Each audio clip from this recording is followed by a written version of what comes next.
Yahoo, everybody. Welcome back to another Space-tastic stream. My name is Antonio Strasser, captain of Prisma and Space Mafia VTuber. And here it is. It has been a long time coming. A long time coming. What's up, everybody? What's up, Despair? Hope everybody's doing well. Glad to see you're back, Despair. Glad the internet is fixed. Oh my god. This is crazy. Like, I've had a lot of requests from y'all to play this pretty much ever since I started Ace Attorney, or like, you gotta play this next. So here we are. Oh, hold on.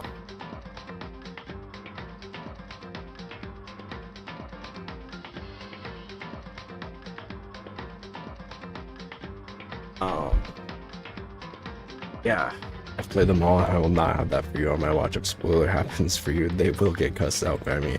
Yeah, I'm hoping we get the people don't go in here and are like, oh, by the way, Monokuma shits himself or something.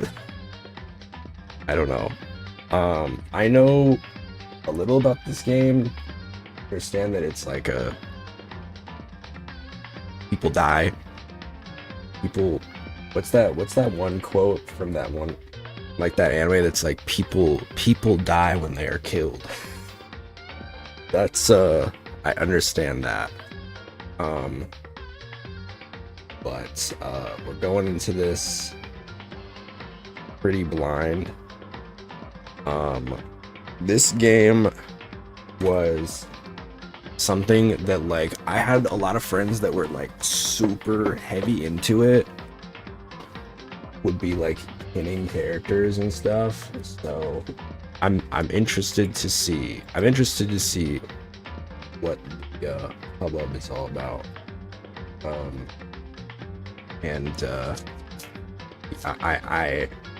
My understanding is I'm going to be doing a lot of voice acting, so let's see. Make fun of that, but the act of being killed is not the same as dying. True. That's true. It's not the same, but it's also like,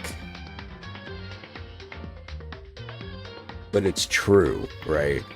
People do die when they are killed. Whoa, okay.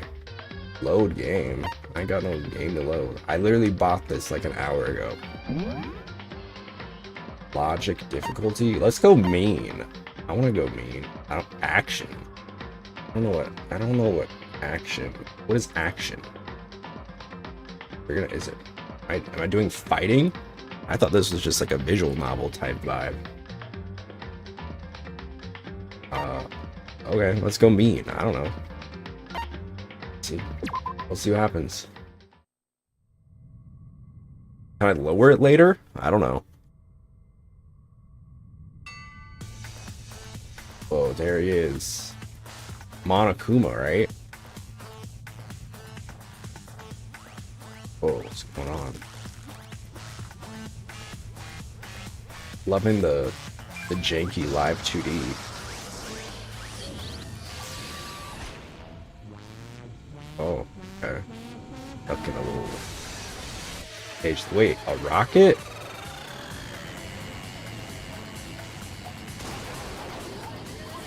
They didn't even leave like a hole for him. Just like that video I just finished. Whoa, trippy.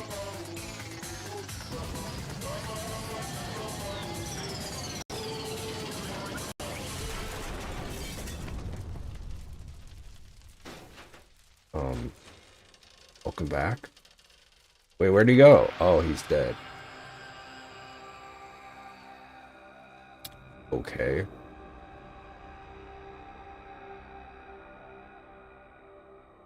What's wrong with you, evil bear?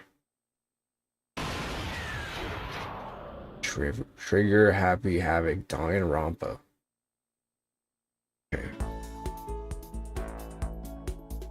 Okay, we're just jumping right into it. The massive high school towers over all the other buildings.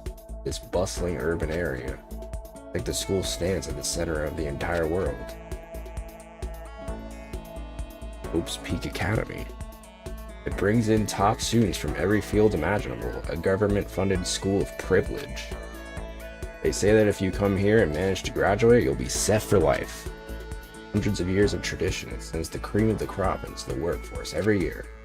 It's built to raise hope in the nation's future, which makes Hope's Peak a pretty fitting name. Okay. There are two things you need to attend this school. One, you have to already be attending high school. Okay? Two, you have to be the very best at what you do. You just say it's like an elite school, but I guess it's okay. No ordinary student could enroll here. The only way in is if you're scouted by the school itself. And standing there at the gate of the ultimate school filled with the ultimate students was me. The hell is this loser? Before we go any farther, I guess I should introduce myself. My name's Makoto Naegi. Okay. Ugh. As you can see, I'm not doing that. I need to conserve my voices for other characters, because I'm told that there's like 20 or something. As you can see, I'm nothing but a hopelessly average high school student. Average on the outside, average on the inside. Don't sell yourself short, man. Really don't have much going for me when it comes to grades, special abilities, even personality. Okay. It looks like you got a big ass ahoge, so that's cool, I guess. I mean, yeah, I have hobbies and stuff I like to do, but it's not like I'm a psychic or mutant or whatever. Okay, well, that's not what you said. That you just said you gotta be good at something. Like, if you asked me what my favorite song was, or my favorite movie or TV show, it'll just be whatever is most popular at that particular moment. Probably Love Island. Even among the average, I'm completely average, so I can't even say I'm your everyday hero type. That's just who I am. Anyway, I figured it's always good to introduce yourself right off the bat. Mysterious person. But you know, if I have any kind of strong point, so to speak, it's the big ass ahoge on my head. White bread. I'd say I'm a little more gung-ho than other people. And I'm a protagonist, so got that going for me. I mean, look at me. I'm completely ordinary, but still. Here I am, standing in front of the anything but ordinary Hope's Peak Academy. Unfortunately, they won't let me in. The gates are closed. I still can't believe I'm standing here. Wonder if someone like me can survive in a place like this. It's got this overwhelming presence, like it's trying to swallow me whole. But it's no wonder I would feel that way. What you have to understand is, well, let me just tell you about the preparation I did last night to get ready for today. I don't know if I want to know.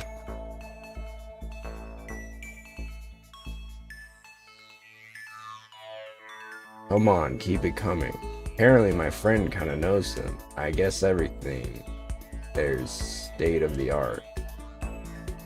Huh? This year's Ultimate Pop Sensation is gonna be there. Yeah, the Ultimate Baseball Pro is gonna be there too. So jealous, it's only for winners. How can anyone even get in? Anyone can't. Hope's Peak only invites those students who are the truly elite in the field. It's such a popular topic, there are threads online dedicated to talking about the school's attendees.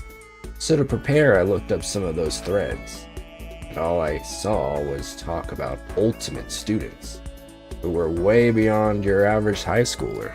I would have been there, what would you be? For example, one incoming student is the Ultimate Pop Sensation. He's the one on the right, probably. I guess she's a high school girl who's also the lead singer for a pop group famous all over the country. They're called Twice. Whoa. There's also the ultimate baseball star. Been banned though since how aggressive they can never get a ball to live when it hits his bat. He was the cleanup hitter for the national high school champs. Pro teams already have their eyes on him. Whoa, okay, we didn't need the epilepsy. Then there's the ultimate fashionista. Oh, I know her from TikTok.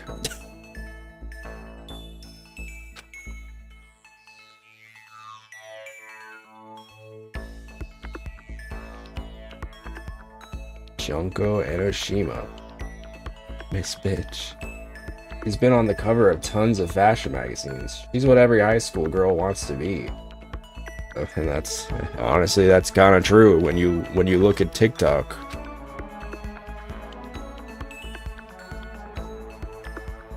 Oh, and they mentioned the ultimate biker gang leader too.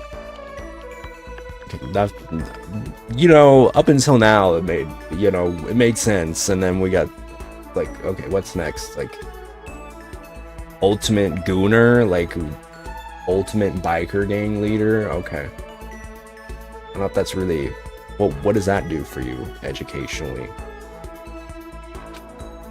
Scary thing is he's the de facto leader of every biker gang in Japan. Every gangs everywhere love the guy. Not even that far off. Yeah, I guess so. On top of that, there's the ultimate martial artist, the ultimate fanfic creator. Akira, thank you for the raid. Hello, everybody. Hope you had a good stream, Akira. We're playing Danganronpa. I'm for the first time. On top of that, there's the ultimate martial artist, the ultimate fanfic creator, the ultimate gambler. I thought you couldn't do that. Are you gambling? Well, I guess there is that. What's that one anime? The gambling girlies. The ultimate swimming pro, the ultimate programmer, the ultimate clairvoyant. Okay. And then some. Reading that made me... Oh, and then some. Reading that made me realize how totally powerless I was. Jeez, man. Have a little faith. I'm sure you're good at something. Maybe you're good at, I don't know. What's up, Akira? Thank you for the raid. Hope you had fun. It was the country's finest, top to bottom. I felt like a tame little house cat. Wandered into a pride of lands. Maybe you're the ultimate little house cat. How am I? I'm very excited. I am playing. It's a new month. I'm playing my most requested game ever, and also grocery days tomorrow. So, ultimate pussy, ultimate gay. I don't know. Ultimate straighty. Well, I don't know enough about him to determine. But still, there was something I couldn't stop thinking about.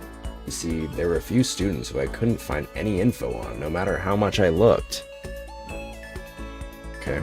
Maybe you're the ultimate stalker. Could be, you know.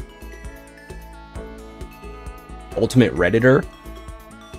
It's like you're on a forum, maybe? Or is this it? I don't even know what this is. This was made, what, like 15 years ago? So I'm pretty sure like most websites just looks like this. Not all, but it was kind of, well, maybe more like 25 years ago. With all those ultimate students, I'm the only one without any kind of worthwhile talent. But then, what about those other new students who didn't seem to pop up anywhere? Oh, they just be average students like me without any talent or anything? Yeah, maybe they're Maybe they had less applicants this year. I don't know. The thought was kind of encouraging. I mean, I know I don't have much in the way of personality. Beyond that, there's an even bigger issue. How did such an unbelievably average student like me get picked to come to this ultimate high school? Bro, okay. Like, it's getting to a point. Thank you, Akira. I hope you have a good sleep. This man really... It reminds me of, like, guys that I've dated that will just, like, always be self-deprecating. And it's like, okay, I get it. We're all depressed. But, like, come on, man. It's like, you'll just be like... I'll be like, I like you. And then we'll be like, I can't see why. And it's like...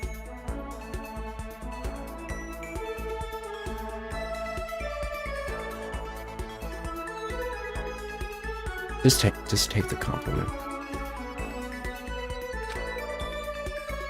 I mean, I guess there is a reason. I'm actually the president of the United States. He just like reveals a big bombshell. It's like, well then what was this all about? You just have to take one glance at the acceptance letter they sent me to see why. Okay. Mr. Nakoto Naegi recently held a lottery to select one ordinary student to attend our school. Oh, that's crazy. Okay, now I can see why he's like... We recently decided to take one mid-ass dude. As a result, you have been selected, and we invite you to join us as the ultimate lucky student. Damn. They spelled it out plain as day. I got invited by pure luck. You could have opened with that. Honestly, I probably would have been better off just declining their offer. One peasant. We will take one commoner. But after hearing how graduating was a guarantee. Sorry, wrong one. Wrong graduate. Sorry. Was a guarantee for success later in life. I just couldn't say no. Sounds like a scam. Sounds like you're in a pyramid scheme. But then actually standing there in front of the school, I started to feel lost, like I didn't belong there. Like, well, the gates aren't open. I could feel myself losing my nerve. But still, I can't just stand here in front of the gate forever. Well, I can. Frozen in place, murmuring to myself, I looked down at the acceptance letter clutched in my hand. Just imagine it's there. It said there'd be a meeting for all incoming students in the main hall at 8 a.m. The meeting still isn't for a little while, but I should probably just head in. Yeah, let's do this. I gathered up all my determination and tried to act like I'd done this a million times before. And I took my first step towards the main hall.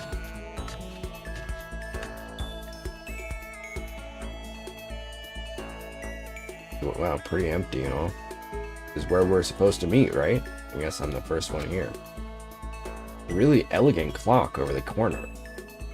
It says it's 7:10 a.m. Oh, I came early. My ass would be there at like 7:55, let's be honest. And I'd be like... The meeting doesn't start until 8 o'clock, so there's still a full 50 minutes left.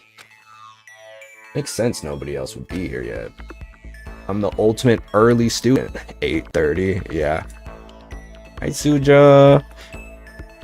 Hi. Hope you're doing well. Miss you. I can't wait for your return. Ultimate late, for real. I hope you have a good sleep. Ultimate late person. That's what he is. I have plenty of time before the meeting. Just standing around waiting isn't exactly... I should take a look around the school. Maybe that'll help me calm down a little. I am a student here now, so there shouldn't be any problem with me having a look around, right? Hi, Susu. Sleep well. Love you. It'll help me kill some time, if nothing else. Kill? Well, if I knew what you and he do not know, I would be ultimate absent. Trying to play it cool, I took my first step into Hope's Peak Academy, and I immediately broke my leg. I'm the ultimate clumsy guy. It was also my first step towards starting a new life at a new school. At least, that's what I was hoping for.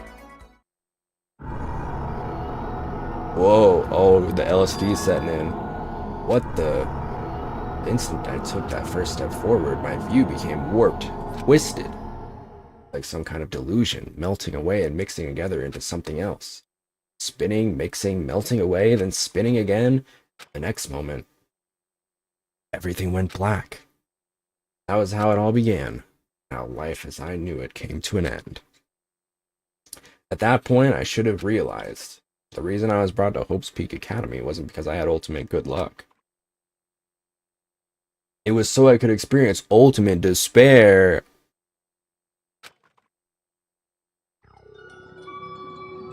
Welcome to despair. Thank you.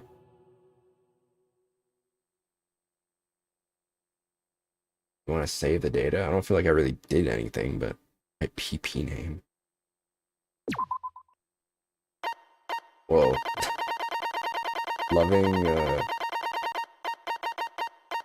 Loving how it's just like, there's no pomp and circumstance to it. It's just, here it is, empty slot. Nagi. Speaking!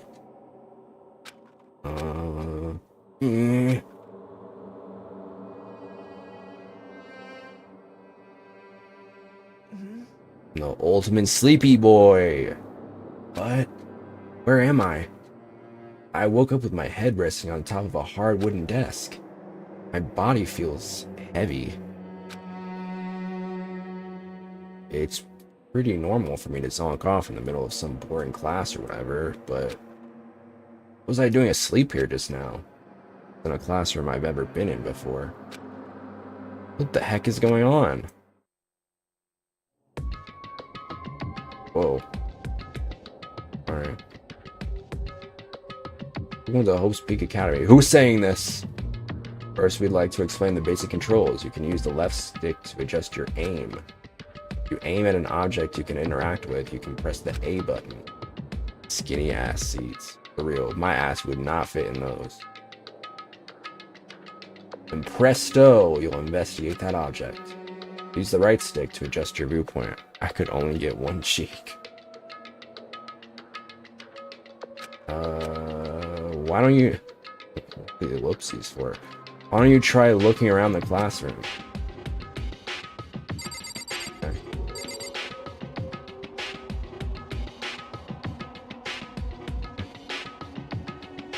Not the decorating is a little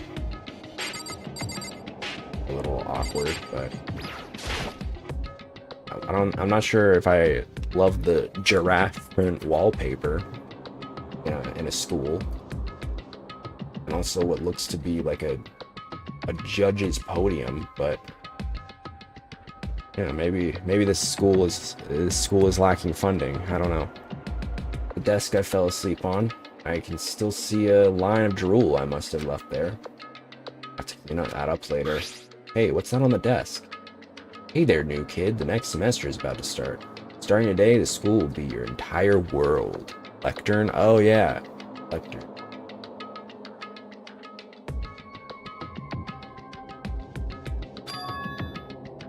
An orientation guide. Some kind of cheap-looking pamphlet. There's something handwritten on it. Next semester is about to start. Starting today, the school will be your entire world. What the hell? Is this someone's idea of a joke?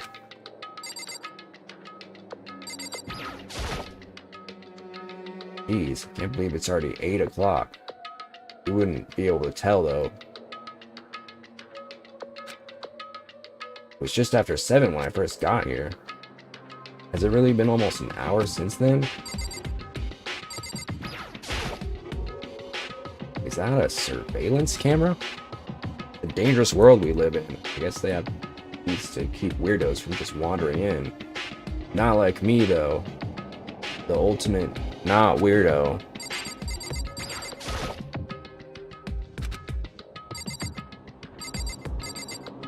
Whoa, what is this? What the heck? In any normal classroom, that's where a window should be. It looks like some kind of metal plate has been bolted over it. If I were to knock on it... Yup, definitely metal. Thick too, very solid. Wait, that's not what matters here. More importantly, why are there metal plates over the windows? Okay, let's see. So what might have happened is I got myself so wound up I passed out in the main hall. And then someone carried me here? That's true. It must mean this is a classroom inside Hope's Peak. Great deductive skills. But then if that's true, this raises more questions. It's all really strange. I mean, those metal plates covering the windows, it's like it's a prison or something. None of this makes any sense. Should probably head back to the main hall. It's already past the meeting time. There might be other students there now. Leave the classroom by pressing the beep.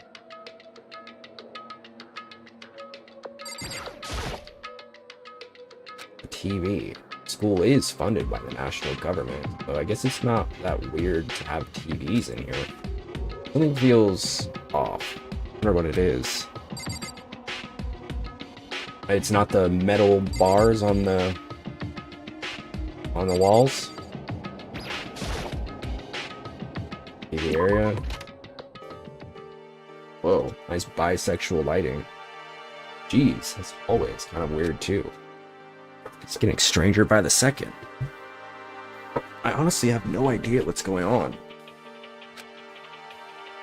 Well, for now, I'll just head to the main hall. Let's move through the hallway. Hold down the B button while moving to run.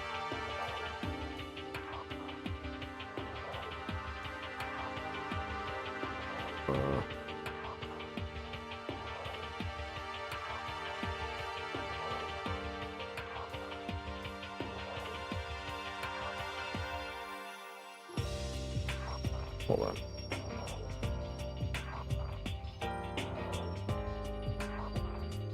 My leg, fellas. Ow.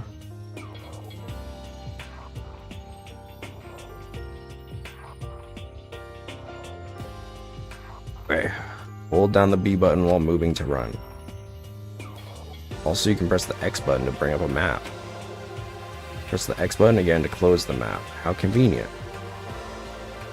Don't toot your own horn. Whoa.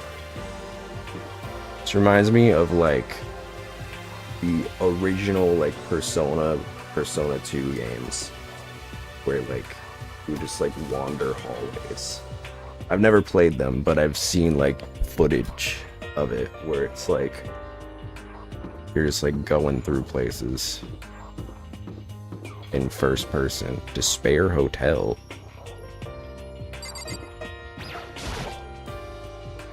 Despair Hotel? Yeah, that's what I said. I guess it's a place for people to stay overnight. But anyway, I need to get to the main hall. The main hall. Where's the main hall? Is it this middle spot?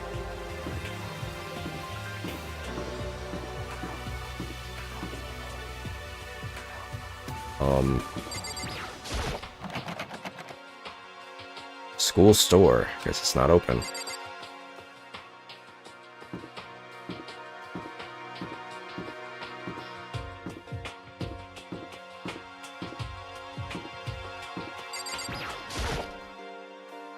I wonder why there's a gate here.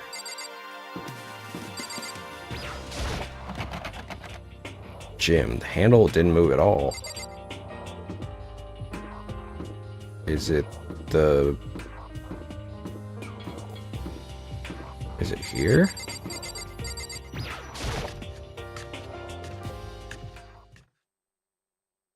By the time I got back to the main hall, everyone else was already there. Whoa, hey! Whoa. Another new kid? Huh? Then you guys are all...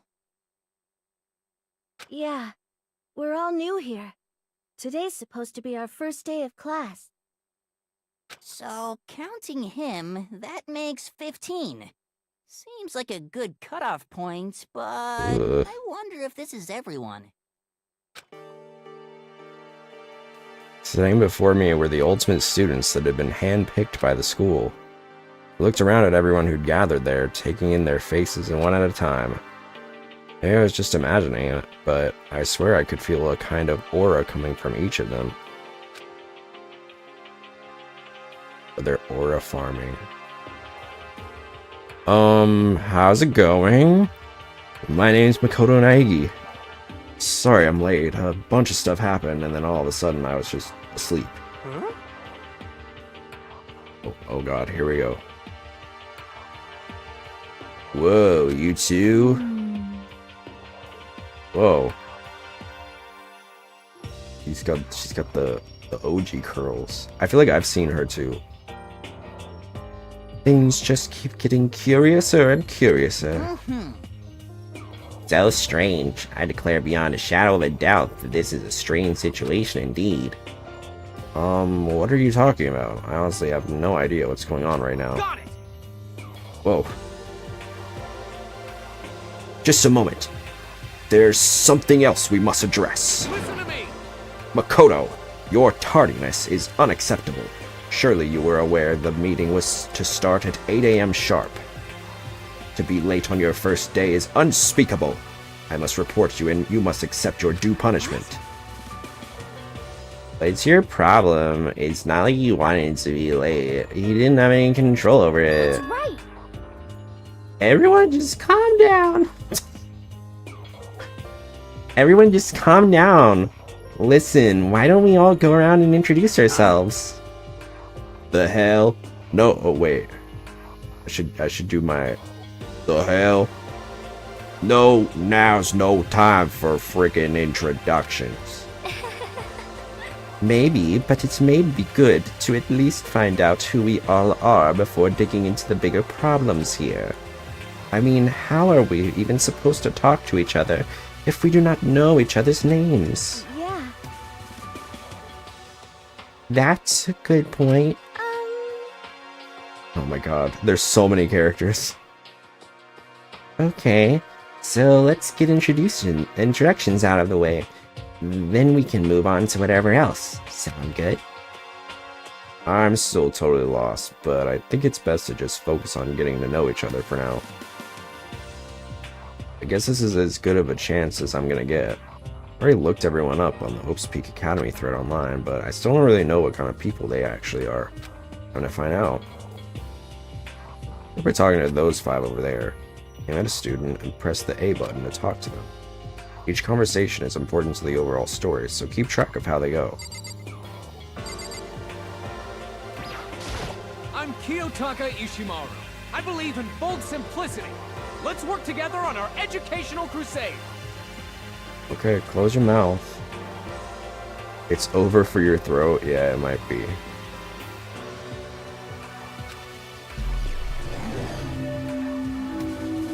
Ultimate moral compass? Okay, man.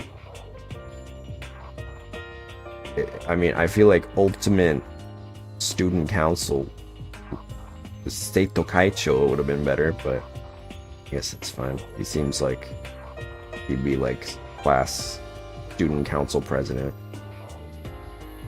So that's Kiyotaka, according to what I saw about him on that thread. He went to a famous private school and won top honors every year. He's basically a flawless honor student. He's also known for the work he's done with his community's public morals committee. They say he respects rules above all else, earning him the title of Ultimate Moral Compass. Anyway, you can call me Taka. You said your name was Makoto Naegi, right? That's a good name, a strong name. You should thank your parents for giving you such an excellent name. Hear me? And to keep that name from losing its value, you must devote yourself every single day. Got it. Life is worth putting every ounce of effort into it, right? Right. Jesus, this man's eyebrows are crazy. This guy is kind of annoying. Not that you'll remember my name anyway, but Oh great, we got more self-deprecation. I'm Toko Fukawa. Ultimate writing prodigy. Yeah, she wrote a novel when she was 10 that got everyone talking and launched her literary career. Then 2 years ago, she released So Lingers the Ocean, a love story said to be her masterpiece. The book was such a hit with women that fishermen quickly shot to the top of every hottest men poll. Despite her age, she's won countless literary prizes, and all her books are instant bestsellers. Which is why she's come to be known as the ultimate writing prodigy. What else would you call such a young and talented author? But I figured she'd be a lovey-dovey type. But with her masterpiece being a romance novel. I hate her? Oh no.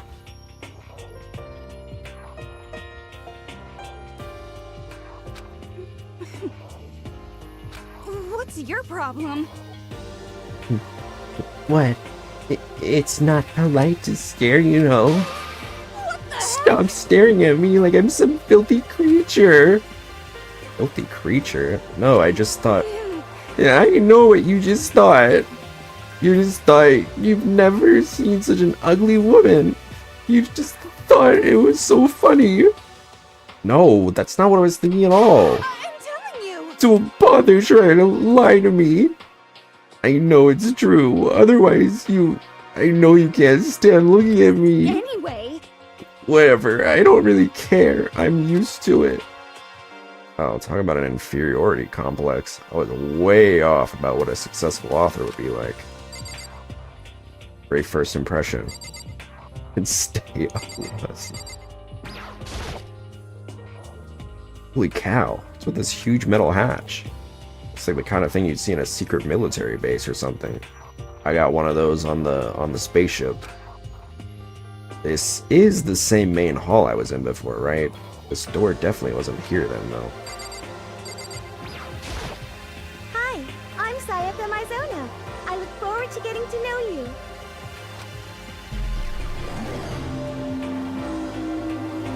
Oh, she's the pop girly.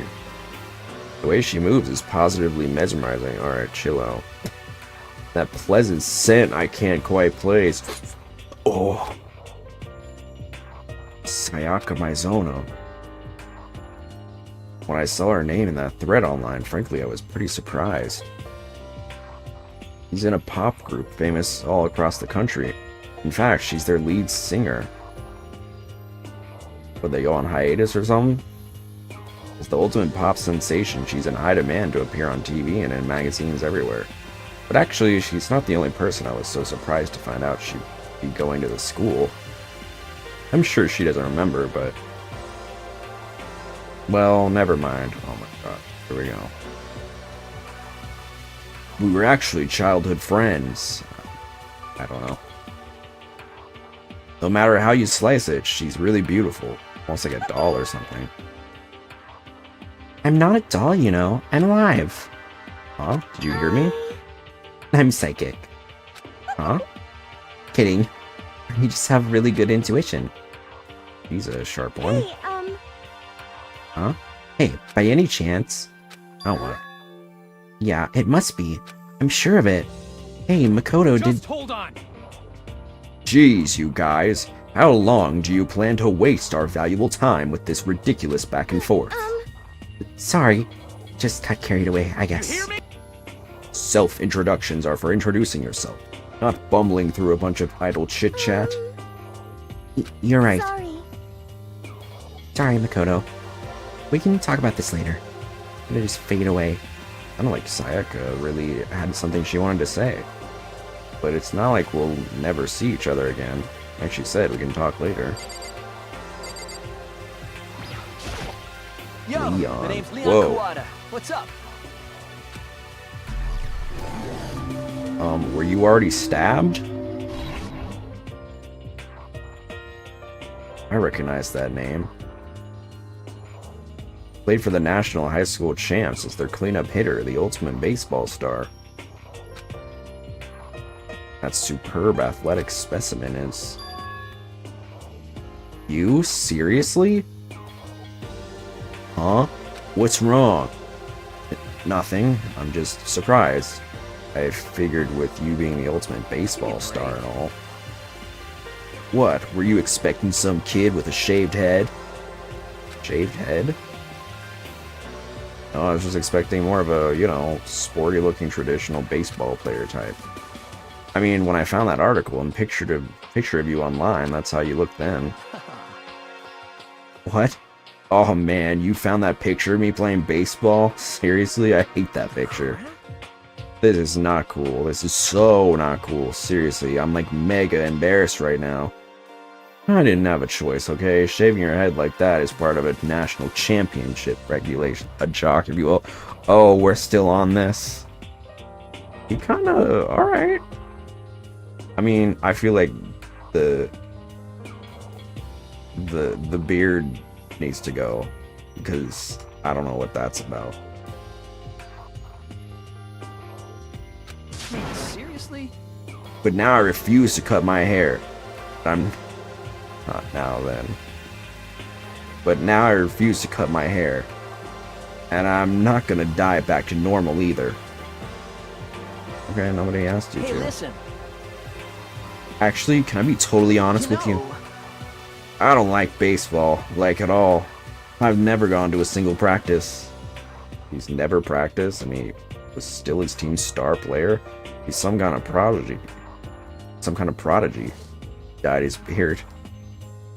That or his team is just that bad. Yeah! And as soon as I got accepted here, I quit baseball for good. I have my own dream for the future. A dream for the future? My only path in life is getting into music. You can feel that star quality aura I have, right? I'm gonna be a singer, so all I need is a songwriter and someone on guitar, and we're set. This new version of me that's chasing after my dream is like super cool to the max. I can't believe what I'm hearing. I never imagined I'd hear something like that from a baseball all-star. I am Hifumi Yamada. But if you want to call me by my nickname, The Alpha and the Omega! I don't mind. We will not be calling you that.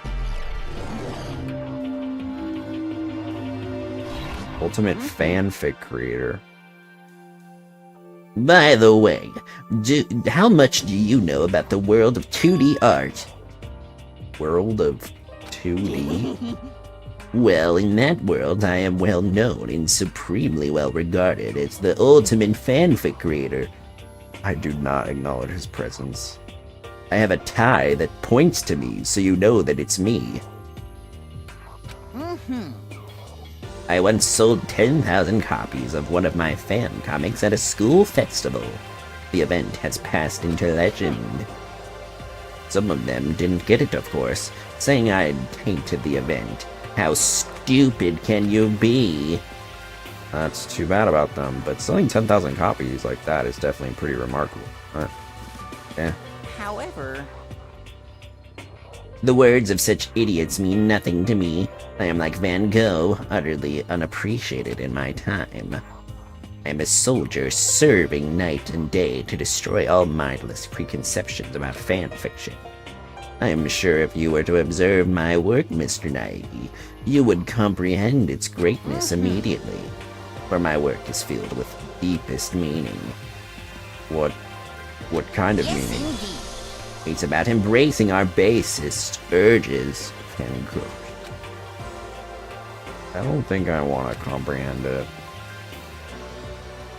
Okay, now to talk to those 5 people over there.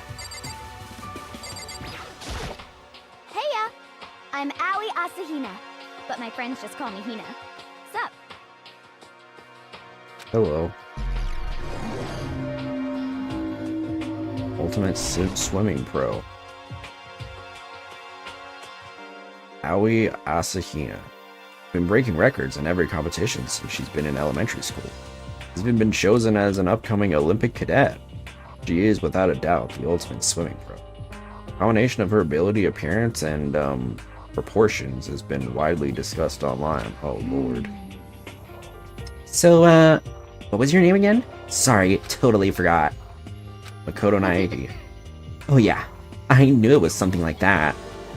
No, not something like that. got It is that. Sure, got it. Here, I'll hammer it into my brain right now. Makoto Naegi. Makoto Naegi. It's kept repeating my name and moving her finger across her palm like she was writing something. What are you doing? You don't know? If you want to remember somebody's name, you gotta write it on your hand 3 times. Never heard of that before in my life. Hey, by the way, how do you spell your last name? Spell it exactly like it sounds. Well, I have no idea. I'll just figure it out later and write it down. Anyway, glad to meet you. Okay. Sure. And here. Well, one thing I learned is she's totally easygoing and bursting with energy. You just say she's dumb.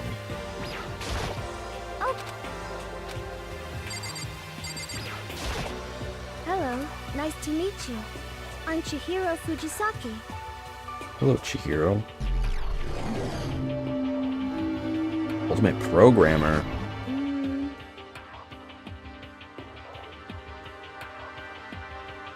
A girl programmer? Okay, she's trans. Sorry, not to say cis women can't be programmers, but sorry, I get kind of embarrassed whenever I introduce myself like this. Anyway, I hope we can get along. Same here. Nice to meet you.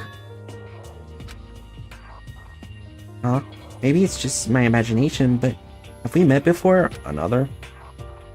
I don't think so. We just met for the first time, which is why I said nice to meet you. Also, my brain's been broken for, like, the last, like, hour or so. Maybe. I'm sorry. Oh, yeah. Good point. Sorry. You don't have to apologize for that. Oh, yeah. Hiro Fujisaki is known for all the cutting-edge programs she's created. It's the ultimate programmer. She basically made Apple. She's also got that timid little bunny type thing going. She's endeared her to her legion of fans. Hey, so listen. I'm sorry. I'm really sorry. Huh? What are you apologizing for now? I do appreciate that it says speaking when they're speaking, not when they're not. Well, just 'cause you seem upset. You must be mad at me, right? No, not at all. I was just lost in thought about something. Huh? Lost in thought? Yeah, it had nothing to do with me being upset or anything. Oh, that's good. I was afraid maybe you didn't like me. I'm glad. I'm starting to understand why her fans are so into her.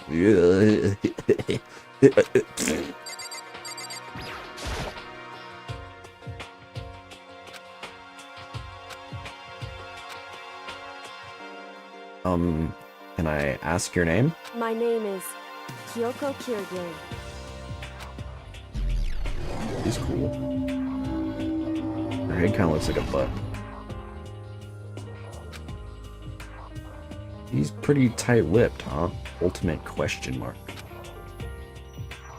Oh, but you know, her name didn't show up anywhere in that Hope's Peak Academy thread. And I did see there were students like me.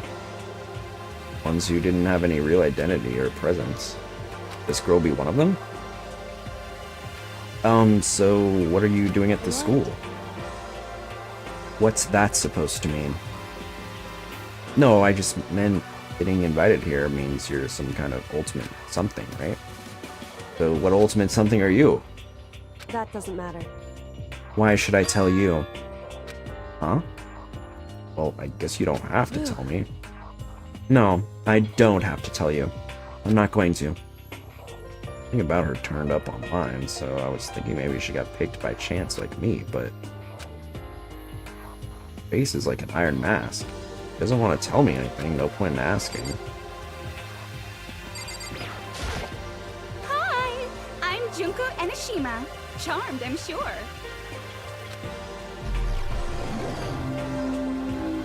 Ultimate fashionista. Anybody would recognize this one. She's got more charm and presence than any high school girl in this country. She's the ultimate fashionista. I've seen her on tons of magazine covers, but Like that doesn't quite match up to reality. Come Huh? on. Oh, are you talking about my cover photos and junk? Well, of course. Those are totally photoshopped.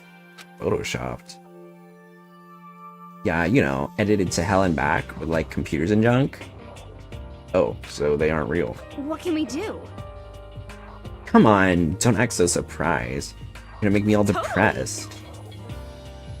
It's totally normal these days to Photoshop the crap out of cover photos. If you're surprised by that, you'd be totally blown away by a certain dangerous little diva of ours. They make the eyes and junk super big, and tweak the skin so it looks all ceramic and porcelain. Oh. So many dreams are getting crushed today. Name's Mondo Owada. Nice to fucking meet you. Alright. Watch it. Ultimate biker gang leader. Mondo Owada, huh? Which means he's the current leader of the largest biker gang in Japan. He's earned respect, even awe, from every gang in the country. He's the ultimate biker gang leader. Nice to meet you too. Hell yeah. Better be careful around him. One wrong word and I could wake up at the bottom of the sea. Swim with the fishes. Those 4 over there are the only ones left. Whoa. I am Sakura What Ogami. a formidable force.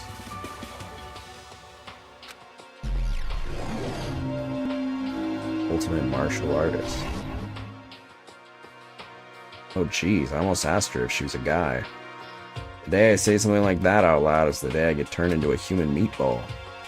I remember she competed in a martial arts tournament in America and won despite being a girl.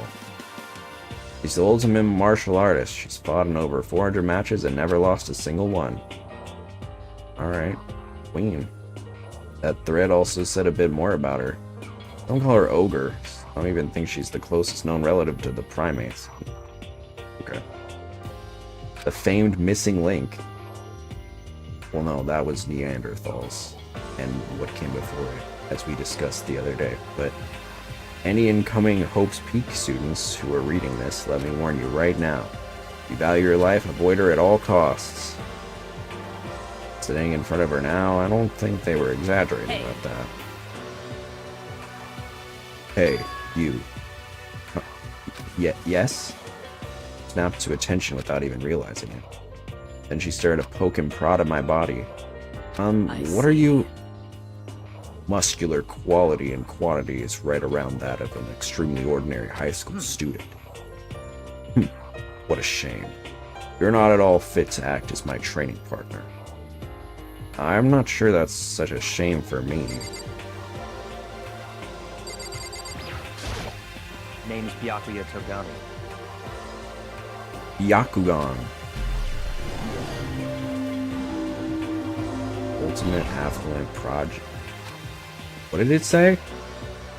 Did that say progeny? Hate him too. Progeny or progeny? It's progeny, isn't it? But it looks like it said progeny. What is a progeny?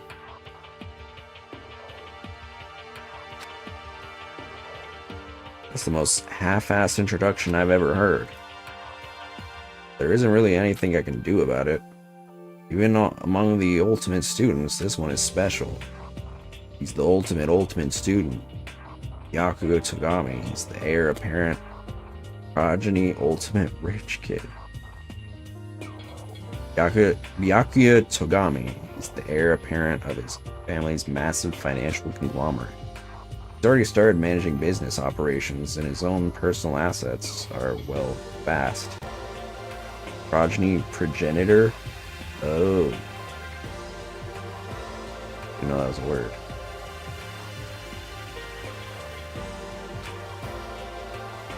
His title of ultimate affluent progeny is completely accurate. He's a definition of exceptional, and also a word that I just learned. That's everything I learned about him from the Hope's Peak Academy Come on. thread online. We're done with the introductions, right? How much longer are you going to stand there? Go away. I'm sick of looking at you. Okay. Zora says to me, you and I will never stand on the same level. Like a king in training. I'm Yasuhiro Hagakure. Hero for short. Take it easy, yeah? I know I will. Nice wings. And a clairvoyant. He was psychic. Aha, Yasuhiro Hagakure. Known as Supernova in the psychic community. Trend-setting ultimate clairvoyant. Honestly, I don't really get all that fortune-telling stuff. It's pretty much beyond me. Still, I can't help wondering if there's any truth to it. Okay. I give up. Huh? What happened? I saw it. I looked right at it. Seriously, I totally saw it. Oh, what? A guardian angel with a crazy perm chasing after Bigfoot, running off with a skyfish in its mouth. Whatever the hell that means. And that guardian angel is your guardian angel. No, I'm just kidding. But hey, we should grab some brewskis sometime and get real deep into Lemuria and its civilization. Are you 30? What? We're not allowed to drink. We're in high school. Oh, I'm actually 21. I've been held back a few times, see, and, well, it's a long story. A few times? Yeah, I bet that is a long story. I will say, the character design is crazy because, like, the minute that I saw most of these characters, I was like, oh, I know exactly what they're like.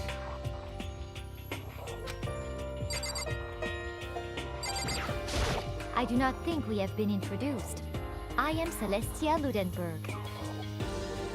What accent is that? Ultimate Gambler? Oh my god, she is Kakagurui. Celestia Luden, huh? Ludenberg. It is my name, but if you don't mind, I would prefer you just call me Celeste. You are Japanese, right? Of course. Of that show, yeah, it's pretty good. Why do you ask? You don't mind, could you tell me your real name? I don't know what you are talking about. Celestia Ludenberg is my real name. Should be obvious why. But as I mentioned, I would much rather you call me Celeste.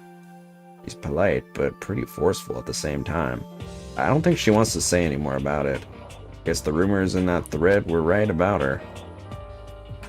Self-styled Celestia Ludenberg, she's the ultimate gambler who never lost a bet.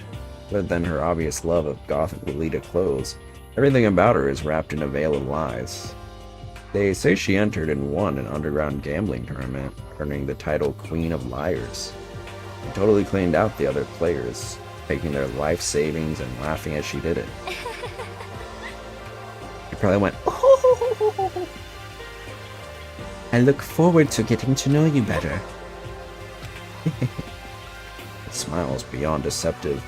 Better watch myself around her. With that, all the introductions are done. Even though they're all ultimate, they each have their own individual sort of, something. Okay, time to get down to business. This is no time to stand around making friends like a bunch of dull-eyed baboons. Oh, that's true. I think someone said something about a bigger problem or something? What was that about? Listen. Well, you see... Makoto, you said a bunch of stuff happened and then you were just asleep, right? Well, The same is true for all of us.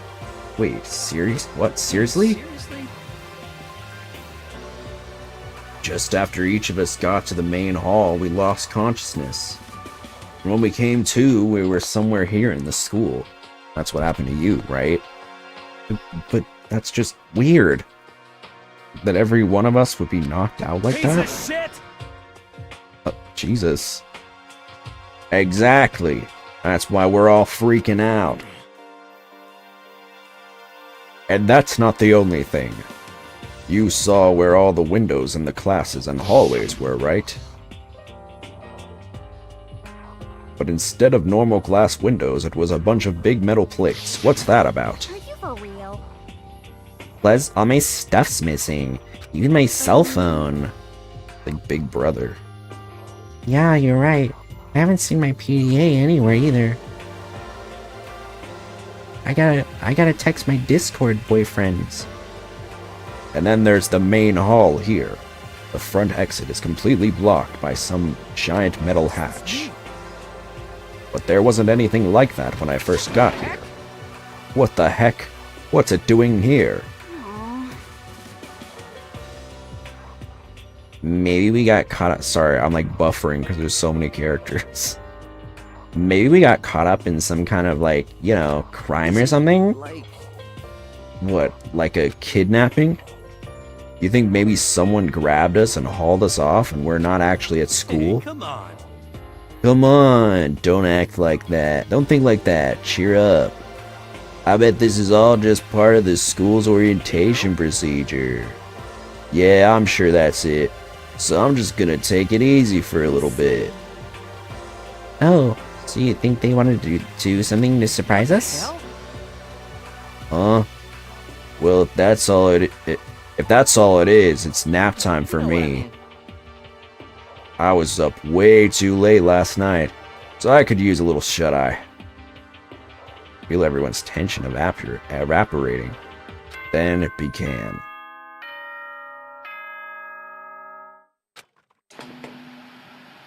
Ding dong, bing bong. Oh my god. Ahem, ahem. Testing, testing. Mic check 1, 2. This is a test of the school broadcast system. Am I on? Can everyone hear me? Okay, well then. The voice seemed totally out of place. It was so playful, so completely unconcerned. I couldn't help but feel a deep, unnerving dread at the sound of it. It's like hearing someone laugh at the scene of an accident. To all incoming students, I would like to begin the entrance ceremony at... right now! Please make your way to the gymnasium at your earliest convenience. That's all. I'll be waiting. What the fuck? What the hell was that just now? Well then, if you'll excuse me. Hey, what? You're just gonna take off like that? Oh yeah, now I get it. Now I get it. This whole thing was just to get us all pumped for the entrance ceremony, dude. Man, thank God it was all a joke. I'd be totally freaked if this was real. Alright, guess I'll head out too. Wonder what they got planned for us next. Damn, I was totally looking forward to that nap too. I think I have to go and kill the mood. Wait for me. I want to go with you. That is that then. I will see you all there. Anyway, Not that anyone cares, but I'm gonna go too. Everyone took off for the gym. I was frozen where I stood. That uneasy feeling I'd had before, I couldn't get it out of my mind. And it looks like I wasn't the only one. This doesn't seem right. This is bad. Yeah, that announcement was totally weird. Maybe, but just staying put doesn't mean we'll be safe. Besides, aren't you guys just a little curious to find out what's going on around here? If we do not move forward, we learn nothing. The only choice is to push ahead. I guess she's right. Still, I'm really nervous. We don't have a choice. We have to go. They said to go to the gym, right?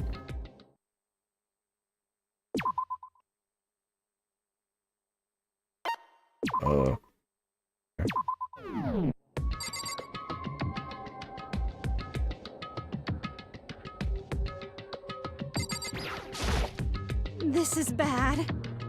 What was that announcement? It was like totally creepy.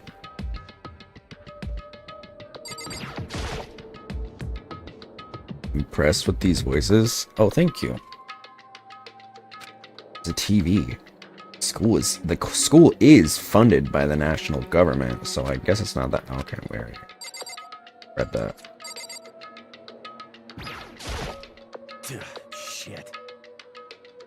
Shit, what the hell kind of game are they playing? What the hell? Is this some kind of bad joke?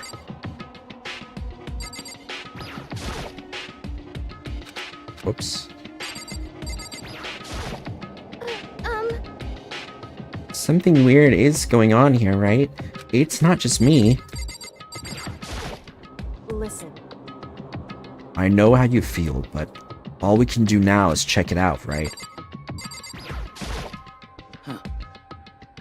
True. We do not move forward, we learn nothing. The only choice is to push ahead. Well... Are you okay? Is everyone okay?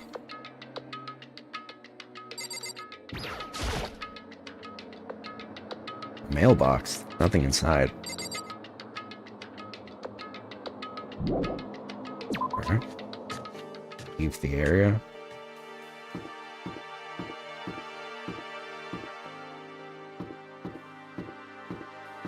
Oh, it's like telling me where to go.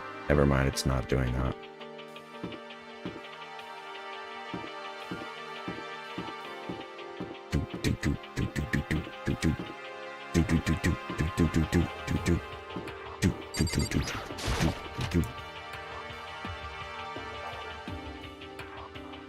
Whoa. Hey, come on. God, I had no idea this Hope's Peak Academy place was gonna be such a pain in my balls. It really ain't that much difference from the time I spent in juvie. Hell, this place is even worse. And why isn't there anyone here? Walking through the halls, I didn't see a single person. this is bad. Isn't that, like, seriously not good? They're just trying to spook us. They'll take those metal plates down later, I'm sure of it. All we can do now is hope for the best and prepare for the worst. Nothing ventured, nothing gained. Well, hell, it ain't like I'm scared or nothing. Let's just get this over with. Hey, where's whoever called us here? Mondo, stop! No running! I too shall go.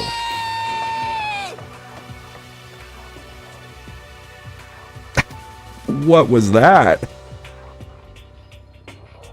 Hey, wait! Don't leave me here all alone! Okay, time for some more tutorial action. And press the X button to observe the room you're in. Observing will display what people and objects you can interact with. Sorry for the late notice. You're the game. Why are you apologizing to me?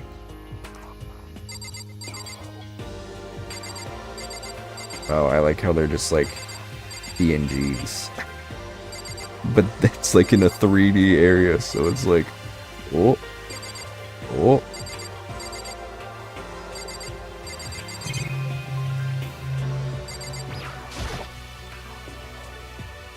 Display case. There are all kinds of trophies and plaques inside. Of course, all the students who go here are ultimate, right? So this is probably just a tiny fraction of all their awards.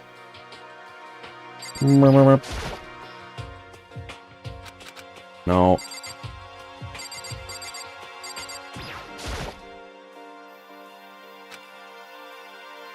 Total silence. For whatever reason, she's the only one managing to stay calm. Or maybe I'm just imagining that. I'm freaking out! Do you have my inhaler? Where are all the other students? Why are we the only ones here?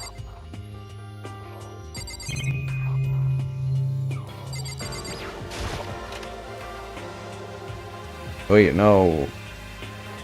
Still filled with uneasy dread, I did what the announcement said and went to the gym, fuck. Saw what was waiting for us there.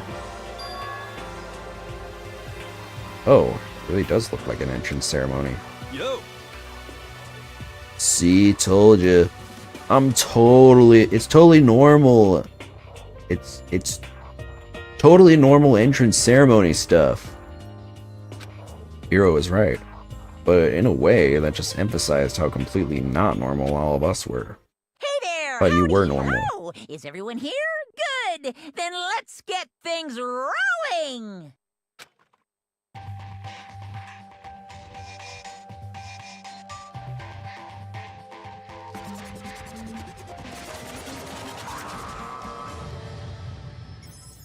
Dementia Live. Thank you for the follow. Welcome to the crew. Hope you're doing well. I'm not a teddy bear. I am Monokuma! Pack it up. What is with that big ass belly button? What is this? What is this music? And I am this school's headmaster. It was the strangest thing I'd ever seen. Right before my eyes, it was... What I was seeing was... It was utterly incomprehensible. Nice to meet you all. Such a bright voice and carefree attitude was completely out of place.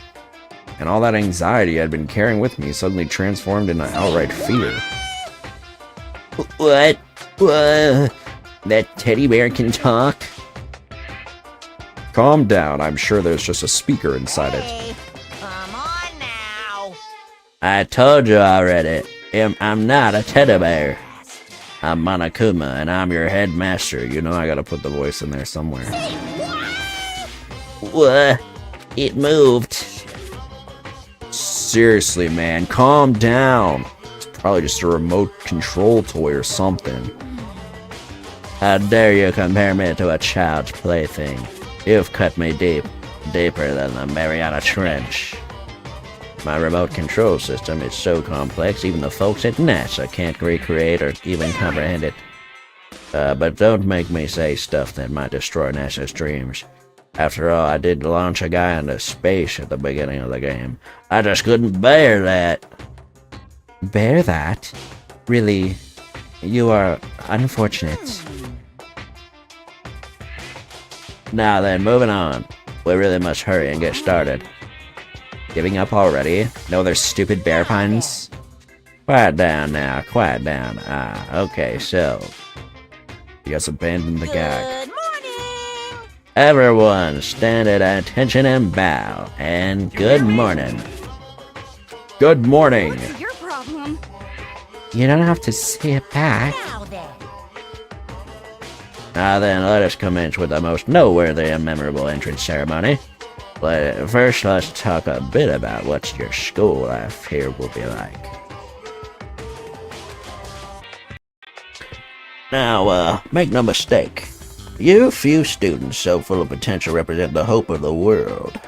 And to protect such splendid hope, you will all live a communal life together solely within the confines of the school.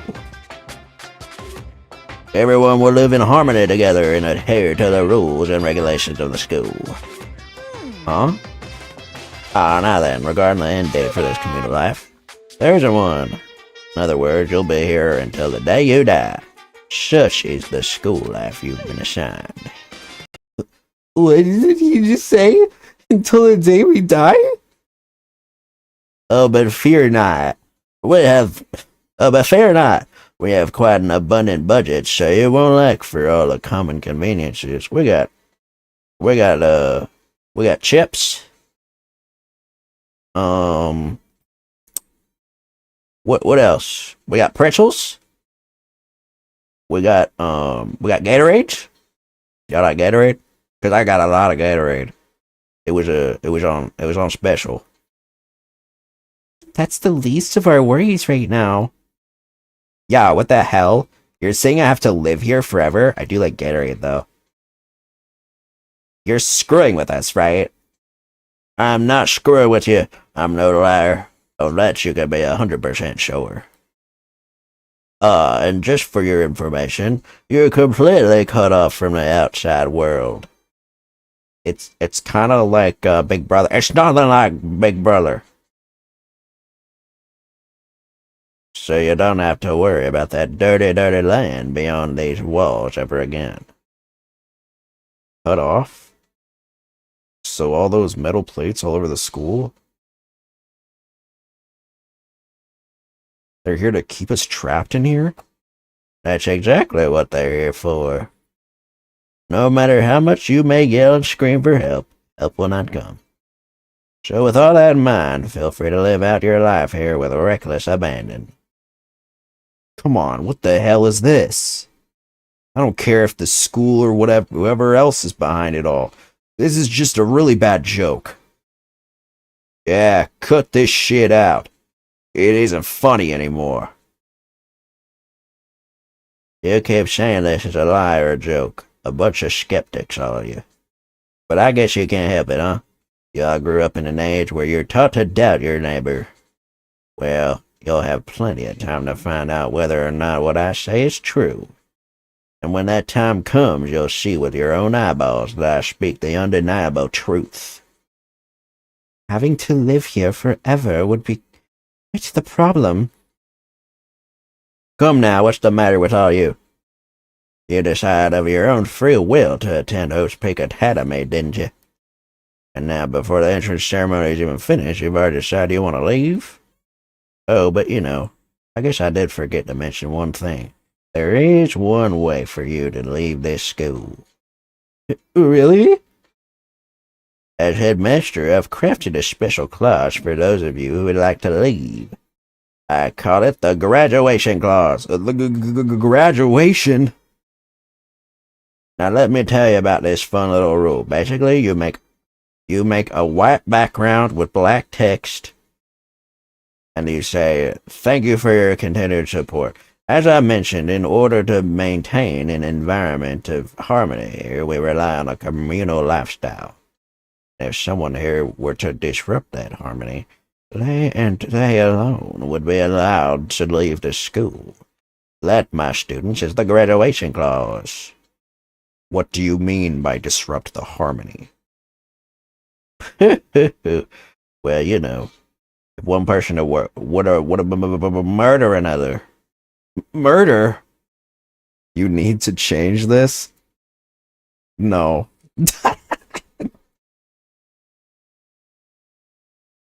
Stabbing, strangling, bludgeoning, crushing, hacking, drowning, igniting, how you do it don't matter. You must kill someone if you want to leave. It's as simple as that. The rest is up to you. Give it your all to achieve the best outcome in the worst way possible. A chill shot down my spine. You must kill someone if you want to leave? As soon as I heard those words, my blood went cold. I bet that got your brain juices flowing. Beats the heck out of a human catching a salmon, huh? Like I said before, you guys are the hope of the world, but you know, taking that hope and seeing it get murdered creates a darkened shadow of despair. And I just found that so darn exciting. What the hell are you talking about? To kill each other, it's... To kill each other is to kill each other. I'm sure there's no dictionary here somewhere. I'm sure there's a dictionary here somewhere if you need it. We know what it means. That's not the problem. Why do we have to kill each other? Yeah, stop blabbering on with all this nonsense. Just let us go home already. Blabbering? Whoa.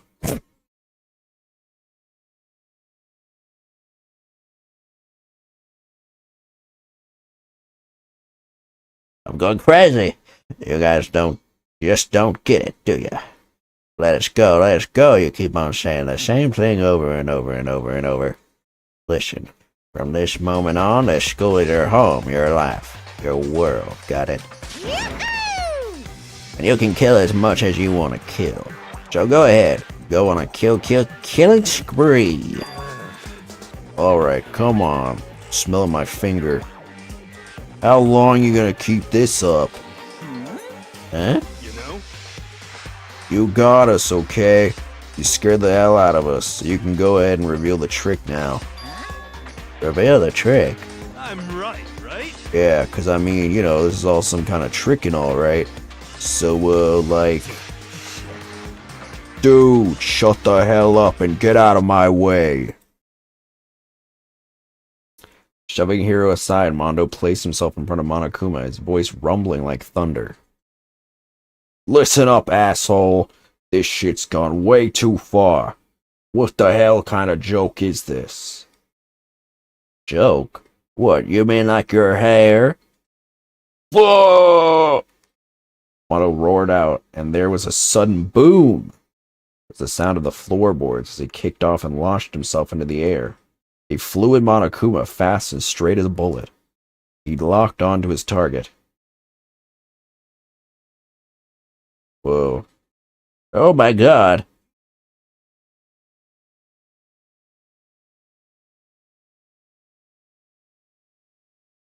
Oh my god, the language on this guy.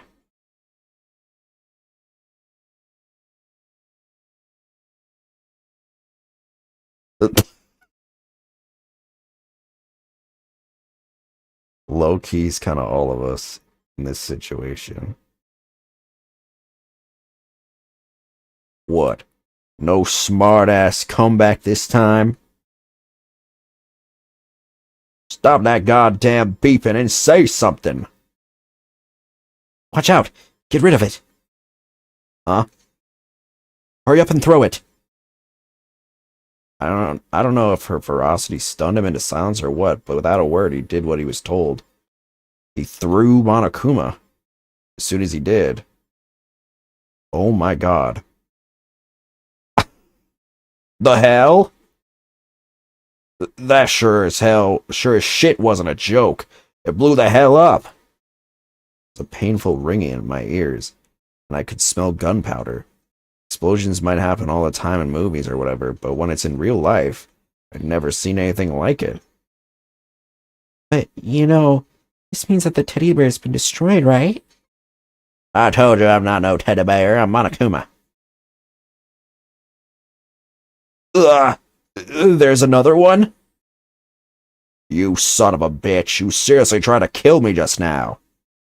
Well, yes. I was serious about trying to kill you. You did violate one of the school regulations after all. I'll let you off with a warning this time, but you better be careful from now on. Any naughty boy or girl who violates my rules won't get off with just a little swat on the booty. Hey, so does this mean there's like a bunch more of you around here somewhere? Monokumas have been placed all around the school, yes. Plus, don't forget the surveillance cameras installed everywhere. And if you're caught breaking any rules, well, you all just saw what happened, right? And you better not think about bumping uglies either. And I won't be so forgiving with my punishment next time. So don't let it happen again. That's not even a punishment. It's just wrong. Now then, lastly, to commemorate your joyous entry into our school, I have a little something for you. This is our official student handbook. Pretty cool, huh? As you can see, it's fully digital, so naturally we call it the E-Handbook. The Pear Pad. Ahem. Yes, well, moving on. This handbook is absolutely vital to a healthy school life, so don't lose it. Do use it, don't lose it. When you start it up, it will display your name. Always make sure you have the right one. Now, this is not your everyday notebook. No. No, sirree, it has so many more uses than that. Also, it's completely waterproof. Splash it, wash it, drown it, it'll keep on ticking. And thanks to its space-age design, it can withstand... Wow, a lot of space in this, huh? Thanks to its space-age design, it can withstand an impact force of up to 10 tons. Very resistant. But don't put 11 tons on it. Then it'll be sad. It contains all of our school regulations, so make sure you review them thoroughly. You'll hear me say this a lot, but any violation of school regulations will not be tolerated. Rules restrict, yes, but they also protect. Society, for example, would be utter chaos without laws. The same thing happens here, which is why it's crucial to have strict punishments in place for violators. Okay, well, that brings our entrance ceremony to a close. Please enjoy your abundantly dreary school life, and see ya! And with that, he was gone, leaving us all in a state of shock. So, guys, how would you define what we just experienced? How? Why? I don't understand any of this. We have to live here forever? Or kill? What just happened? Everyone, we need to just calm down. First, let's just take a moment to summarize everything we've just heard. Based on what Monokuma said, we essentially have two choices. Choice number one is that we each stay here, living a communal life together until the day we die. The other choice is... if we want to get out of here alive, we have to kill someone, right? But killing someone, that's... well, his noises. We were abducted out of nowhere and stuffed into this place meant to look like a school. And now we're supposed to start killing each other? This is just, what is this? A lie is what it is. All these ridiculous things we've heard. This all has to be fake. Right now, it doesn't really matter if it's real or fake. What matters is there anyone who's seriously considering all this? That nobody had a response. Keeping quiet to myself, I looked around at the others. They all stared at one another, trying to gauge each other's thoughts. I almost taste the hostility. That's when it hit me. I realized the true terror hidden within the rules Monokuma had laid out.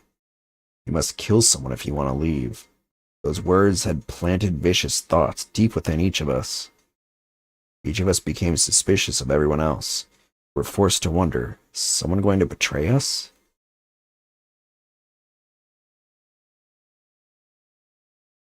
And that was how my new school life began. This school which had come out of nowhere to raise my hopes so high. It's not a school of hope. What's up, Ghostly? It's a school of despair.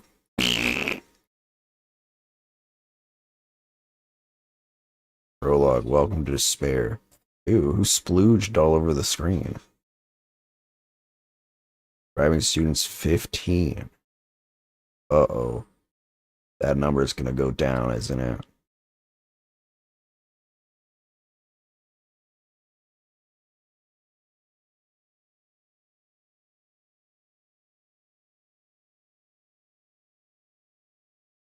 This sounds like my shitty synopsis back in the day.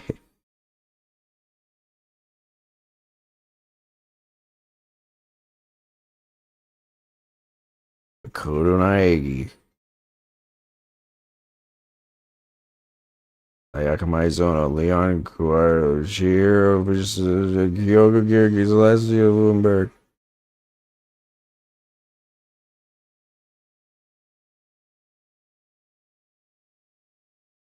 Supposed to, oh, hold on.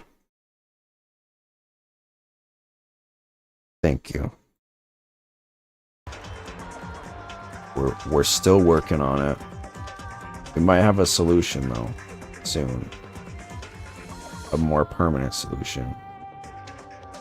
Okay, Junko serving face. I mean, I guess she's a model. Rick. Whoa. Appreciate you.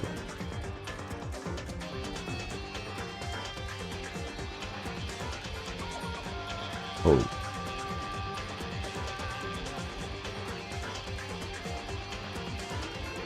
I'm gonna press the button.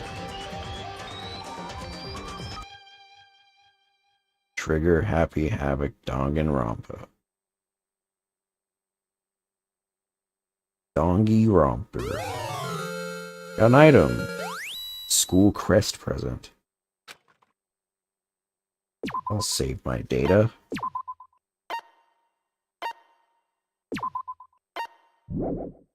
Oops. Oh, save it. You must kill someone if you want to leave. Mine froze and my breath caught in my throat as I thought about that. I feel a paralyzing fear slowly making its way through my body, dominating every last nerve. Air hung heavy on me, pressing down like a weight around my neck. It took everything I had just to endure that weight. Chapter 1. To survive. What you playing? I'm playing Danganronpa. What's up, Nina? Nina? but for as heavy as the air felt, all it took to pierce it was her sharp words. So, what are you going to do now? Hey. Just stand around glaring at each other? Her pointed comment was directed at everyone in the room. Helped pull us all back to reality. Right. She's right. Listen to me! Sometimes, even if you're nervous or afraid, you just have to step forward. To forget such a simple fact, I can't forgive myself. I'm so ashamed. You hear me? Please, someone hit me. Can't forgive myself. Someone hit me. Punish me. Huh? Jesus. You have time to yell about it. You have time to do something about it. However... Perhaps, but what is the mission exactly? Stupid. Idiot. To look for a way out. Duh. What the... And we totally need to find whoever was controlling that stupid bear and beat the hell out of him. But But before we do all that, maybe we should take a look at the handbook. Probably best to check out the school regulations Monokuma mentioned before doing anything else. This is fine. Who are these people? They're all the students. And they, I guess, gotta kill each other to survive. True. If we stumble around with no clue what the rules are, something like that might happen again. Shit. Alright. So Fine. Then let's hurry up and check out the stupid rules already. Stupid goddamn fucking rules. Fucking stupid. After turning on my e-handbook, the first thing that appeared was my name. So just like Monokuma said, the owner's name showed up front and center. Then from the main menu that popped up, I selected the school regulations icon. An itemized list appeared on screen. It was the school regulations. In other words, the rules being imposed on us all. Number 1. Students may reside only within the school. Leaving campus is an unacceptable use of time. Number 2. Nighttime is from 10 p.m. to 7 a.m. Some areas are off limits at night, so please exercise caution. Number 3. Sleeping anywhere other than the dormitory will be seen as sleeping in class and punished accordingly. Number 4. With minimal restrictions, you are free to explore Hope's Peak Academy at your discretion. Minimal? The whole second floor is barred up. Violence against Headmaster Monokuma is strictly prohibited, as is destruction of surveillance cameras. That was 5. Number 6. Anyone who kills a fellow student and becomes blackened will graduate unless they are discovered. And number 7, additional school regulations may be added as necessary. Oh, of course. Feeling a slight dizziness, I raised my face up from the screen. As I looked around, I saw the same stormy expression on everyone's faces. Stop fucking around. This is bullshit. What the hell kind of rules are these? I'm not gonna let them control me. Well then, why don't you wander around the school without a care in the world and see what happens? Personally, I would love to see what happens when someone breaks one of the rules. However... But if he got punished like what we saw before, I don't think there'd be a respawn waiting for him. Yo. Ever since I was a kid, I grew up with my older brother pounding this into my head. When a man makes a promise, he has to keep it even if it kills him. And... So what? What? I've made a ton of promises that I still have to keep. That's the so what. Piece of shit! So I can't afford to die here. None of that made much sense to me. But are you saying you will follow the regulations? Is that it? That's true. Huh? Oh, well, yeah, I guess you're right. Hey, I have a question. For regulation number 6, what do you think it means exactly? Anyone who kills a fellow student and becomes blackened will graduate unless they are discovered.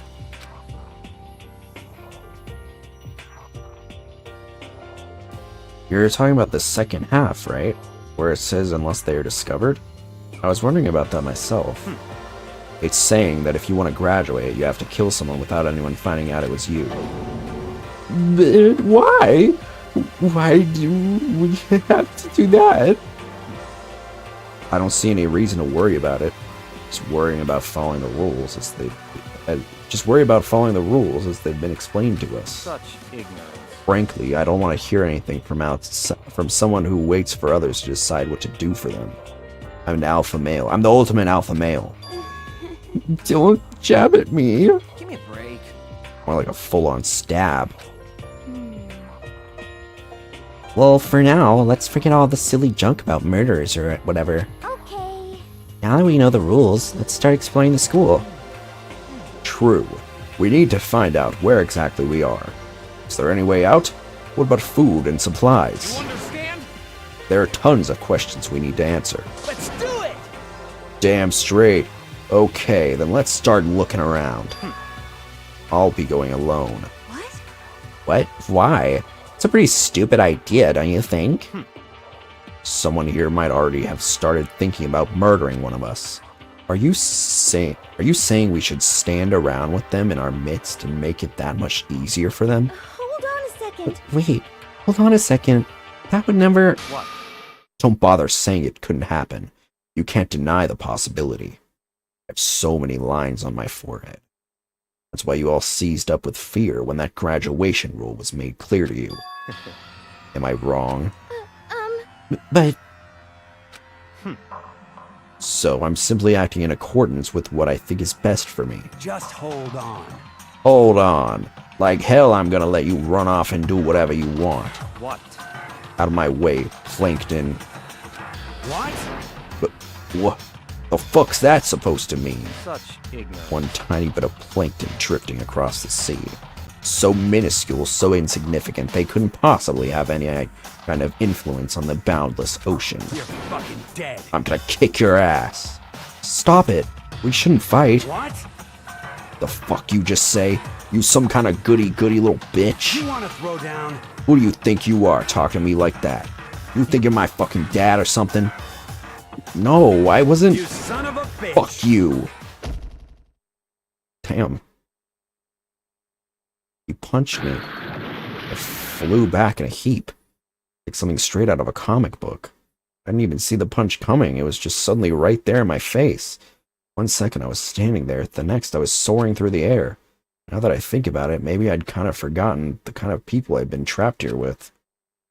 My common sense had just stopped functioning. Being around all these ultimates had blown my fuses. I guess I shouldn't be surprised it led to something as absurd as this. But I just lost track of that sense of reality. That was my last thought as my consciousness started to fade, or it finally cut out completely. When I finally opened my eyes again, what I saw was...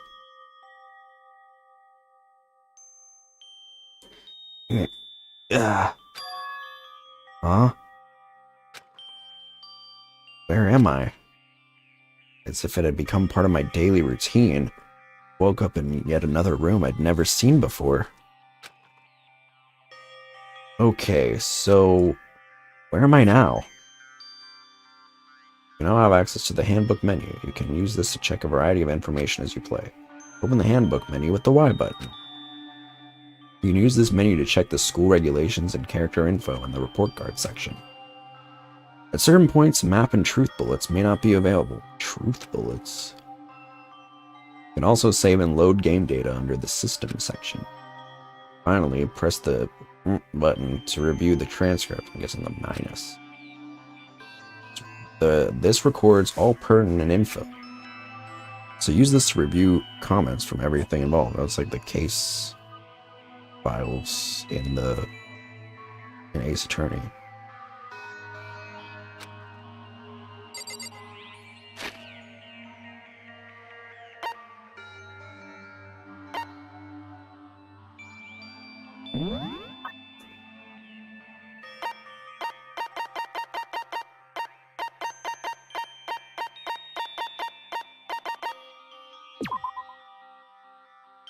Proof that you've cleared the prologue. It's a patch that displays the Hope's Peak Academy crest. School crest. Report card.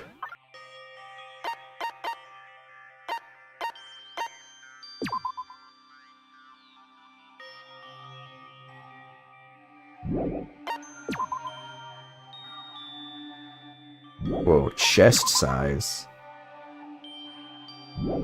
29, 31, 32, 34, 31, 59, 32,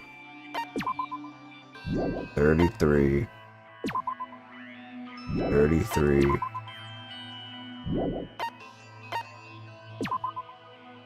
32, 35, 31,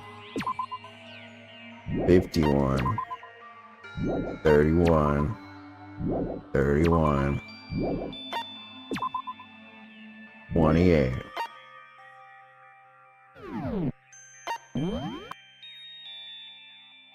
Yeah, it's just the rules.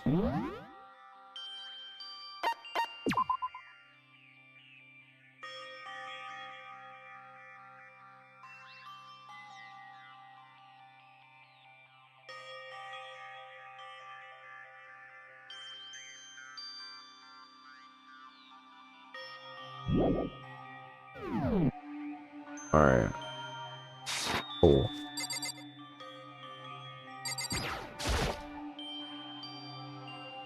There's some kind of metal plate mounted here.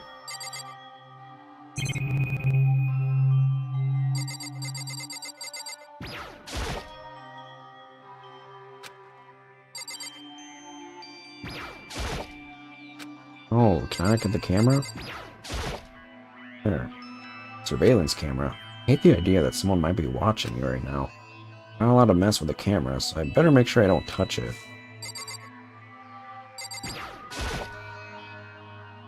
Looks like there's something in the drawer. It's a toolkit. It must be brand new. It's still in the shrink wrap. I don't really need it right now, so I'll just leave it here.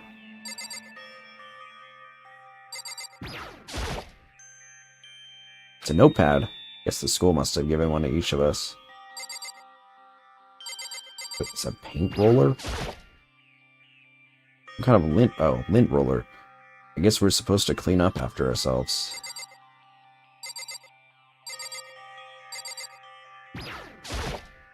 No, not the thing. There doesn't seem to be anything particularly strange about the bed.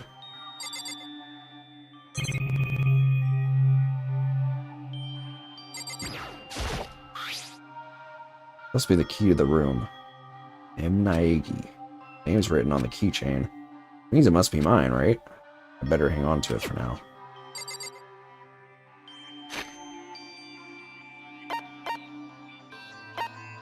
Gonna have like an items. Just an everyday trash can. I don't see any kind of trap door or hidden compartments or anything. Nice. A coin.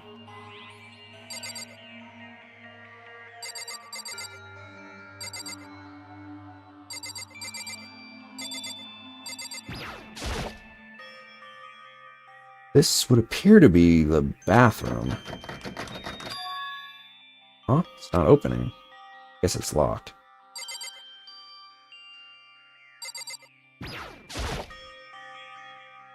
Some kind of monitor. Ugh.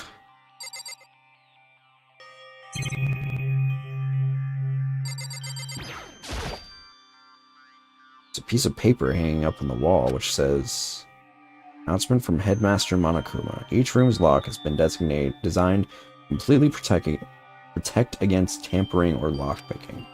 For making an individual room key is quite troublesome. Please make sure not to lose yours. Your room comes furnished with a shower, but please note that the water is turned off at nighttime. Damn. This is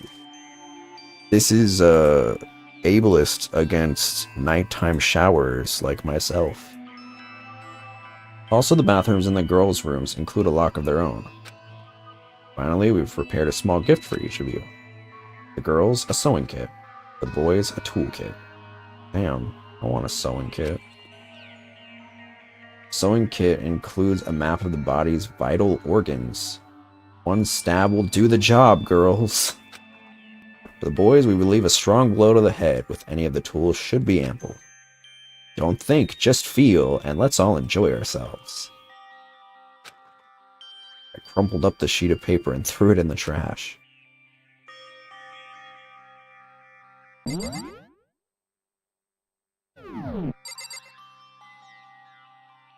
Void. The void beckons. It's like this door leads outside. Locked. So some of the rooms have locks, huh? I'm starting to understand. This room must be anywhere other than the dormitory will be seen as sleeping in class and punished accordingly. This is my assigned dorm room. Who must have carried me here after I fell unconscious? That answers the question. The next question is, what's everyone else up to right now? Only one way to find out. That's to get out of here. How am I gonna do that if the door is locked? Oh. Okay. Thought it was locked. I rushed out of the room to meet up with all the others. There's someone waiting for me there. Like seeing something out of an old TV show. Wham!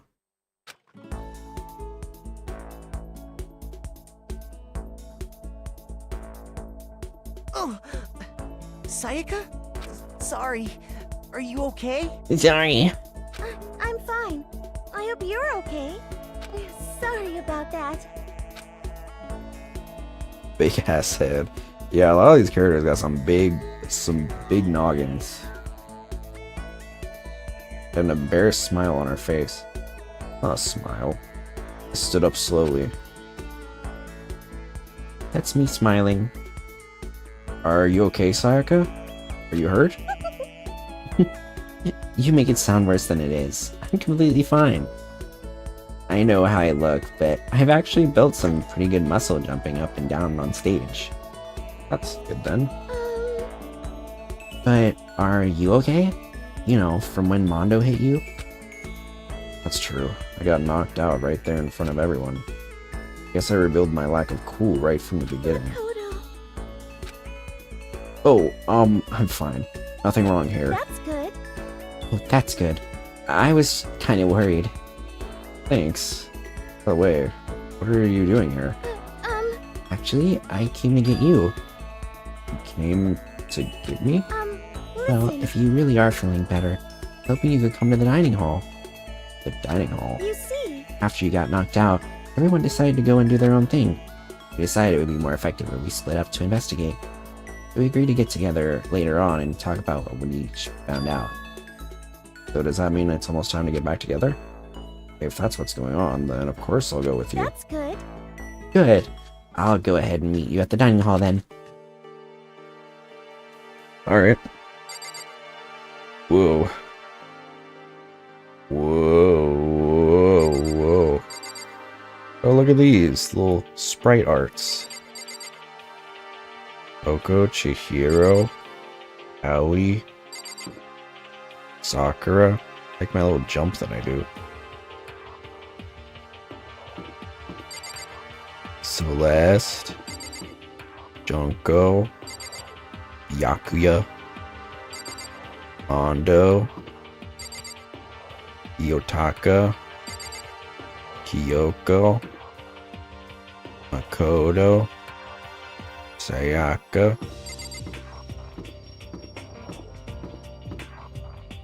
Sakura, Leon, Yasuhiro, Ifumi. Everybody's here. Oh, a nice tree effect.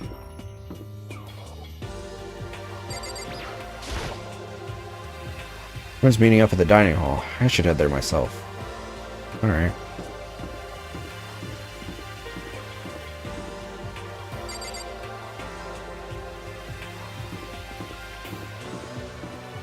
Dining hall.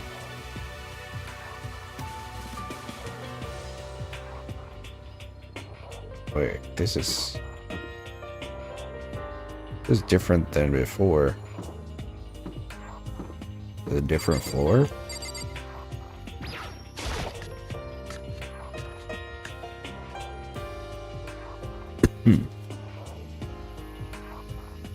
This must be the dormitory dining hall.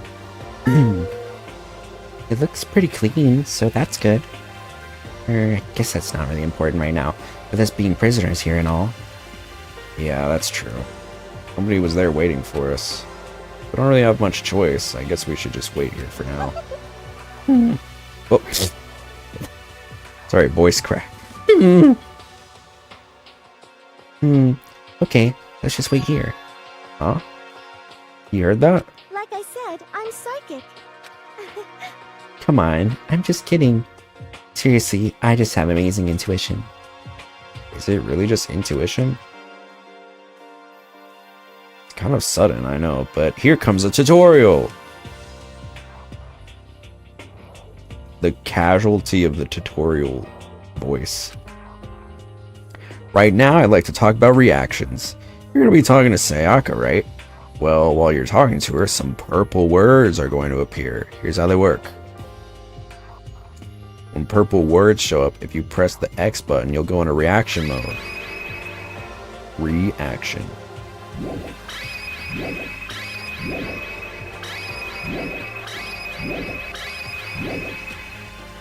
At this point, you can use the directional buttons to make a selection, and the A button to confirm it. Also, when it comes to that dialogue, you can review whatever you talked about to look for more info. Talking to someone about things like this is called a reaction. Okay, do your best to enjoy your ever-important school life.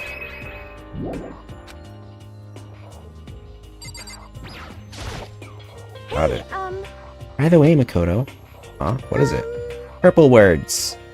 Well, it's just, this is kind of continuing the self-introduction thing. Wait, what do I... Continuing our self-introductions? We kind of got cut off before, but I had a question I wanted to ask you. Ayaka wants to ask me something? Wonder what it is. I'm really curious.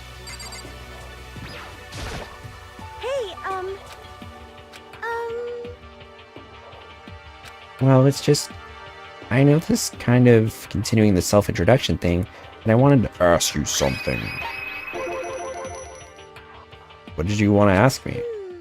Makoto, did you happen to go to Blackroot Junior High? Were you maybe in class 2?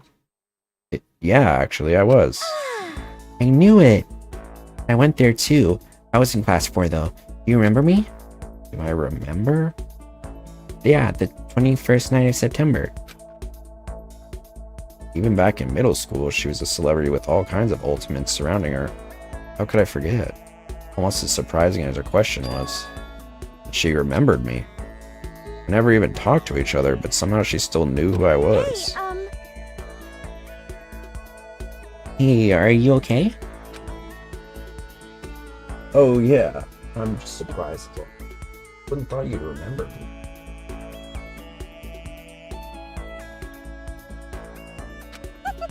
We went to the same school for 3 years. Of course I remember. Well, that's true, but there were a lot of students in our grade, right?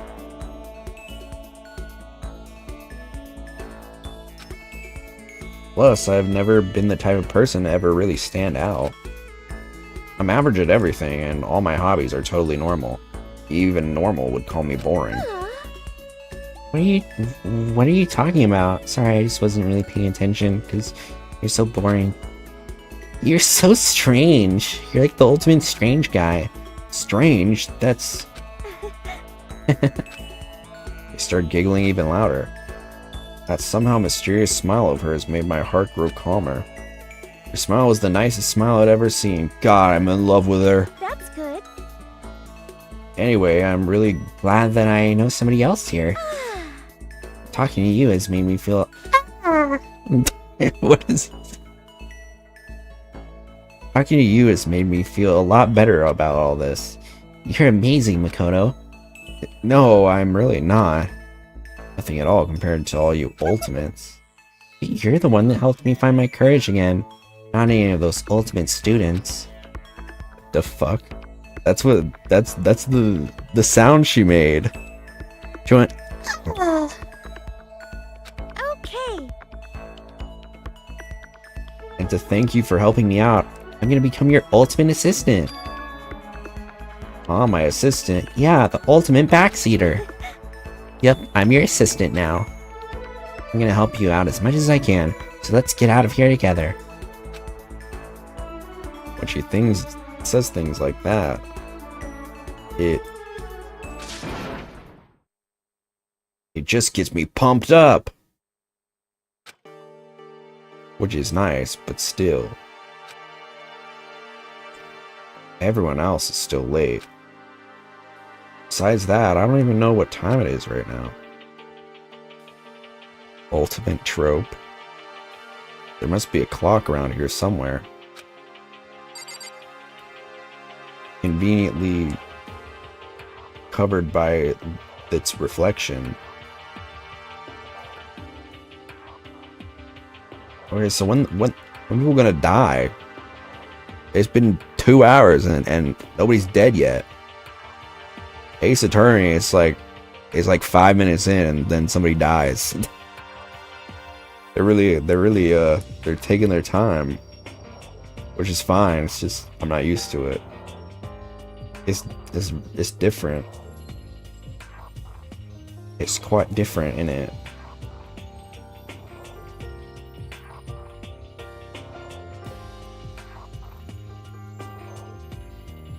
Oh, there's the clock.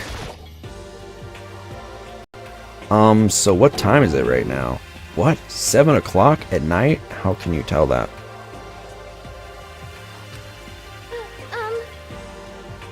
You were unconscious for a pretty long time. I see. Without being able to look out a window, I've lost all sense of time. I have to stay in this place for too long, I might just go crazy. Hey, I can't believe no one's here yet, but I'm sure they'll start showing up soon. Almost like he timed it. Taka threw open the dining hall doors right as Sayaka said that. Hey! Ah, Makoto, Sayaka. So you two got here first, huh?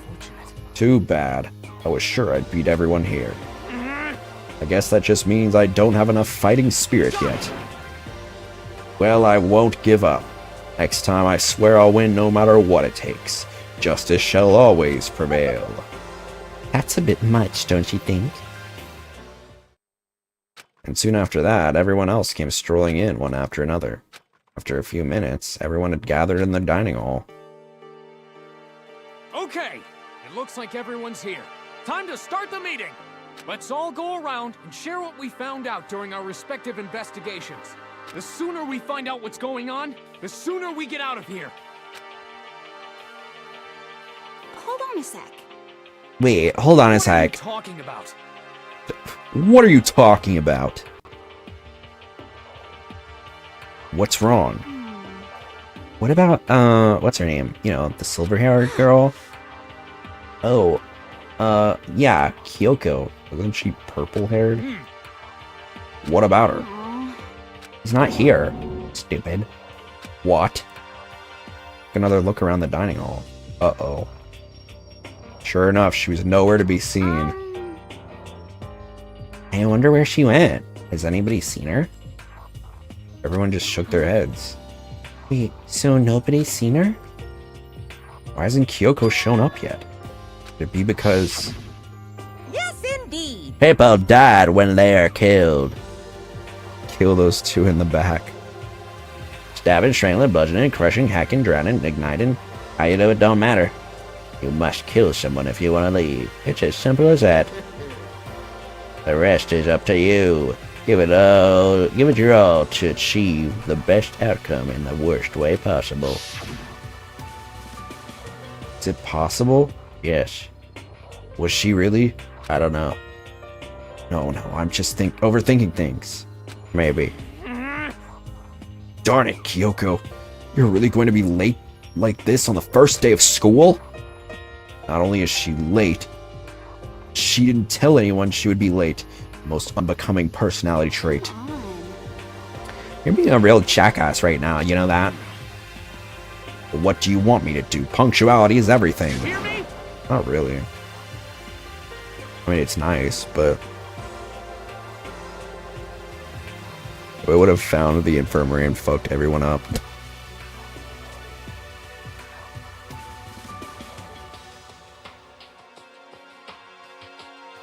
Now then, I declare that the first session of the Hope's Peak Academy briefing meetings has begun. Makoto, actually, first of all, I've talked enough. I just be quiet.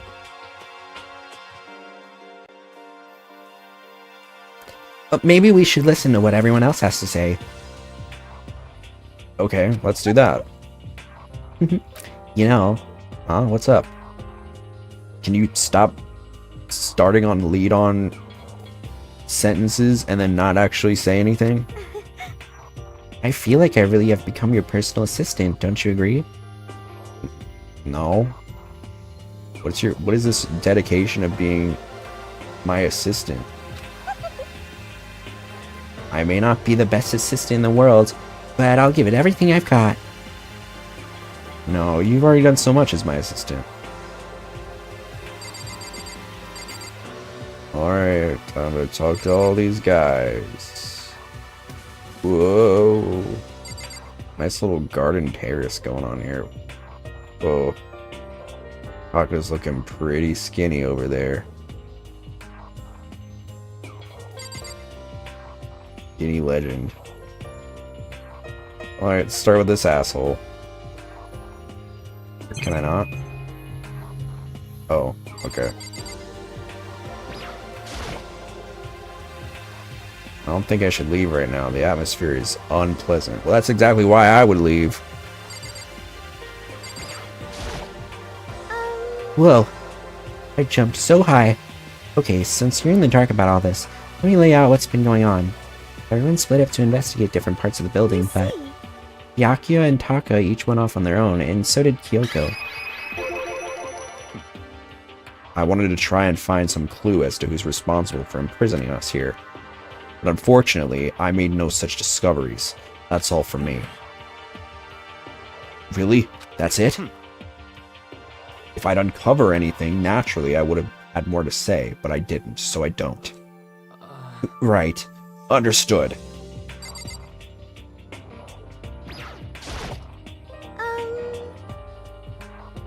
You see.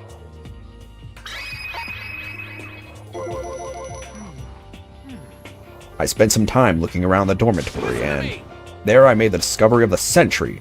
I found that there was exactly one room for each person. Well, yeah, I figured that out before anything else. Each door already had a nameplate on it, so I guess all the rooms have been assigned already. And each room key was attached to a keychain with the owner's name precision etched onto it. Which confirms that the room I was in earlier is in fact my room. And Chihiro and I found out that all the rooms are totally soundproof. Your next door neighbor could scream their lungs out, and you wouldn't hear a thing. That's probably not worth knowing though, right? Well, each room also had a private bathroom, which could also lock. But it looks like there were only locks in the bathrooms in the girls' dorms. So for Joshi's, have at it. Huh? But when I checked my bathroom door before, it definitely seemed like it was locked. That's weird. I shall double check that later. What is he? Is he a she? Hey, come on. Okay. Oh, okay. So they got a bunch of rooms ready for us. They're assuming we're gonna be here for a while. Down and listen. Well, better to have that than have not. At least we don't have to worry about surviving like wild animals. That can't be all you have to report, can it, Mr. Honor Student? Why do you talk like that? That's all for my report. Let's move on to whoever's next. Seems like he's hiding something.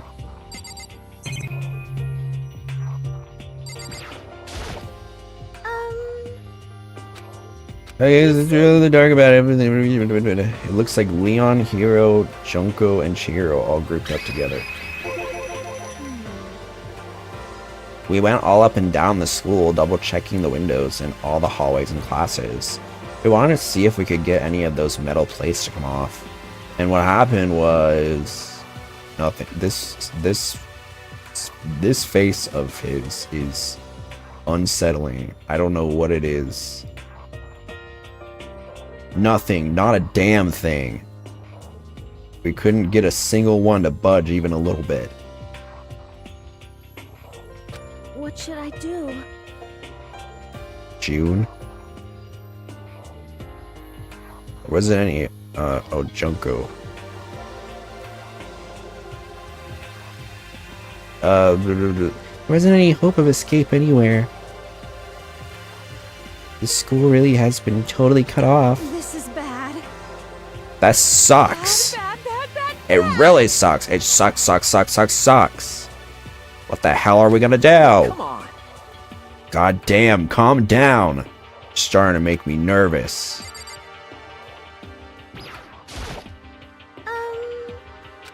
Okay, so here's like the other people.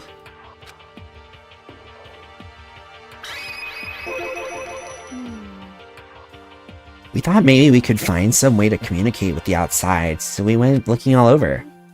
But we didn't find a thing. Sorry. Yo.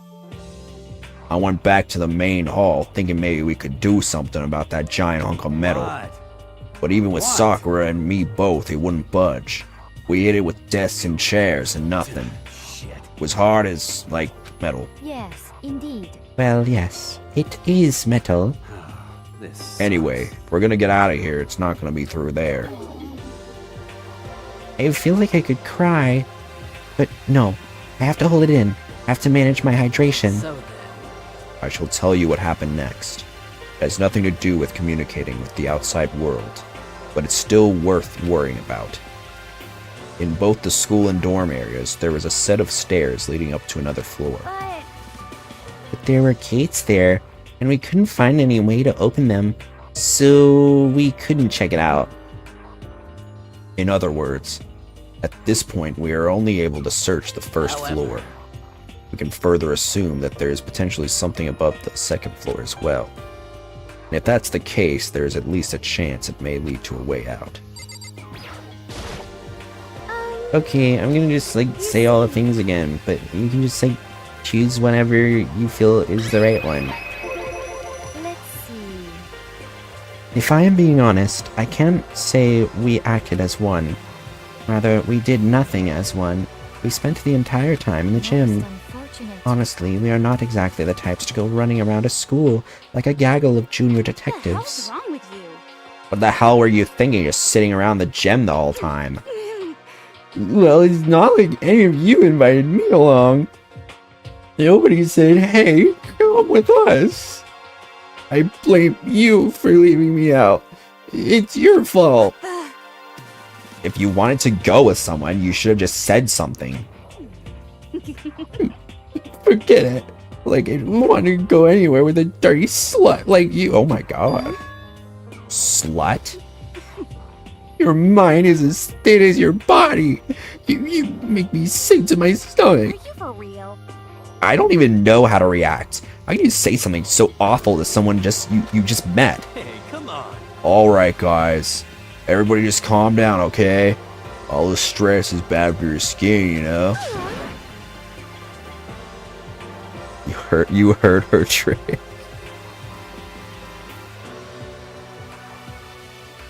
If I was Junko, I'd be like, excuse me?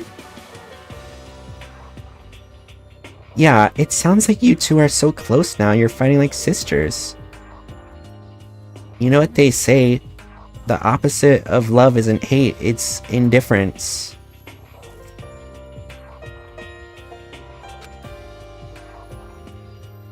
I don't think that's what's going on, Sayaka. Hey, So that's why they have to... So that's why they have... What? So that's what they... Oh, so that's what they have to say, huh? Sorry. I'm dyslexic. And I guess I'm the only one left.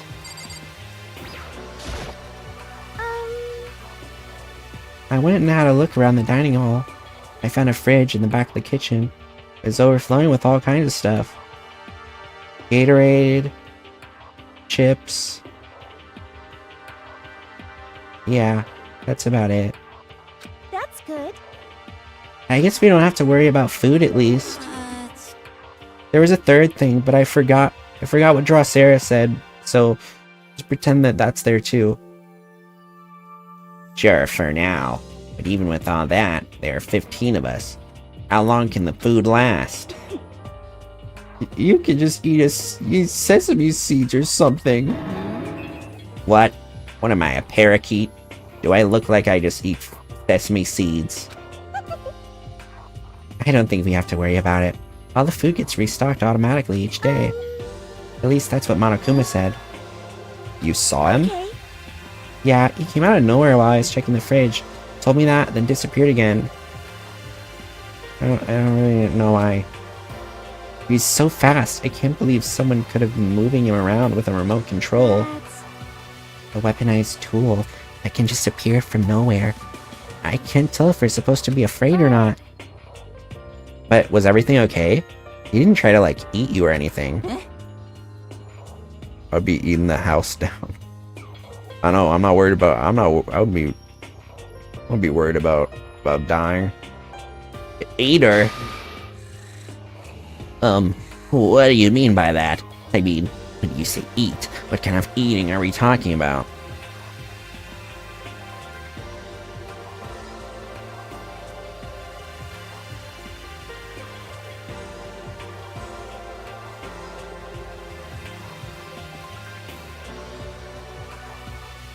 So he's one of these. Come on, man. Bastard. What the hell, fatty? You're acting like some kind of sleazy drunk dude.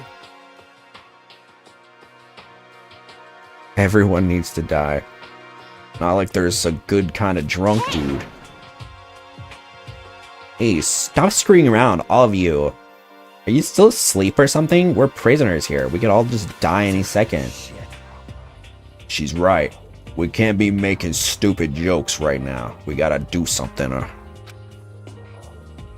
Voice cut through the noise, interrupting Mondo.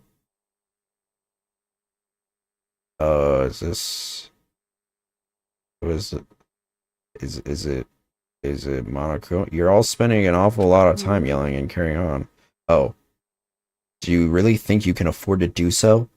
Have none of you accepted the reality of the situation? Kyoko! Where the hell... sorry, my language. Where the heck have you been?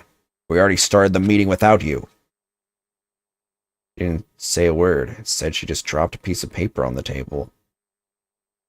It said 80085. And then a smirk appeared on her face. Huh? What's this?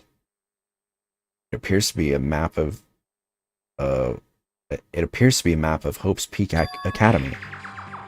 A map? What the? Where did you find this?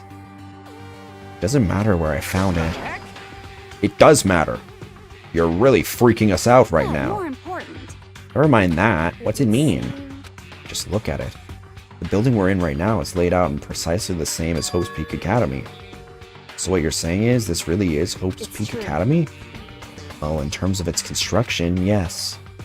But it looks like it's had a number of strange renovations done to it. Renovations? I don't know all the details yet. All I found was details about the first floor. But then, this really is Hope's Peak. We didn't get kidnapped and taken to some other place. So stupid, it's not even possible. This is where the country's future elite are supposed to come and learn. Elite are supposed come and learn? But if this really is Hope's Peak, where's all the other students? Come on, guys. Let's just stop talking about all this. You know, negative stuff. Aren't you worried? Things don't look good. Worried? What's there to be worried about? I'm chilling, bro. I mean, this was all planned out, right? The people in charge of Hope's Peak put this all together, right? Man, if I got stressed every time something like this happened, I'd have ectoplasm shooting out my mouth. Weird thing to say, but okay. Good. Oh, look at me. I'm smelling my finger again. Good things come to those who wait, right? So we just gotta chill and everything will work itself out. What's your problem? Why are you laughing? What's so funny? I am just happy, that is all. It seems splitting up to investigate was a good idea after all. Have you been listening? Looking around was a total waste of time. We didn't find a way out. Didn't find who's behind this. We still have no idea what's going on. Huh? Is it not crystal clear to you what is going on? Because clairvoyant ghosts. Oh. Are you okay with this? It is perfectly Whoa. Jump scare. It is perfectly obvious that we have been imprisoned in some secret location with no way out. None of us had any response to that. We didn't want to accept that reality, but it was staring us right in the face. You don't have to go and say it. I was trying not to think about it. No way out. We're trapped here? Oh, wait, sorry. No way out. We're trapped here. What are we supposed to do? It's very simple. You want to leave, you just have to kill. Don't even joke about that. Everyone just calm down, please. We need to stop and think about what to do from here. There's gotta be something we can do. All we can do is adapt. Adapt to living our lives here from now on. Live here? Are you saying we should just accept it? Do you understand? A lack of adaptability is a lack of survivability. Survival is not based on who is the strongest or the smartest. It comes down to who can adapt. As someone who has come out on top more than once, I have a suggestion. What? Huh? What do you mean? We all understand that we are trapped here, which means we will be spending the night. However, you all remember the rule regarding nighttime, right? Nighttime is from 10 p.m. to 7 a.m. Some areas are off limits at night, so please exercise caution. Sleeping anywhere other than the dormitory will be seen as sleeping in class and punished accordingly. Let's see. And Makoto's already done it twice, so he's probably gonna die tonight. So regarding this nighttime, I think we need to add a rule of our own. What do you mean? Going out at nighttime should be prohibited altogether. The school regulations do not actually tell us not to go out at night. I would like to make it official. But why? Okay with this? The way things are now, every time night comes, we will all start to get worried and anxious. We'll all be afraid someone might try and come kill us. What? If we have to worry about that night after night for who knows how long, it'll wear us down in no time. So you're suggesting we limit our activity at night as a kind of preventative measure? Indeed.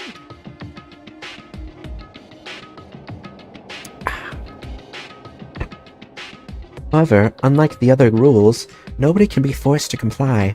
We all have to agree to follow it. I see what you mean, but I think I can agree to that. It's like the little goth leader said. Without something like that, we're just gonna self-destruct. Listen to me! On behalf of all the men here, I agree to comply. Hey, you can't just decide to speak up for us. I changed his voice a little bit because I was having identity. The voice was having identity issues. So everyone in here agreement? Everyone in agreement? Good. Then if you will excuse me... Wait. Huh? Wait, where are you going? Let's see. It is almost nighttime. I want to take a shower before it arrives.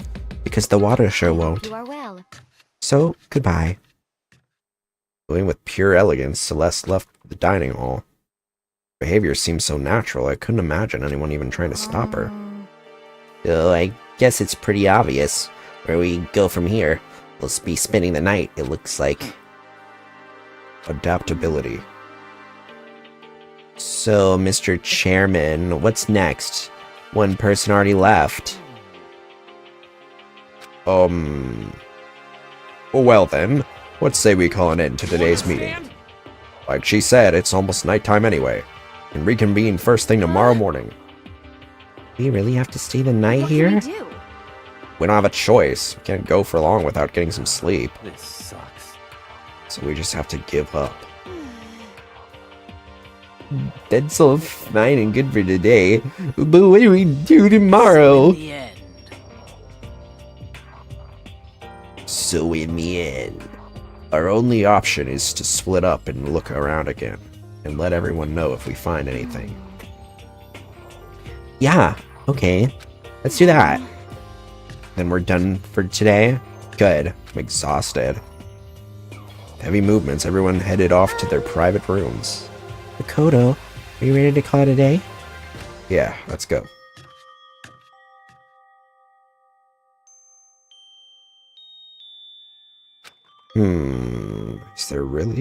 Is this really where I'll be staying for the foreseeable future?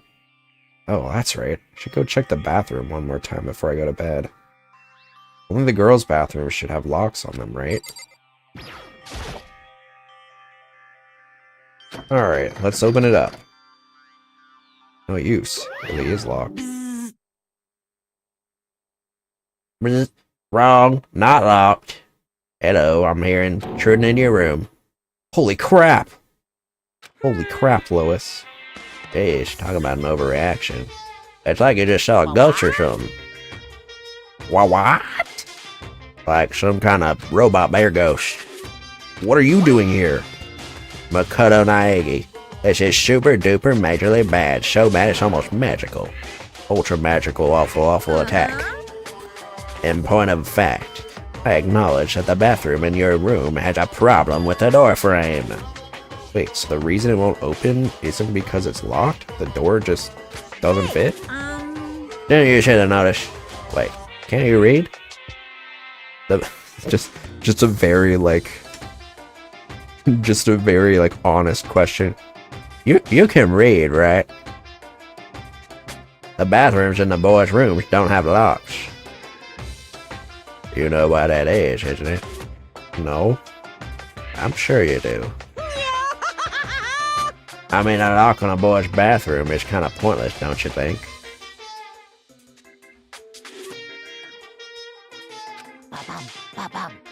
No comment. Well, it's not that it's pointless, I guess, but I'm no expert on the birds and the bees and all that. All I know is God made Adam and Eve, not Adam and Steve. Whoa, Monokuma. I didn't know you're homophobic too. What else? Listen up! You know, you're a murderer. You're encouraging child murder. Anyway, there's a little trick to opening this particular ill-fitting door. And that's what I'm here to teach you. You gotta, knock it a couple times. You know the stanky leg? That was big back then. Just, remember this? Remember when this game came out? Okay, ready? So you just gotta turn the doorknob, then lift up while you pull. Go ahead, give it a try. Turn the knob and lift the door up while I pull. When I did that, the door opened without a problem. See, it opened right up. What, are you guys too broke to afford a working door? Isn't that crazy though? Your door's the only one that doesn't fit quite right. Just like you. You're supposed to be the ultimate lucky student, right? It looks like you're not lucky at all. Anyway, I suddenly don't feel like being here anymore. Bye! Hey, wait! Damn it.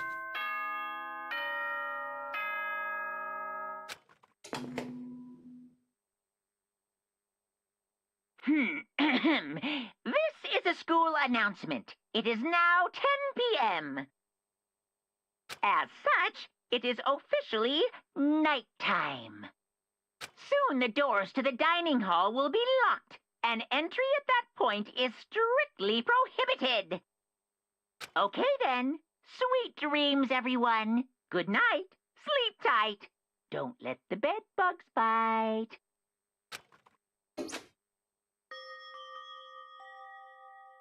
Looks like it's nighttime.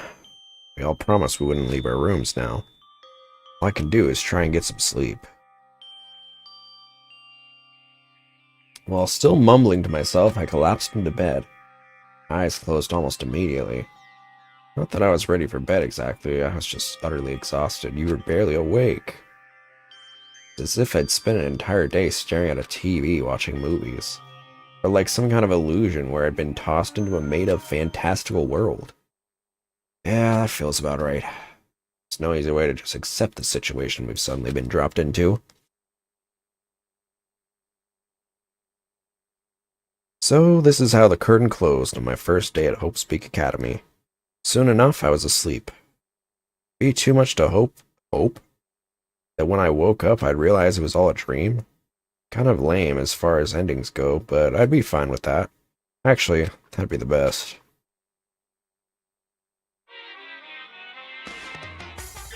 Monokuma Theater. In any normal school, Mr. Monokuma would be a kind teacher. But when I think about what's coming up, I'm just so full of pride and joy. Our ceremony earlier today was absolutely splendid. Thank you all very much.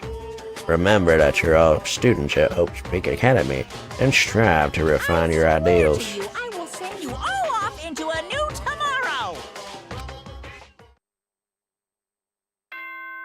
Well, okay. Ding dong, bing bong.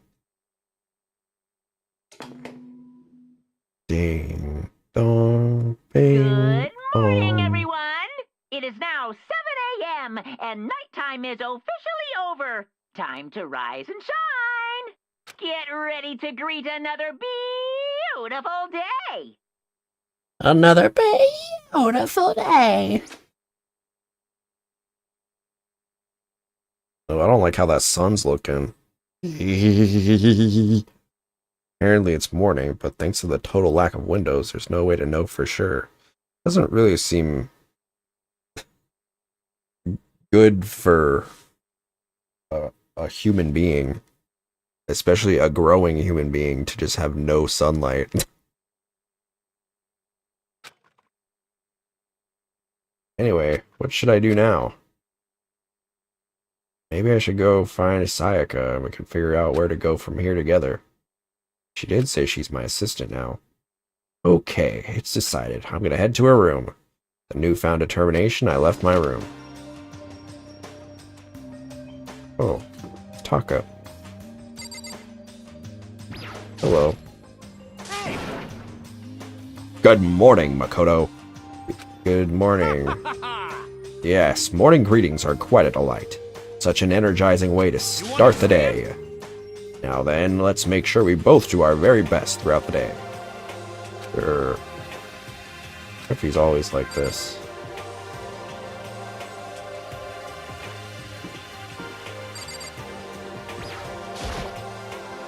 Hello?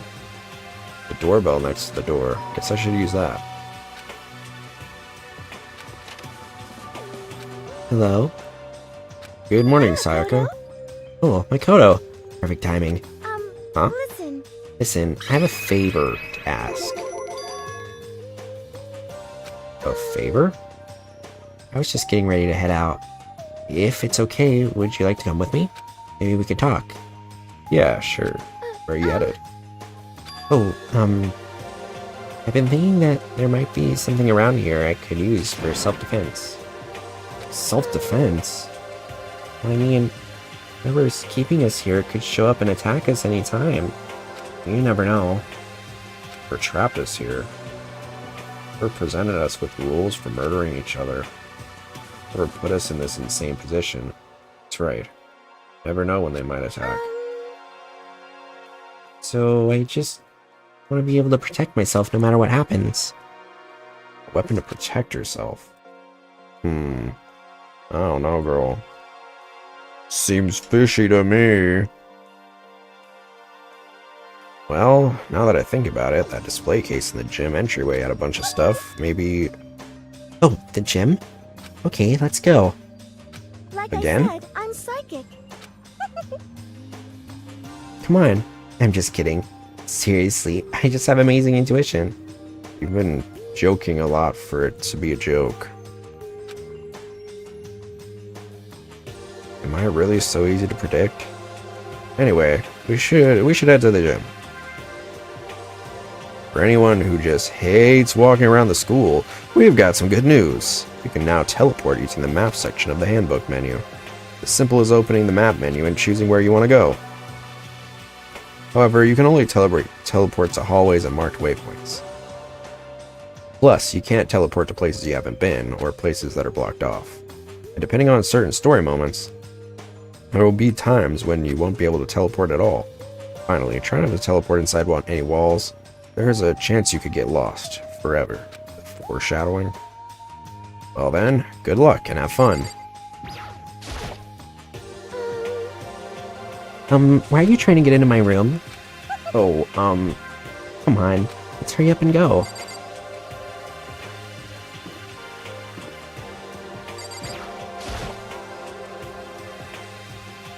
I guess this is Toko's room. I don't really have anything to talk to her about right now. Or really ever. Okay, cool. Hey! You wonder...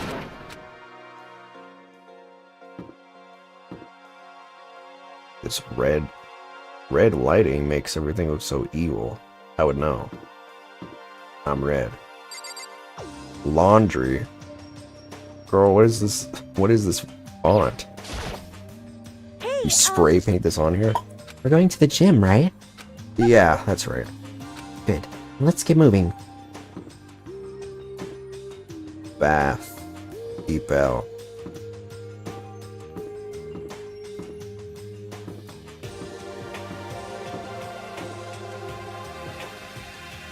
Is it on the second floor?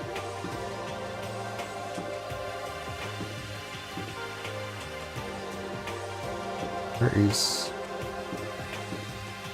El Gimnasio?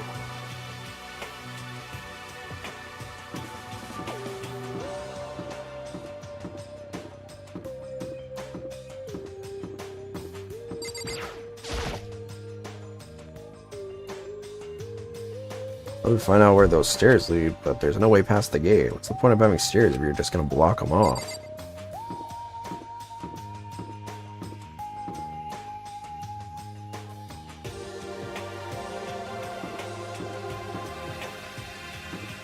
Oh.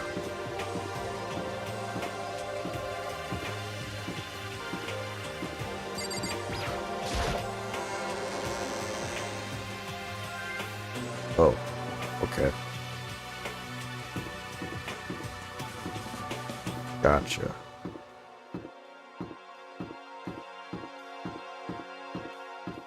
Man, for a school, we sure haven't done a lot of learning.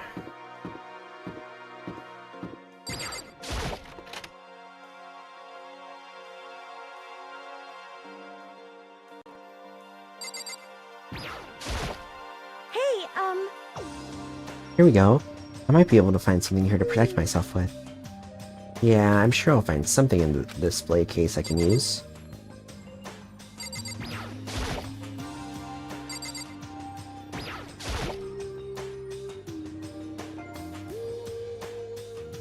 There's all kinds of stuff on the shelves up above.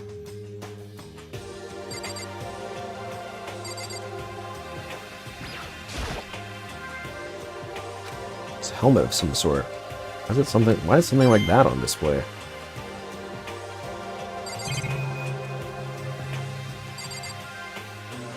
Guessing it's the sword. Black. Is this to commemorate some kind of championship? It's a gold statue of Buddha. There's something like that on display. Some terracotta clay figures. They don't look like the kind of thing you put in a high school gym. Why is something like those on display? Is this a sword? Oh no, I think it's just a replica. Still, it's pretty impressive. It's completely covered in a gold coating. But Jeez, I barely touched it and I got that gold stuff all over my hands. Wow, you're right. Your hands are totally cold. I mean, just for self-defense, I think it's still better than nothing, I guess. You should take it with you. It might help liven up your room a little. You think so? I guess you better be careful taking it back. You should wrap it in newspaper or something. And just like that, it's been decided. I don't see anything I could really use for self-defense.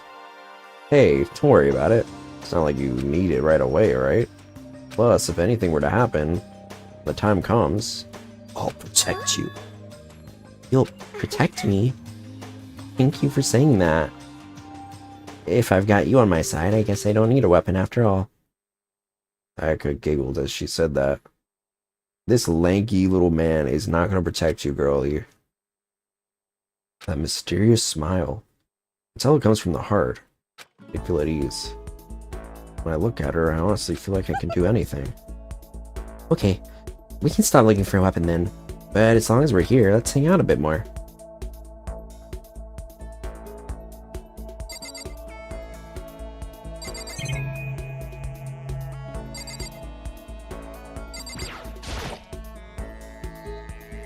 This is one of the monitors Monokuma appears on. Right now it's just showing the school crest. I don't even want to think about when he might show up on that thing next.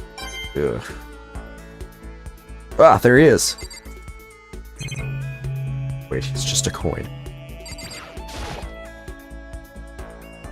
Surveillance camera. Cameras can see us even here. So the game rewards you for looking at everything with these coins. I get a good boy coin.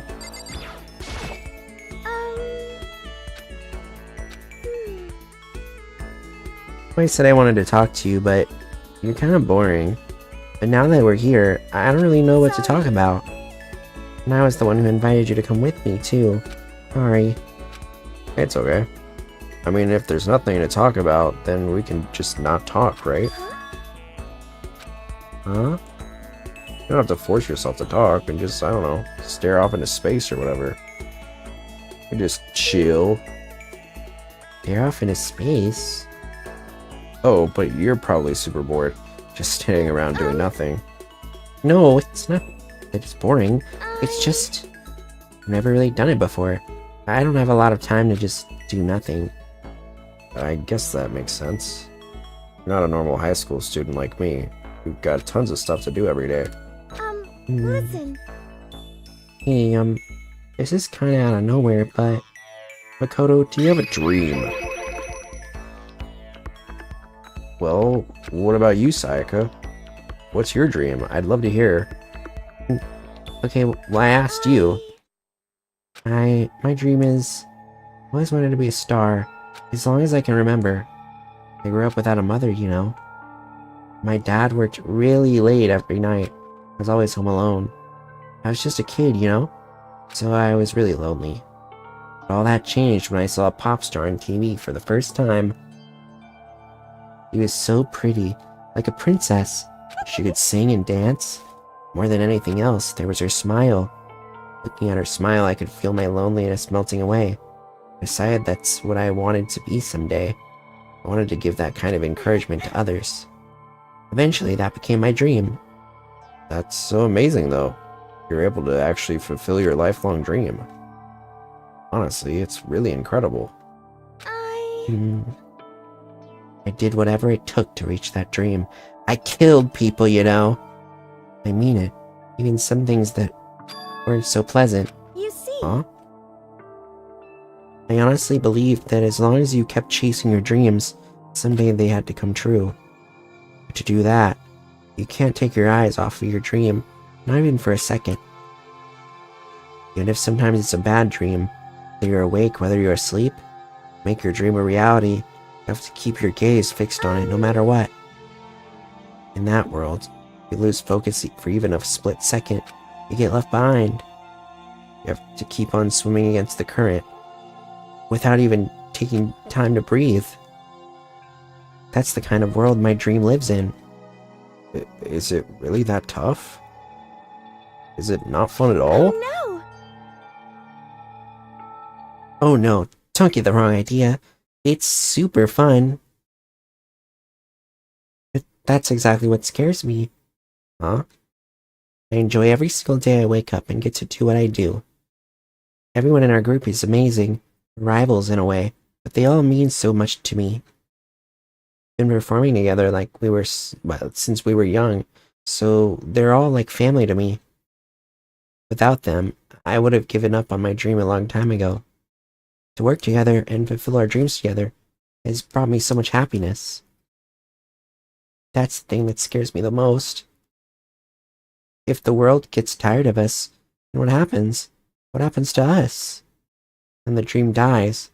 Those wonderful days come to an end, and everyone else goes their separate ways. Ayaka. She's trembling. Must be terrified. She worked so hard, sacrificed so much to get where she is. Must be terrified of losing it. So that's the reason I decided to come to Hope's Peak. Huh? What do you mean? Well, they say that if you graduate from here, success is basically guaranteed. Which means I could keep on performing with my best friends forever and ever. At least that's what I thought. I really did believe that, but now we're trapped here, with no way out. They're probably waiting for me. While I'm in here, the world out there is forgetting about me. Minute by minute, we're all disappearing. But still, Ayaka? I can't afford to be stuck in here. That was the first time I ever heard her cry out from deep within herself. That was the first time I ever heard her cry. Whatever. She sounds desperate. I can understand why she'd feel that way. Trapped here this way, the dream she put so much effort into is on the verge of disappearing forever. And that isn't something that can be fixed with a few kind words. The weight she's carrying, I can't even imagine it. I'm sorry. I didn't mean to complain. I kinda killed the mood, huh? No, not at all. Sorry. I'm really sorry. Sayaka? Actually, are you hungry? Before we head back, why don't we go into the dining hall and get some food?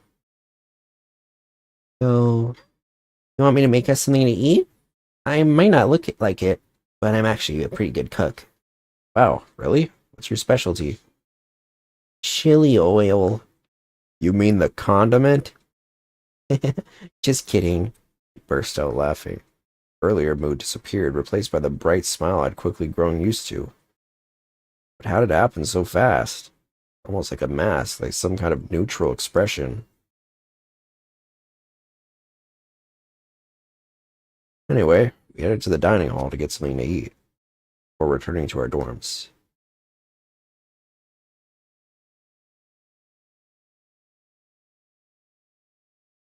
The only thing in my room is a fake sword covered in gold. All it does is make me feel that much more uncomfortable. Anyway, there's still plenty of time left in the day. I don't feel like just sitting here. Maybe I'll take a look around. Let's have your first experience with free time. Would you like to hear more? Absolutely. As you live out your school life here, you will be given free time at certain points. During your free time, you can spend time with your fellow classmates to deepen your friendships, and also give them presents, which can potentially give them an even better impression of you. Is it a dating sim now? Yes, it is a visual novel. Get these presents from the Mono machine in the school store. Come by early and often. At certain points, you'll witness intimate events. New info will be added to each person's report card. These events can also open up new skills, which will prove useful as everything plays out. We strongly encourage you to develop and deepen as many friendships as you can. Also keep in mind that when you talk with a classmate, time will pass.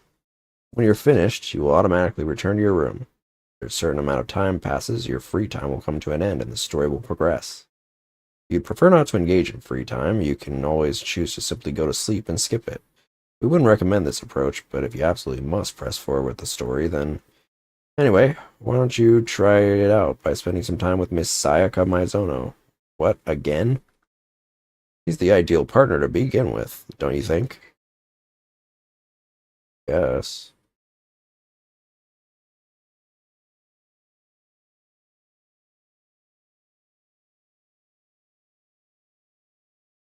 It's a notepad. Maybe I should write down what Sayaka told me earlier. Some kind of lint roller.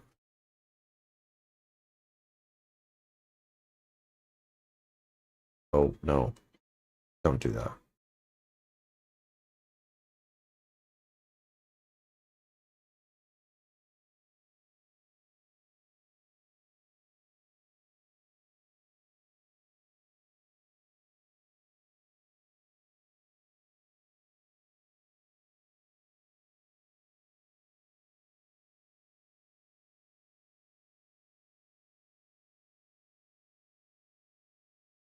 The only thing in my room is a fake sword covered in gold.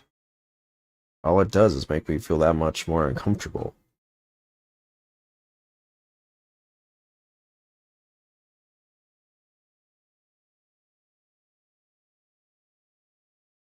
Monokuma Co. written across it. I guess they've covered all the details.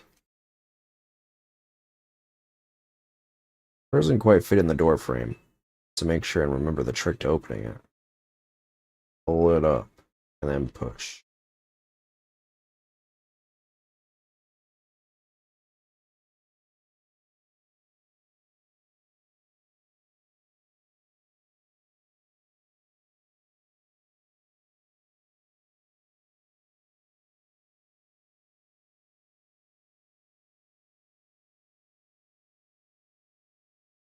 Huh?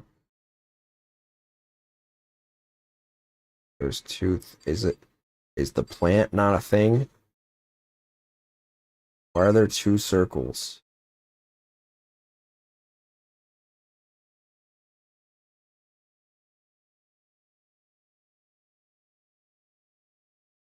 Alright, whatever.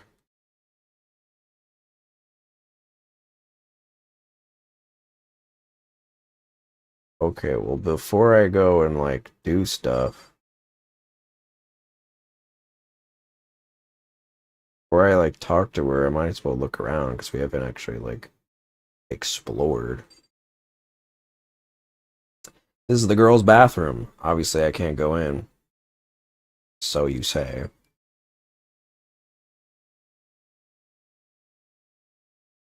Whoa, nice bathroom.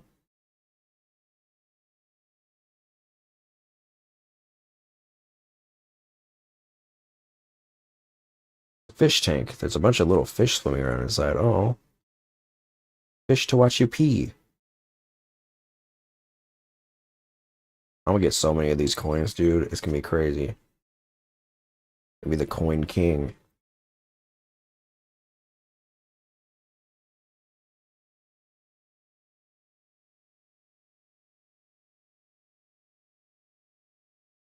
Dumpster room. Boiler room. Whoa.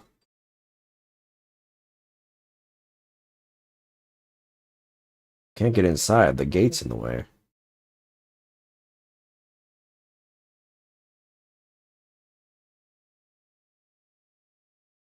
There's a hatch on the floor. Door won't budge. Must be locked. But there was a key. Or a coin. A keycoin. It's like some kind of switch. Wonder what it does. Maybe it lifts the gate.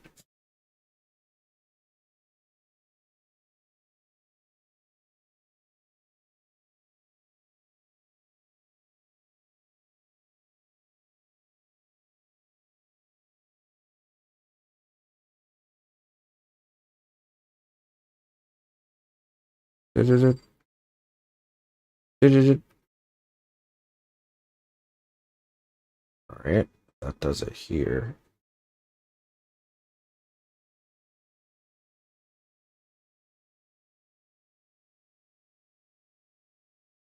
Over here, we have the laundry room.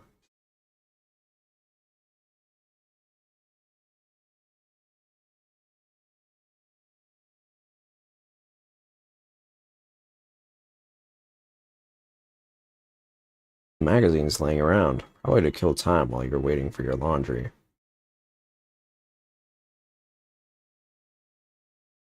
Washing machine. Not surprising. It's the laundry room after all. Or so they want you to think. I'm kind of scared. Are we really trapped in here?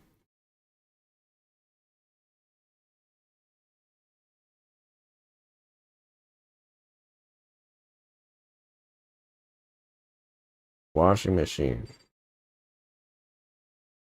Washing machine. A washing machine. I got a coin. A washing machine. A washing machine. I got a coin. A washing machine.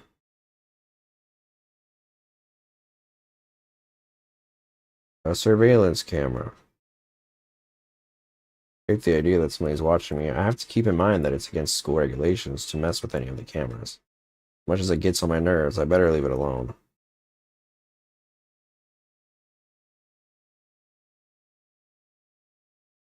Swimsuit hanging out to dry. Wonder whose it is. Probably the swimmer.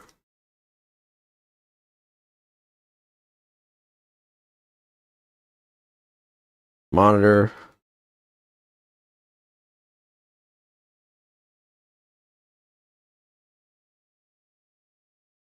Vending machine. It's always nice to have a drink when your laundry gets done.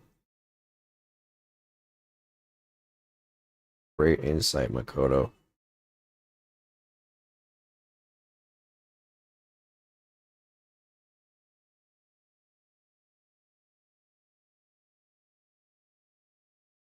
Hey, Devo.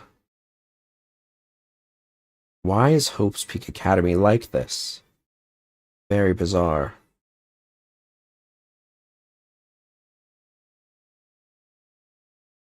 Door won't budge. It must be locked. Well, that, and it's also covered with caution tape.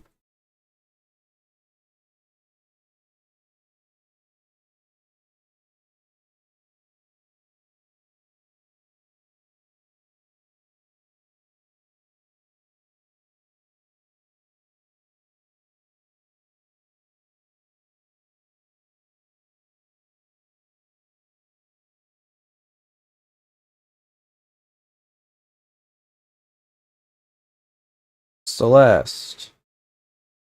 Love your pizzas, by the way. Actually, I don't. They're pretty ass. Everyone's working hard trying to find an exit, are they not? Good luck with that. I have no interest in such menial labor.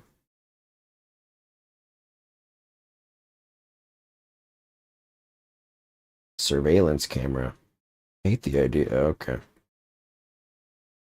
Well, it does give me coins. Coinage. Await coinage.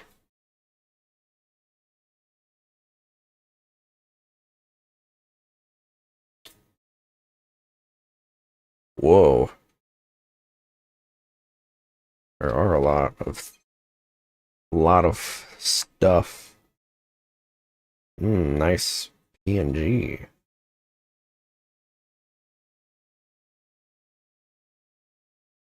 I love that it's just the same picture of like carrots, the same carrot over and over. It's a deli style display case. There's all kinds of food and stuff lined up inside.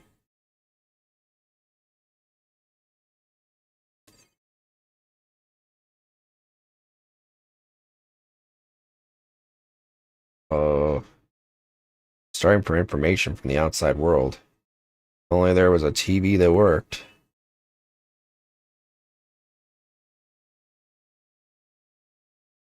Knives. Some kitchen knives hanging on the wall. There's a whole bunch of different kinds. I had no idea you needed somebody to cook.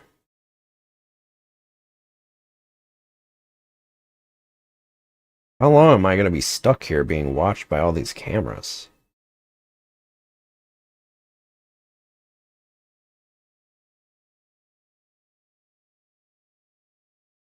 Colorful vegetables have been stacked in a huge pile.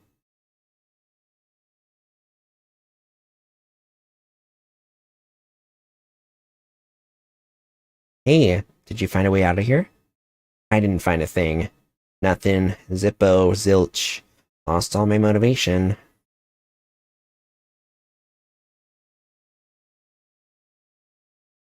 How do we get out of here? There's gotta be an exit somewhere. No. Seems like the only way is to kill.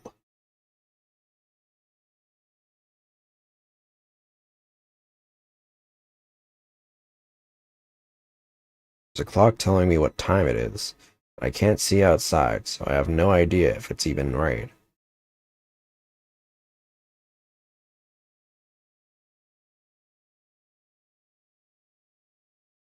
Is there not a window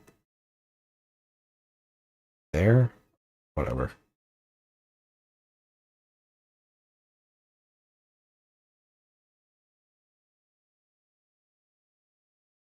Ahoy hoy!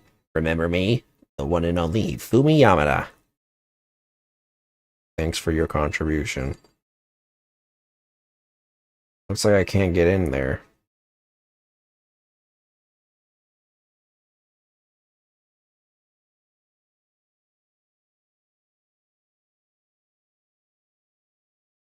Getting stuck in here is like totally disgusting. I want to get out of here. Oh, what's up, Makoto?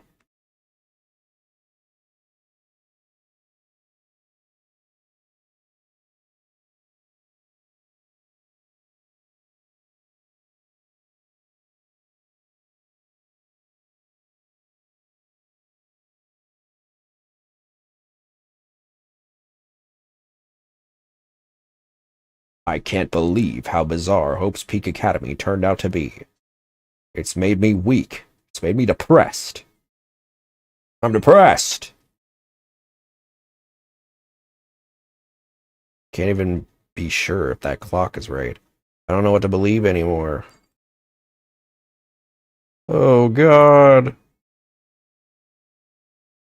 Is the Earth flat? I don't know.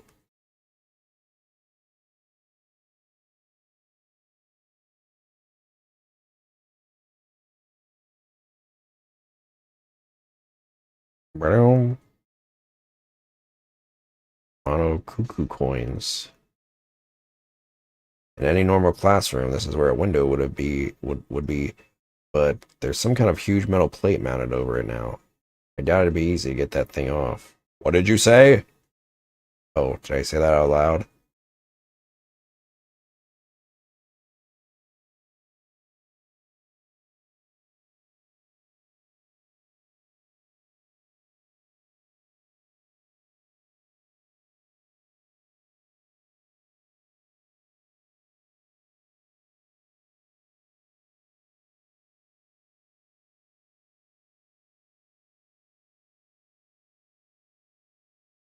It's the giraffe class.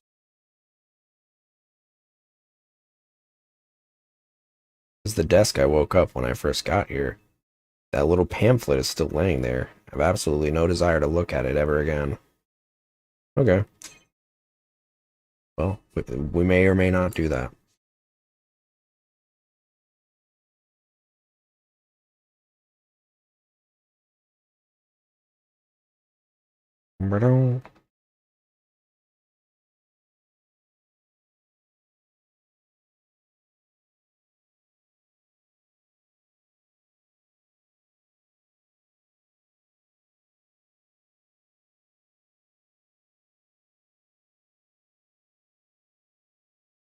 Can't believe how pissed off I am right now. When are they gonna let us off this hellhole? I want to talk to the manager. Seems familiar.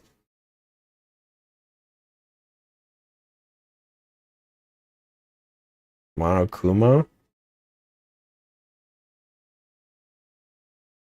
The door won't budge. Must be locked. Come in. Someone's in here.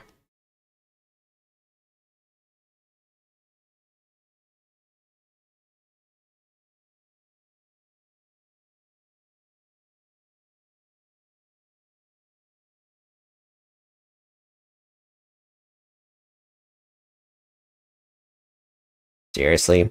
We're seriously trapped in here?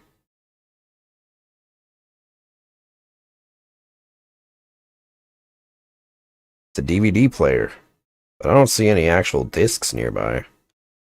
A DVD player is useless by itself. If we had something to watch, at least that'd help pass the time.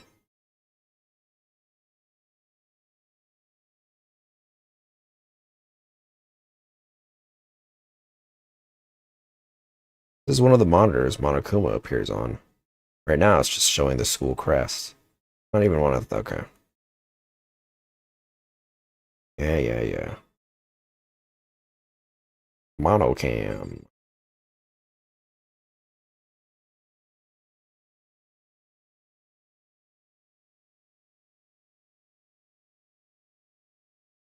Monocam.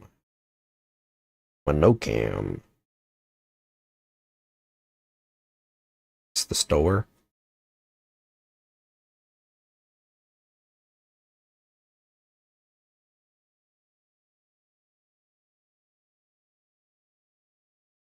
Notice observing. Mono Mall. A vending machine. I guess this must be the school store then. You could tell that from the vending machine and not all the various knickknacks and the desk. Yup, this is definitely the school store, but it has a kind of Japanese Western blend. Seems more like a cluttered antique store. I love antique stores. A newfound appreciation. This is one of the monitors Monokuma appears on. Yup. Erg.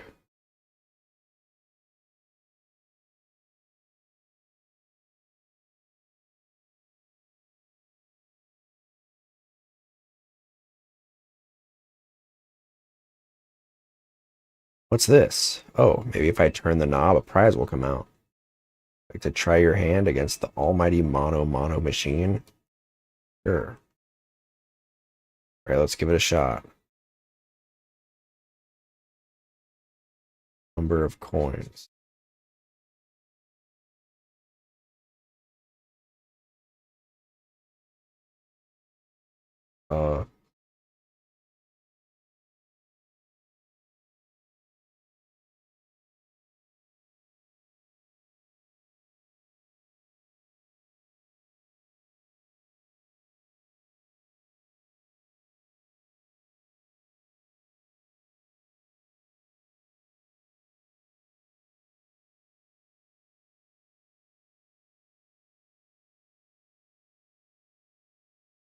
Wait, did it just give me 2? Oh. I didn't realize. I thought it would give me like 17. Oh, that sucks. I would have not spent that many if that were the case.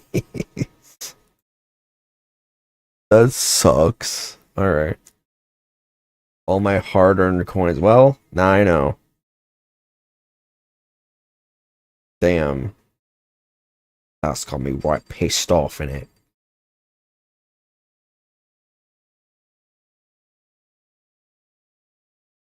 I'm right chuckled in it. Kind of busy here, man. Looking for an exit. Did that sound convincing? I'm totally just slacking off. I'm sure we'll get out of here somehow.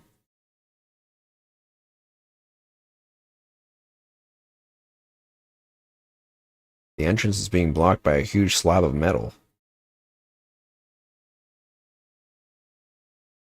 Surveillance camera. And there's what I can only assume is a gun attached to it. I really wish I hadn't seen that.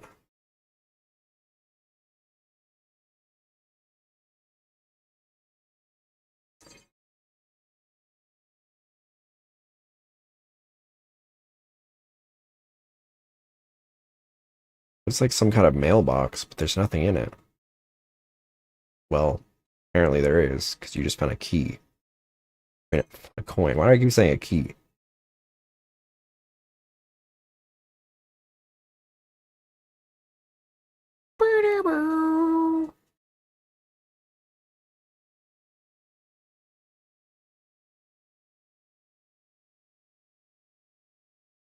Hmm.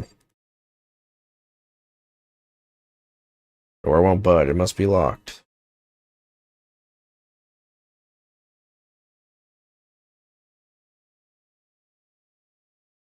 Ew. I hate this room.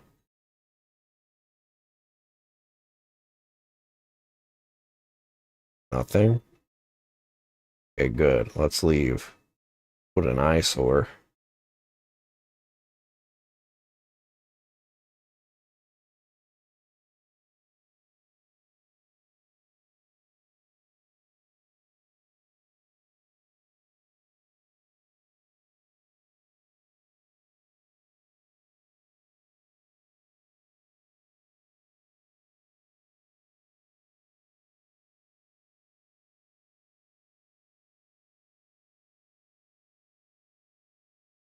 Inside the display case are trophies and other items.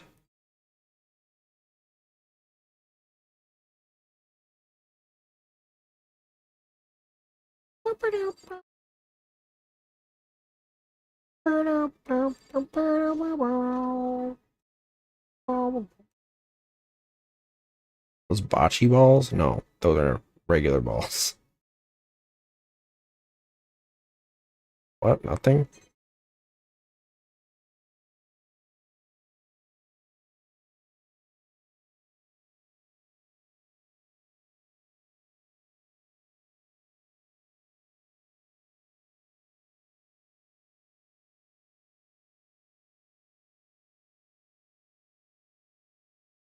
Okay, we interacted with everything. Whoa. I guess not. Hello there. Listen, who are you again? Apologize for my poor memory. Just so hard to remember things I don't care about. Alright. Nice talking to you too, Bakugo. What was your name again?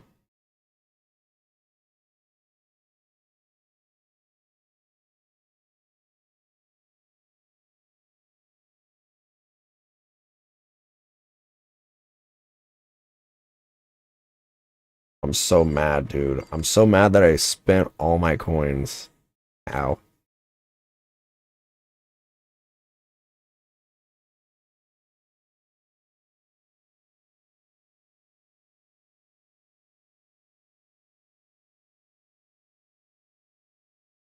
I guess I should press the doorbell. You know, Makoto, I'm so anxious. I really am afraid. Hmm? Should I talk to Sayaka for a while? Let's spend some time with Sayaka. Are you going to try and cheer me up?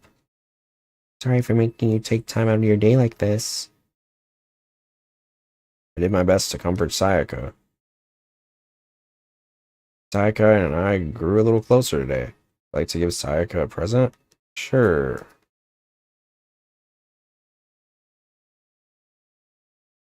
Civet coffee.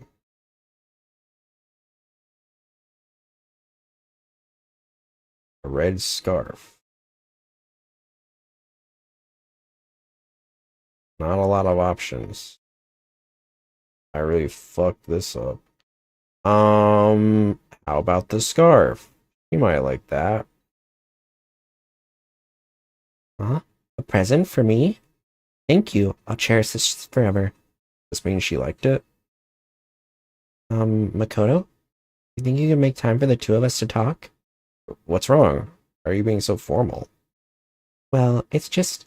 I guess that was kind of formal, but... Because I know I can count on you. Huh? Having you by my side really makes me feel a lot better. If you weren't here with me, I just don't know what I'd do. We lost. I hate that we had to meet again under such awful conditions, but I'm relieved you're here with me. Sayaka. Standing here face to face and hearing her say that, it's nice, but kind of embarrassing at the same time. I know how you feel. You being here is what saved me. Can't get over that. Really? Thank you for the flattery. That smile. Mysterious smile that softens my heart. I really wasn't flattering her. That smile saved me. But it's kind of strange, you know? I never thought I'd get a chance to really talk to you like this. All through middle school, you never talked to me. In fact, you never even looked at me. It's because you were like a celebrity. I didn't just go around staring at you. Wait, how did you know I never looked at you? They look at you all the time. Huh? I was always looking for an opportunity to talk to you. You wanted to talk to me? But since I always had so many people around me, we ended up graduating without saying a word. That was one of my biggest regrets.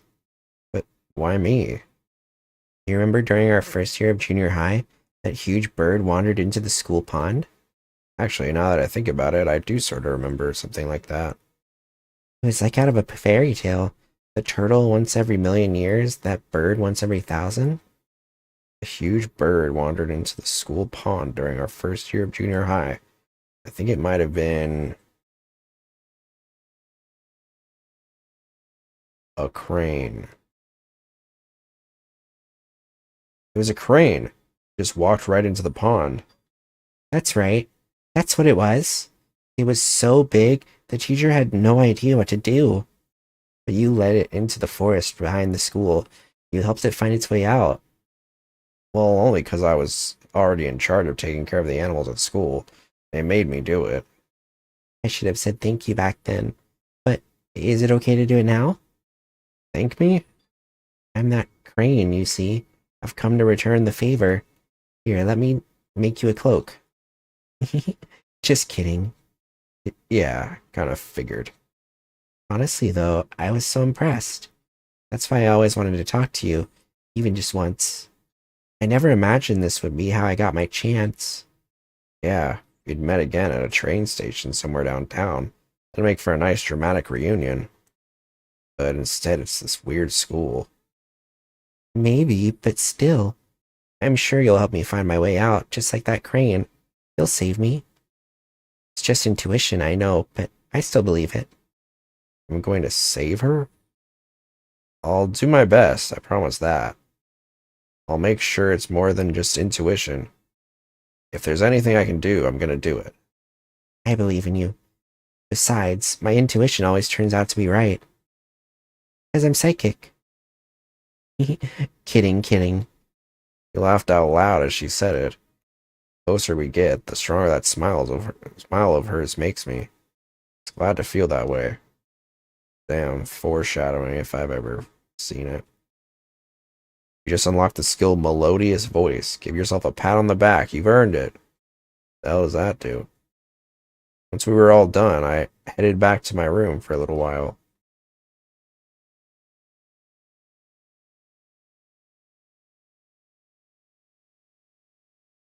Ding dong, bing bong.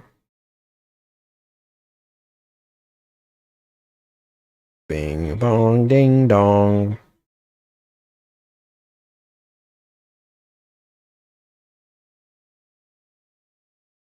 I'm gonna get some wine. Will be locked.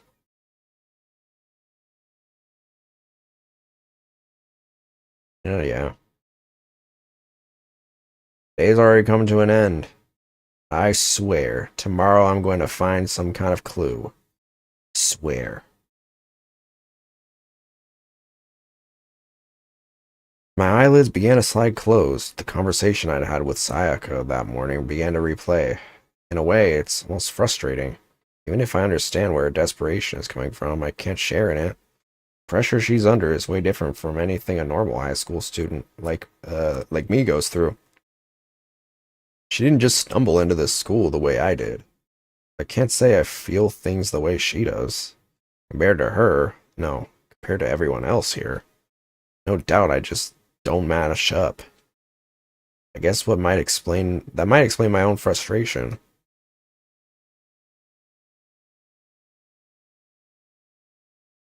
Hey yo, it's me again. I'm sure that you've noticed the killing game has begun, but there's still room for a little laughter. It seems our newest students, already so filled with despair, still have some hope of escape. So when will it begin? When will their hope begin to die? Is it time yet? Is it time? Cool. Bong, bing, dong, ding.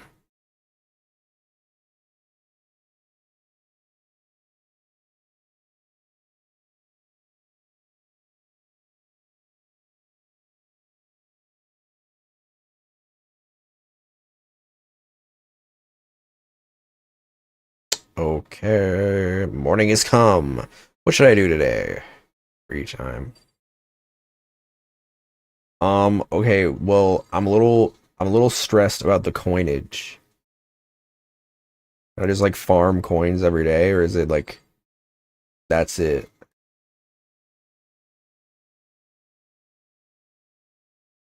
I spend all my potential coins.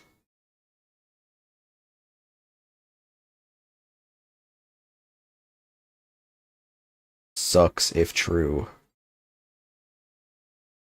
How the door isn't even like a part of the wall.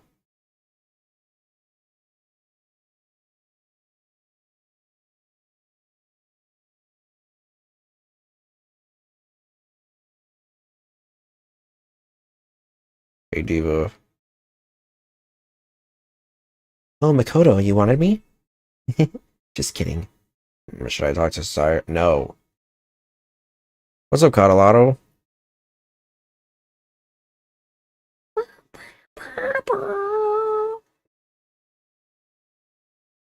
Oh, Leon's here. I was GTA Online yesterday. It was interesting. I had no idea what I was doing. I was so confused. I was so confused. But I'll probably play more of it. So you spent most of the time. I spent like half an hour.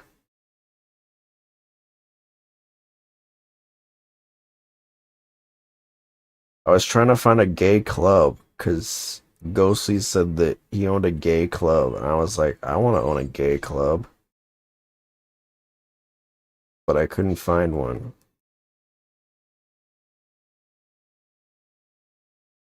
So I'm doomed to just be straight forever.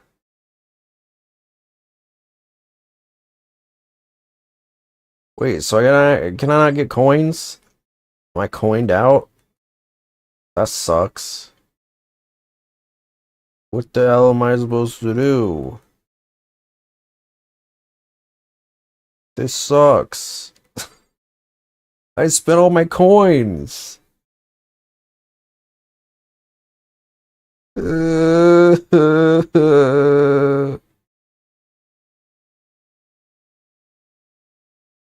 thought it was like a 1-for-1. The gay club, but you can have your own nightclub and hire exclusively male dancers, which is like 2 dudes. Awesome. Maybe I'll do that then. Where was the shop? Oh, it's over here. I might hang out with Leon. He seems cool. I like Aoi too. She seems cool. Divas. Shout out to my girlies.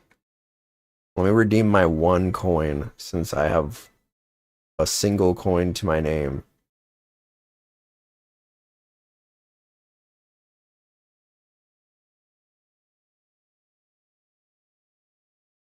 I'm about to like break it. I'm guessing the more coins you put in, the less percentage of repeating comes in. What the hell is that? Somebody's dookie?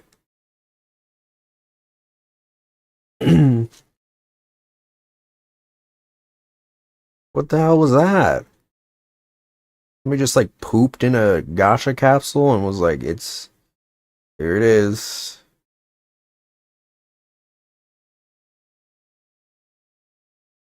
Disgusting. I'm gonna give it to Leon. My boyfriend. What are you doing, Makoto? We gotta hurry up and find a way out of here. Should I hang out with Leon for a while? Yeah. You're not trying to get me alone so you can kill me, are you? My fans will go all psycho on you if you do. I'm as popular as any international superstar. But if you're not gonna murder me, then let's hang out. I don't really want to be alone anyway. Your thing, babe. Spend some time with Leon. Leon and I grew a little closer today. I like to give... Not really, no. Yes, definitely. What can I give Leon? Coffee. Red scarf. I don't have any more of those. Moon rock. School crest.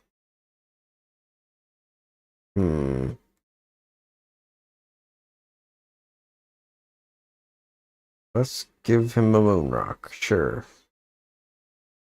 For me? Thanks. I mean, he liked it. Not even afraid anymore. Now I'm just pissed off. Why? Why is this happening to me?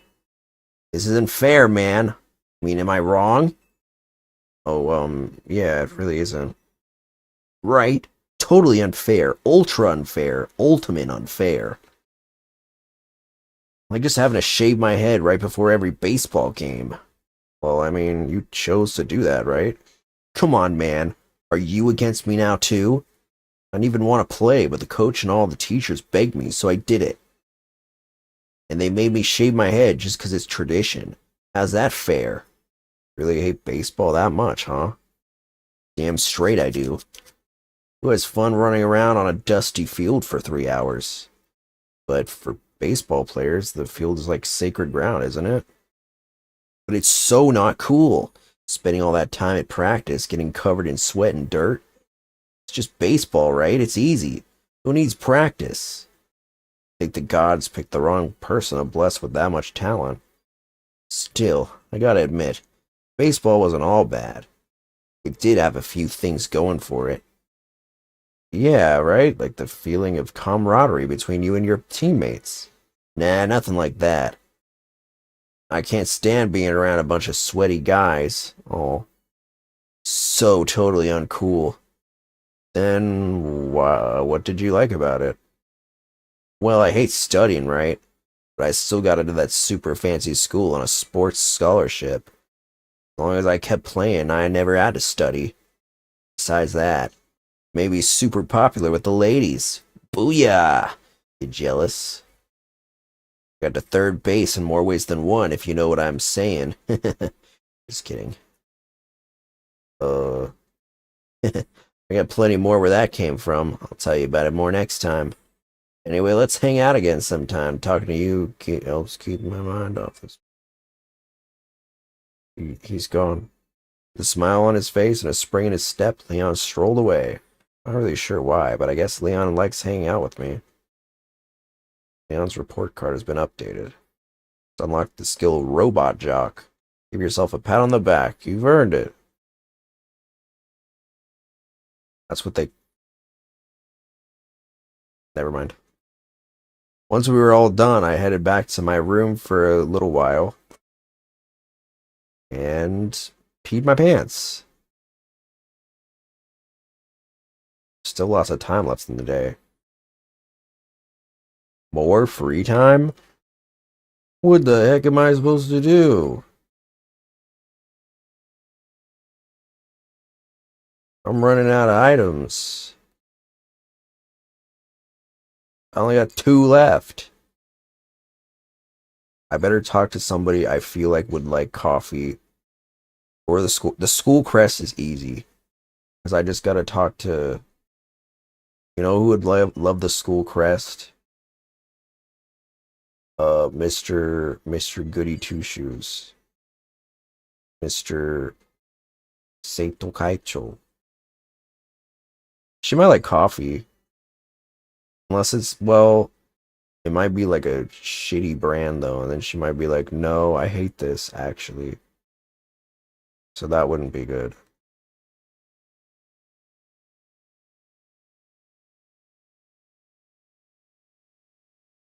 He's not around. I must find him. Because that's an easy clap, dude. I feel like he would love that. He'd love the school crest.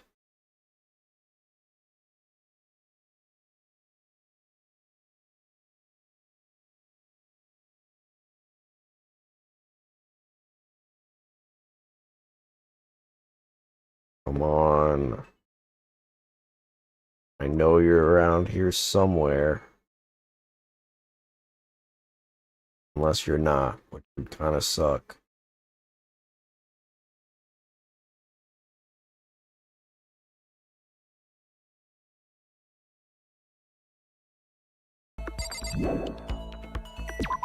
Where the heck is he?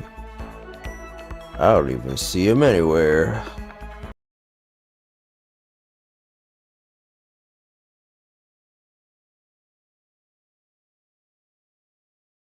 Where the heck is this guy?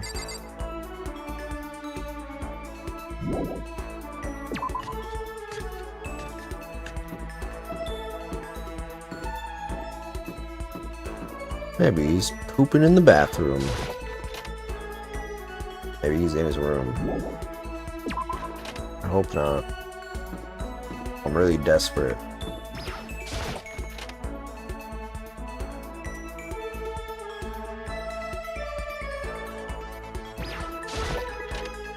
I'm really desperate.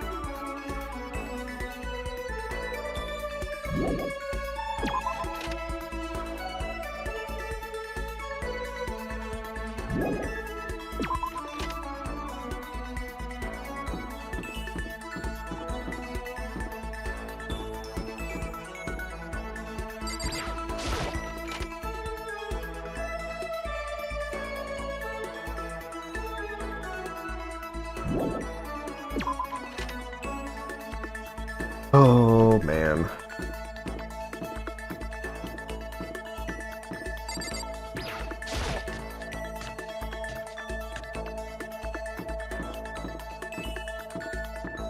How about the laundry room?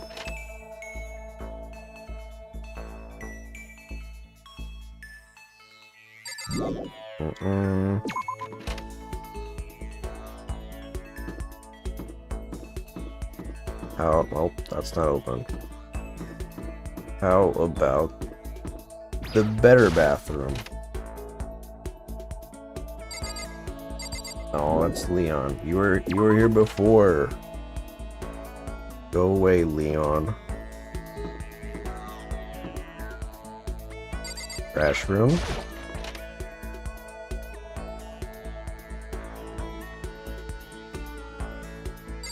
I like how the little boiler thing like scoots out of there. I gotta skedaddle. Sakura.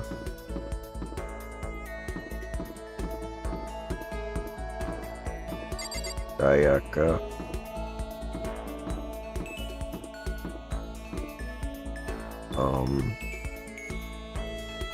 Can I just like talk to him in his room?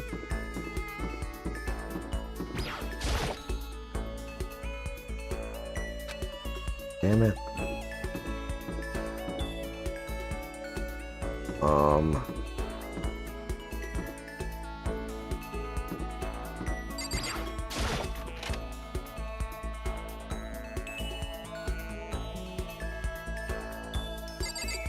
Maybe Junko would like the coffee because she's really probably busy being a model. Hey, Makoto, slacking off again, huh? Should I aim with Junko? Yeah, why not?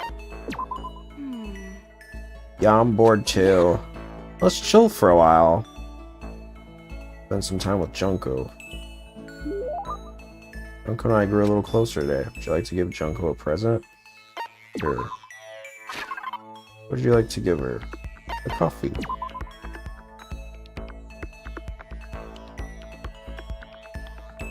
A Collected from the dung of an Asian palm civet as a unique fragrance. Oh, it probably would be good for Celestia then. Well, too late now. For real? Ooh, ah! Damn, Makoto, you got pretty good taste. I mean, she liked it. Listen, I just want to make this clear right up front. Don't get the wrong idea about any of this, okay? Huh? What do you mean? I mean, I hope you're not expecting anything from me. Gotta keep my virtue safe, you know. Huh? Wait, you mean... No, I'm not expecting anything like that. Come on. I figured. You're not that kind of guy, right? You're gay. Looking at you, I get a total omega male vibe. Okay. But still, they say even the tamest guy can turn into a wild animal. So I figured I'd say it anyway. A wild animal? Don't ask me why, but I seem to attract guys like that. Right, because she's so, flashy. The slut-shaming for Junko Enoshima is crazy. What the? They call me up super late at night, and they're all like, "You up? Hey, let's hang." Like, I don't even know what that means. Let's hang. Sounds so simple.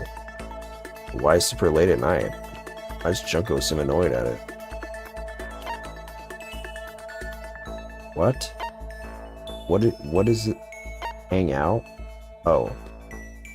It's asking me what it means. Well, it means, yeah, hang out. Oh, you must mean... You just meant hanging out. Huh? Did you come to a decision or something? Oh, no. Forget it. For real. Anyway, so we all get together, but the whole group's full of dumbasses.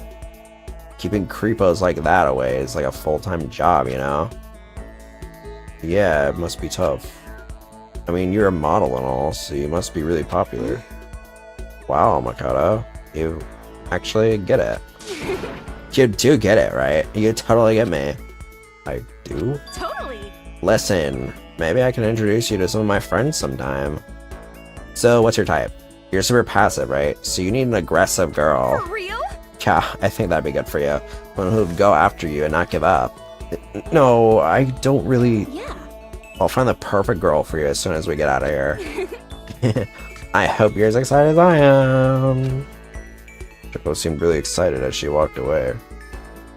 Well, also the fact that she did say that she was excited. Anyway, I don't really get it, but I guess she likes hanging out with me.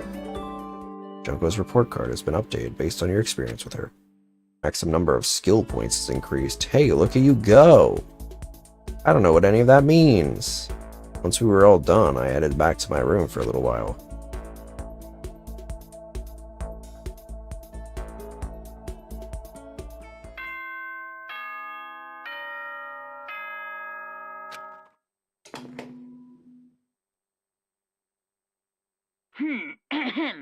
This is a school announcement. It is now 10 p.m. As such, it is officially nighttime. Nighttime. Soon the doors to the dining hall will be... Okay then. The third day here has already come to an end. When will I... No, we. When are we gonna get out of here? Next Tuesday. I laid on my bed and stared blankly at the ceiling. Before I knew it, I'd fallen into an uneasy sleep.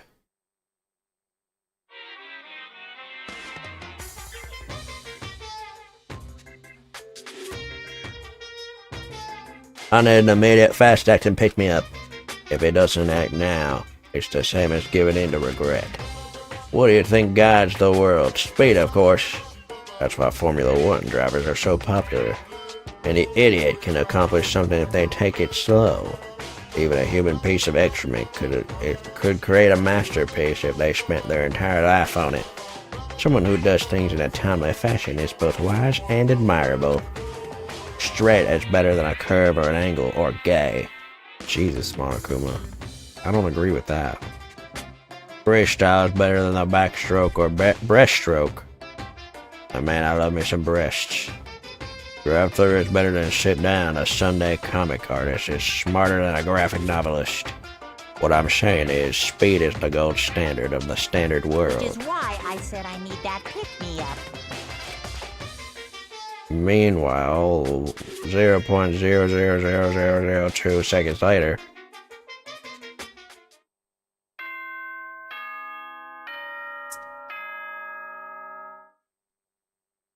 Sping bong, sping dong. German doorbell. Or German bell. Good morning, everyone. Get ready to... I woke up to the irritating sound of Monokuma's voice. I slowly pulled myself out of bed. Ugh, another night of restless sleep. Day after day, I can feel the fatigue piling up. As soon as the thought had crossed my mind, the doorbell forced its way into my room.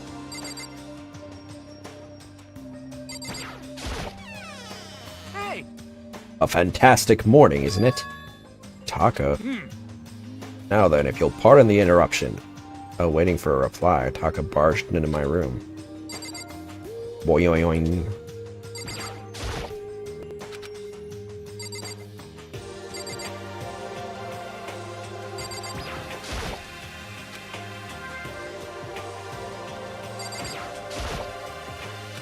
I'm desperate for coins.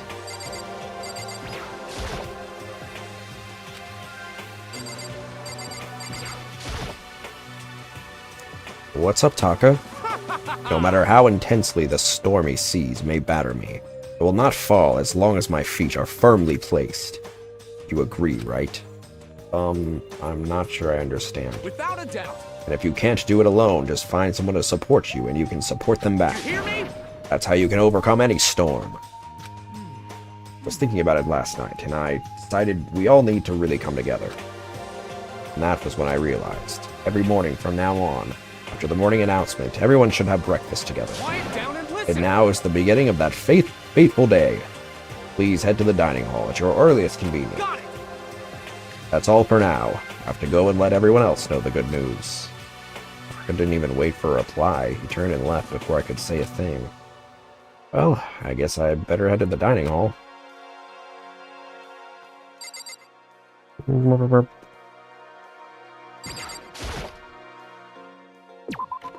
Leave the area.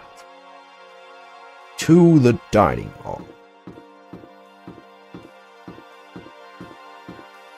What's up? Toko? What's your problem? What? Oh, I was just wondering what you were doing here. You should probably head to the dining hall, right? I know! I just need to prepare myself mentally. Prepare yourself? What is she talking about?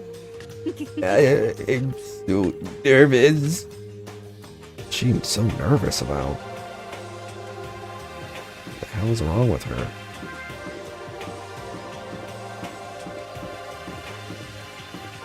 I have to pee! Hey! Makoto, have you guys got a freaking clue? Huh? Are you for real? My mascara is totally clumpy. I don't want anybody to see me this way, but Taka came and woke me up. What a dick. It looked just the same as yesterday to me. How are you talking As about? if. Like night and day. Sorry. Aw.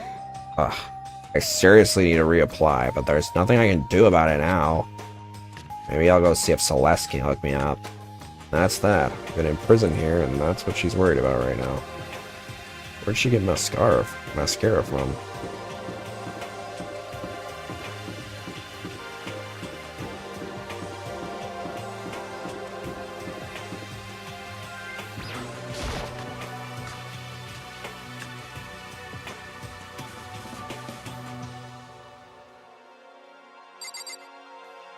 Ooh.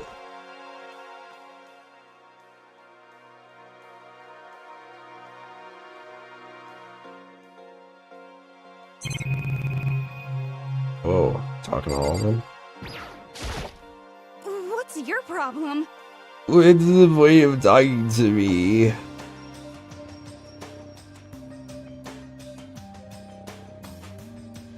Taka's the one who's got everyone together. Go talk to him if you have questions everywhere, whatever.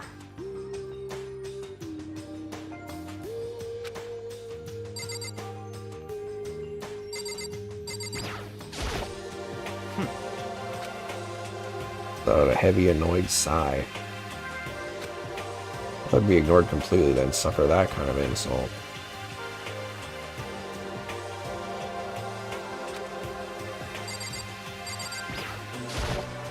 Yo. Good morning. Let's just hurry up and get this over with. Let's just hurry up and get this over with. Taka's getting antsy.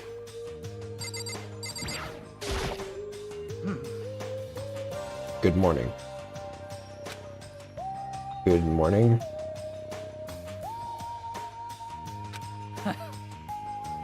To bring everyone together for a breakfast meeting is a very Taka-esque suggestion. Yo. Morning. Man, waking up to the sound of Taka squawking is not a fun way to start the day.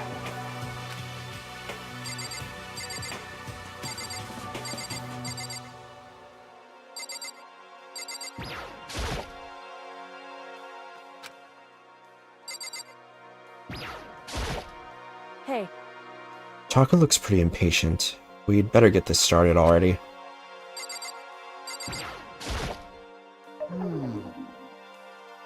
Good morning. Fumi, you don't seem too energetic. How very sad. How can I be? I got woke up by that annoying, obnoxious, nightmarish guy. That's why I hate 3D so much. Alright, man.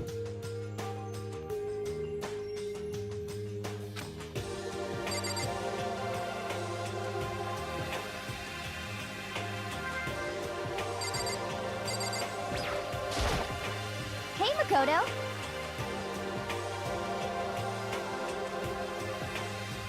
Good morning, Makoto. Morning. Breakfast time. Breakfast time. Gotta eat a big breakfast at breakfast time.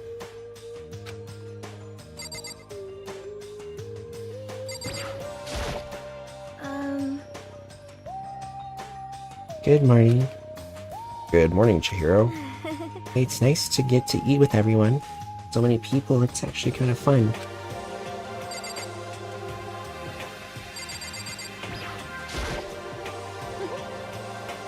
A breakfast meeting, eh? Perhaps it will keep me entertained and make life with everyone here a bit more bearable.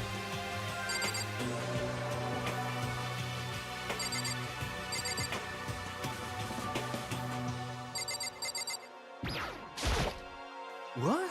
What are you looking at me for? Mr. Goody Two-Shoes is running the show for now.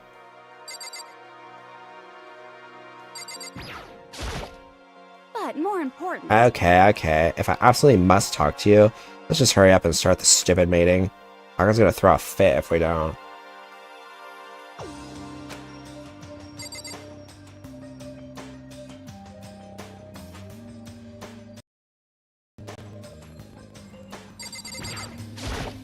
Listen to me! Okay, looks like everyone's here. So then, let's begin our very first breakfast meeting.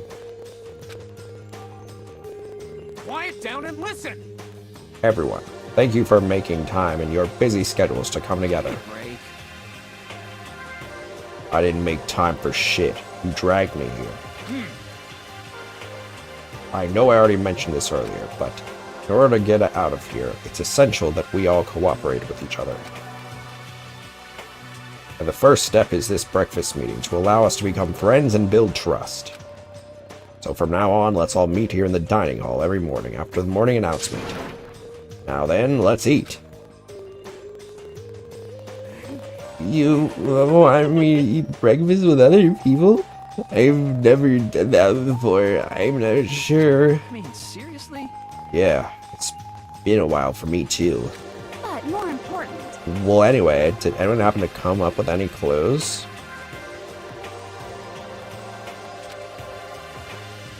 Silence echoed throughout the dining hall. Seriously? Seriously? Nothing at all?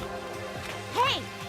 Anything. It can be about how to get out or who's doing this. Nobody has anything? Are you okay with this? You are going to die. Huh? Huh? Do you understand? If you can't stop yourself from showing weakness in front of others, you will die. Stop it! What the hell? Don't even freaking joke about that. I'm not joking. Adaptability is survivability, did I not say so? So you better hurry up and adapt to your new life here. What the hell is this? Have you gone completely insane? Adapt to my new life here? Do you have any idea what you're saying? What? What? Yeah, sounds like the girl wants to live here. And hell, more power to her. But shit. Piece of shit! No way in hell am I living here. I'm getting out of here. I don't give a shit. Sure, feel free. Okay, so nobody has any clues? What the heck? One thing I can tell you is who's behind all this. Someone who's totally weird and messed up. Why else would we be trapped in here in the first place? Hey, listen. Well, sure. It could be something like that, but for right now, actual clues are... Huh? What's up?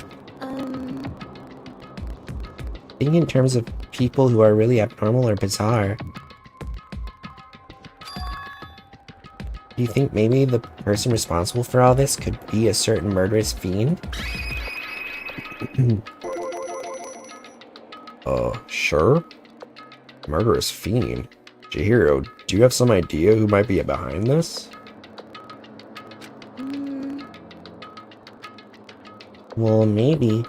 I mean, I can't really be certain, but... Certainty is not a concern right now. I'll allow whatever remarks you might have.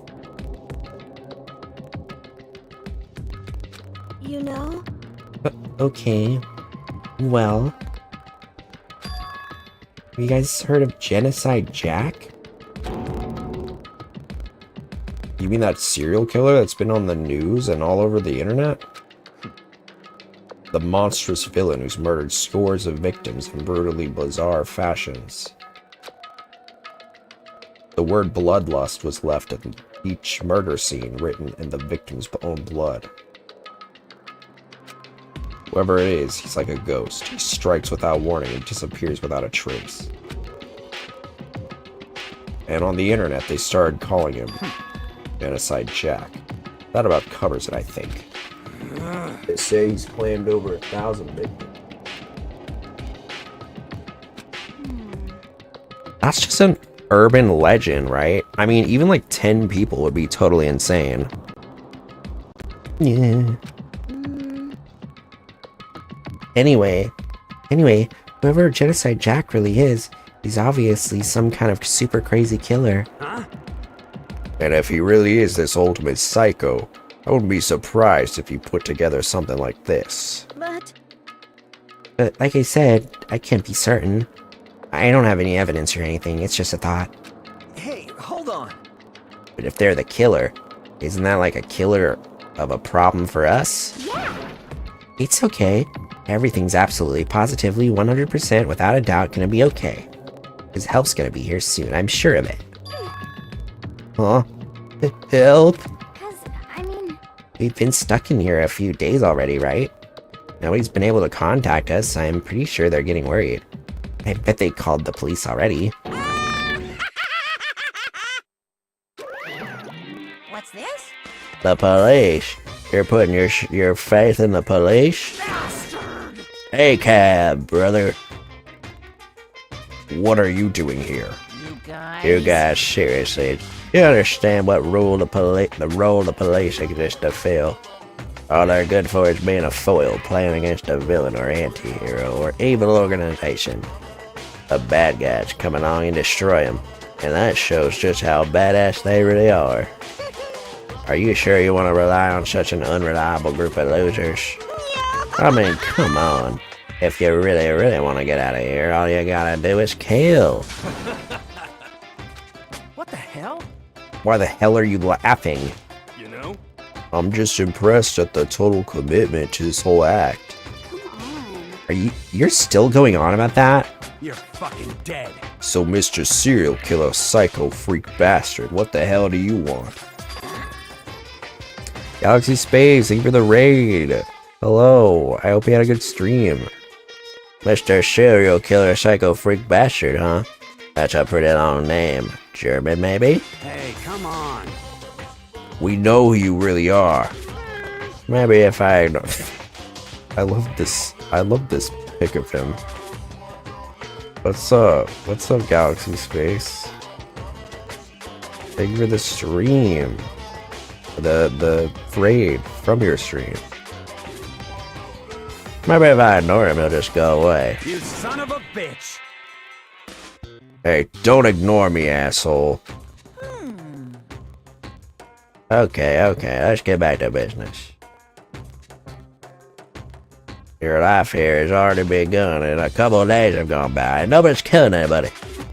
I thought all you kids were lazy and selfish. What's up, Nodex? Or what's up, X Nodex? Or is it just Note? I guess it's just Note, because you wouldn't pronounce the X's. Unless you do. But I don't know. I thought all you kids were lazy and selfish, and here you are working together. But I'm totally bored. There's nothing you can say that'll make us start killing each other. Oh, it works. Cool. Welcome. I got it! Wait, I think, yes. Ding ding ding, I figured it out. In other words, All the mystery ingredients are here, right people, right place. So why hasn't anybody killed anyone yet? That's what I couldn't understand. But I just realized there was one very important piece missing. What are you? If you want to know, I'll tell you. It's motive. It's so simple. I just have to give everyone a motive. Stop fucking around. Motive? What the fuck are you talking about? hey, Oh, by the way, there's something I want to show you You guys. son of a bitch. Stop changing the goddamn subject. I have a little video I'd like you all to see. Oh, but don't worry. It's not some pervy adult video or anything. Seriously, it's nothing like that. It's a special video of each of you showing what's going on outside the school. Outside the school? What are you talking about? Oh, Master's so impatient today. Why don't you just watch it and find out? Here in the school, there's a specific place you can go that has everything you need to watch the video. Correct. Good. Then we can go watch the video right now. Before we do that, I'd like to know, what are you? Why would you do something like this?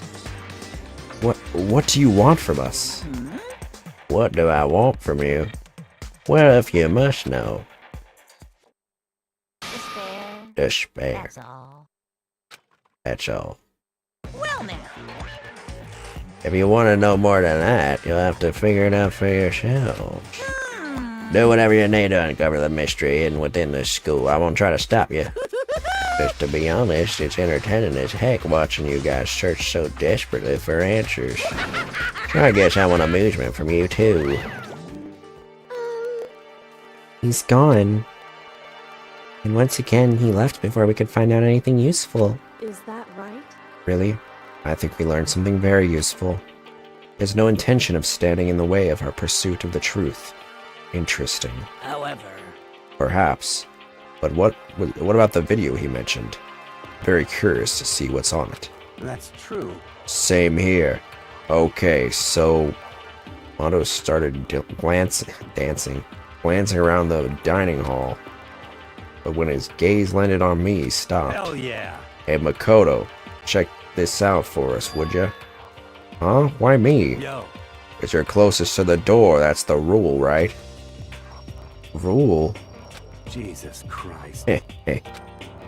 Hey. Piece of shit! Hey! Stop fucking around. You see how passionately I'm begging you? What's the big deal? Just check it out real quick. Okay, I guess I'll get going then. Hell yeah. Awesome. Thanks, I owe you one. Hey, Makoto's going. Then I'm going with him. Not safe to walk around this place alone. Yo. Yeah, sure thing. And we're counting on the both of you. If anything happens, just yell and I'll come running. I can't decide if Mondo is totally dependable or completely terrible. Yeah, I have to say he's kind of both. Not exactly a bad person, but I definitely can't say he's a good person either. So then, where's this specific place Monokuma mentioned? Must be somewhere you can watch DVDs, but...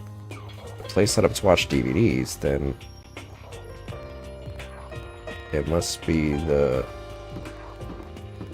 room that we saw Leon in the first day. The music...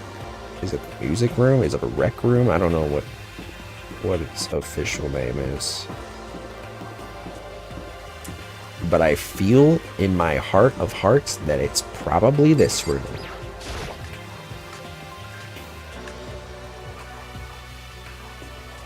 Wait, that's not the right room. It's this one. Which obviously has a cassette tape on it.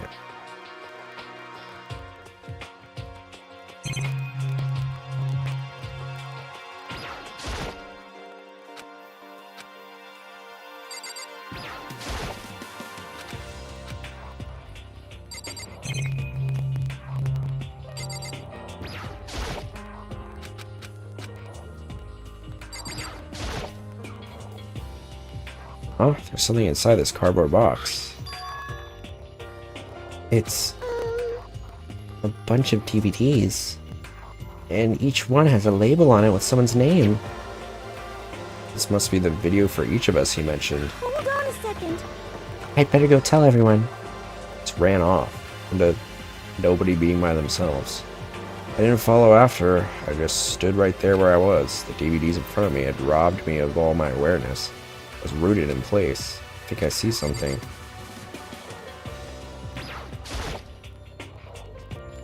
The cardboard box the DVDs were in.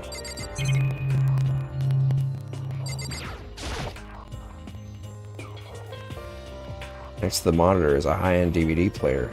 Probably play those DVDs, no problem. You know, I'll just watch mine real quick before everyone else gets here. So read through the DVDs I've found in the box and found the one with my name on it.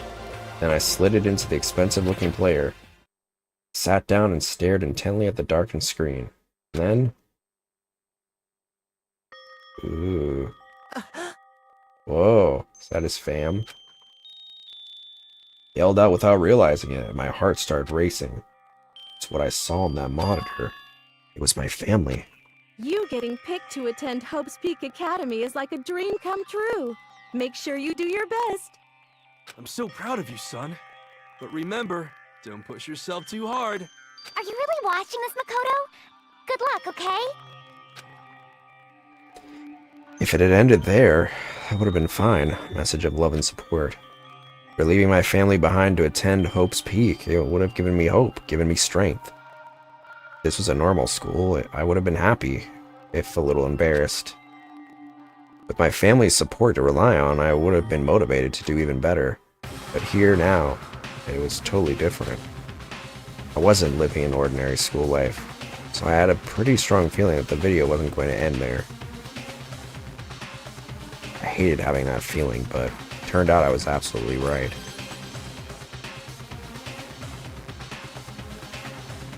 Whoa. Huh? This time I couldn't even make a sound. My voice just died. Where'd everyone go? Looks like a war zone or something. As if in reply, a voice came floating out of the speakers. I recognized the voice, of course. It was him. Makoto Naegi, accepted into Hope's Peak Academy, and his family, who supported such a lucky boy. But it seems like something's happened to this family's well-being. Oh boy, this is bad. What could have possibly happened to this family's well-being? Look for the answer after graduation. Oh. Uh-huh. I see. Alright, I need to pee. I'll be right back.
what you think, doofus. You drive as fast as you can, challenging the corners. The corners, huh? That's really the kind of thing you do for fun? I wouldn't be doing it if it was boring. Look, you're a dude, right? And you're telling me you don't feel the unquenchable desire to tackle those raging hairpins? Oh, no.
Okay, here we are.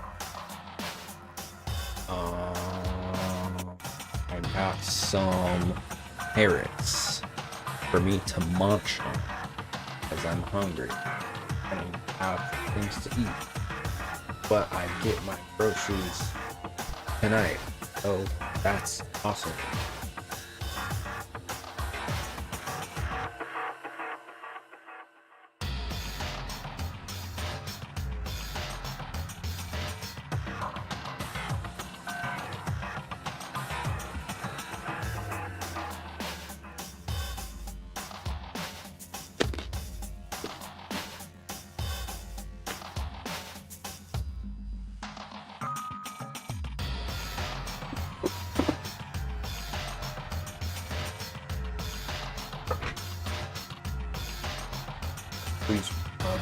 Please forgive my munching. What is this? What happened to everyone? I started trembling. I feel the fear and anger building up inside me like hot magma. God damn it! I turned my fist against the desk and over again. A single thought was racing through my mind. What else? How could I think about anything else? To get out of here. To get out right now. Need to make sure everyone's safe. Makoto? What happened? Make sure who's safe. I noticed everyone standing around the entrance to the AV room, stared at faces full of confusion. What's going on?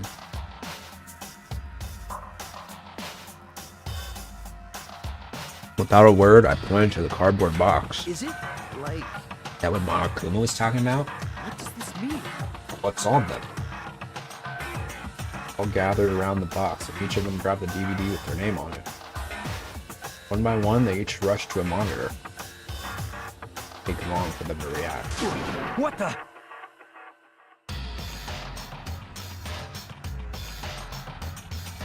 What the fuck? This can't be real, right? It has to be fake, right? Hey, hold on. Yeah, no way it's real. No way. I can't take it anymore. I can't take this anymore. Let me out of here.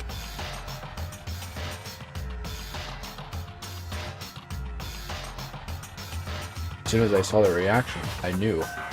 They all seen something, what I'd seen. Nobody even bothered trying to hide their fear and confusion. Except for her. But now, she was totally calm. I see. But this is what he meant by motive.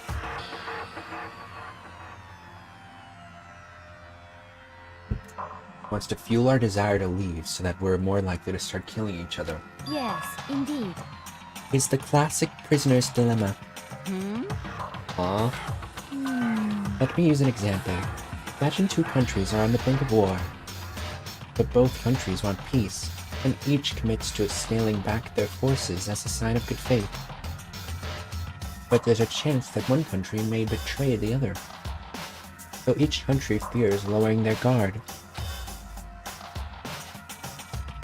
The result is that neither scales back their forces, and they both end up betraying each other. Do you understand? In other words, the fear of invisible treachery becomes the greatest enemy of stability. That kind of sounds like us right now. Everyone says they'll work together, but in our hearts, we're all afraid someone might betray us. I'll put those awful thoughts in our head. That's exactly what they want us to do. Huh? You can say that. Maybe you're thinking that once everyone drops their guard, you can just... What is this? Hey. This is exactly what Monokuma or whoever's behind this wants. They want us to fight, don't you see? Yeah, you're right. We all need to calm down. So then,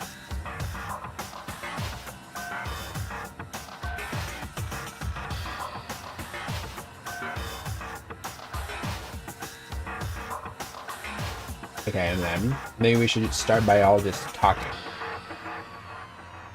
Maybe if we all just talk about what we saw, that'll help get everything out of our system. Besides, I think we're all super curious, right? I wonder what was in everyone's videos. I'd be lying if I said I wasn't curious. Hey, Sayaka. What was in your video, Sayaka? what's your problem? What's wrong? Hurry up and tell us. Sayaka? Let me place my hand on her shoulder. Stop it! He pushed my hand away and suddenly ran off. Sayaka? That's enough. Let her go. Can't do that. I have to go and make sure she's okay. I hate romantic comedies like this. I don't care what happens to her personally. What? Because you're totally thoughtless.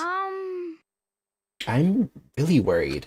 And why don't you do whatever you think you have to? We don't all have to stick around together, right? I hope you are well. Speaking of which, I have my own things to take care of. Goodbye. What you got to take care of? You ain't got nothing to do.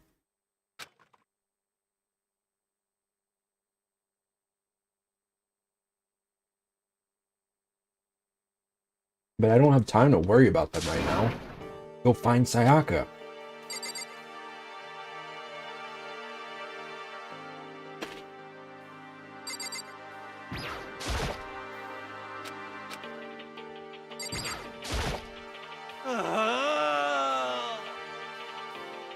What was that? Everybody's making cum noise.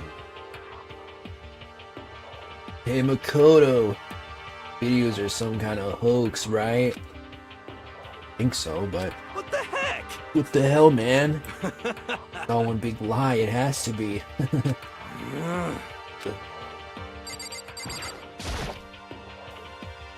What's in your video, Taka? I saw.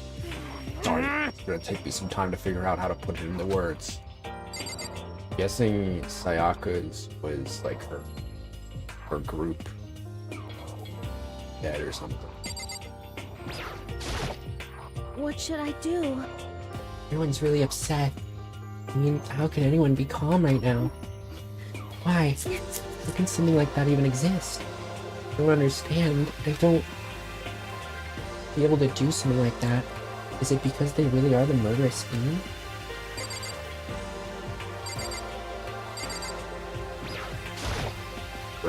Bro's fanfics got burned up. Or no, all his anime lewds was in your video, Ethan. So it would seem. Before you go asking someone else, it's only polite that you say what you saw first, don't you? Like, are you covering your ears? Yes, indeed. If I don't hear yours, I don't have to say mine. The art of see no evil, hear no evil, speak no evil. I don't think that's how it works.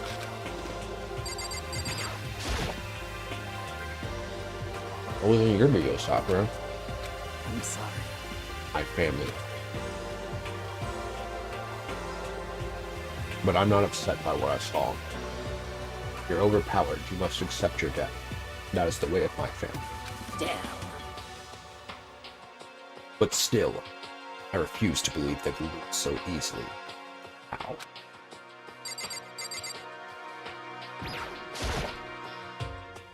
What was in your video, Kyoko?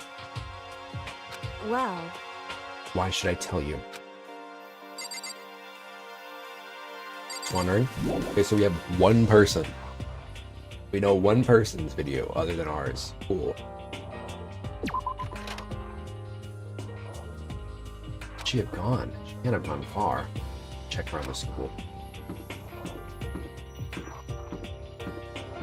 Her room, maybe?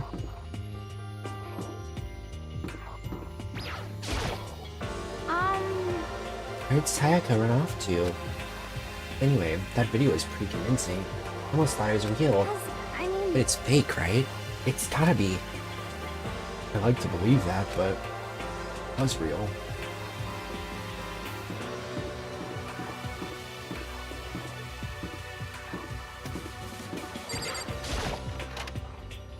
She's in the gym.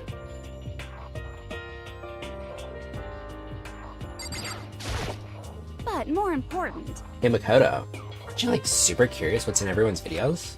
I mean, I can't say I'm not curious. Right? I can totally tell. But I mean, you're gonna tell me what was in yours? Who knows? It all depends what kind of mood I'm in, you know? And she's even gonna tell me.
What was in your video, Celeste? huh?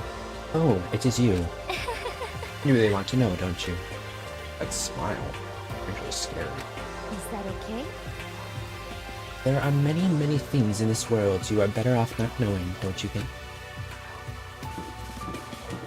So?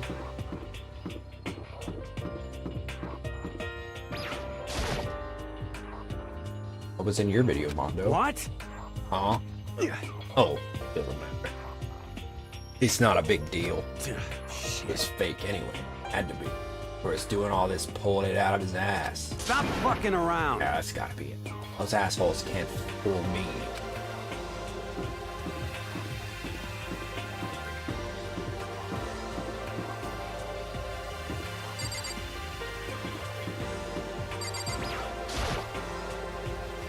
Okay, Sayaka's in her room. Sayaka? Answer. About to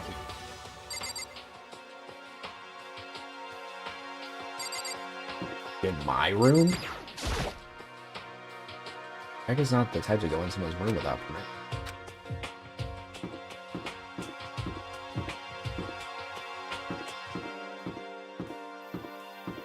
Is she in the kitchen?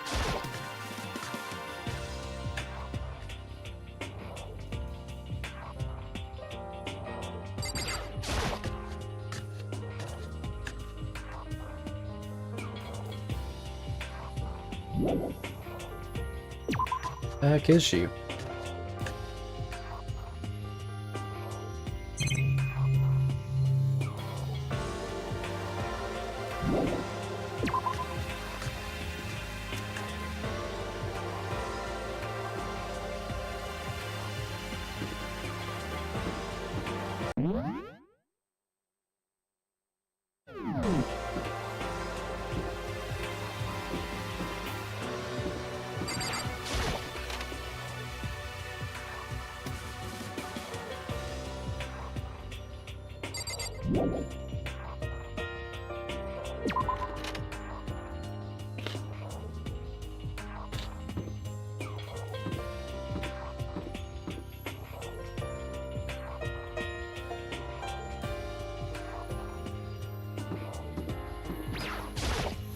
Where the heck did she go?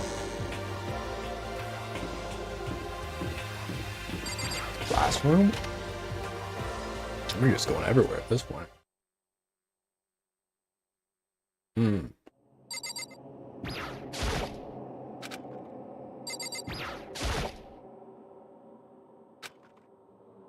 That doesn't matter now.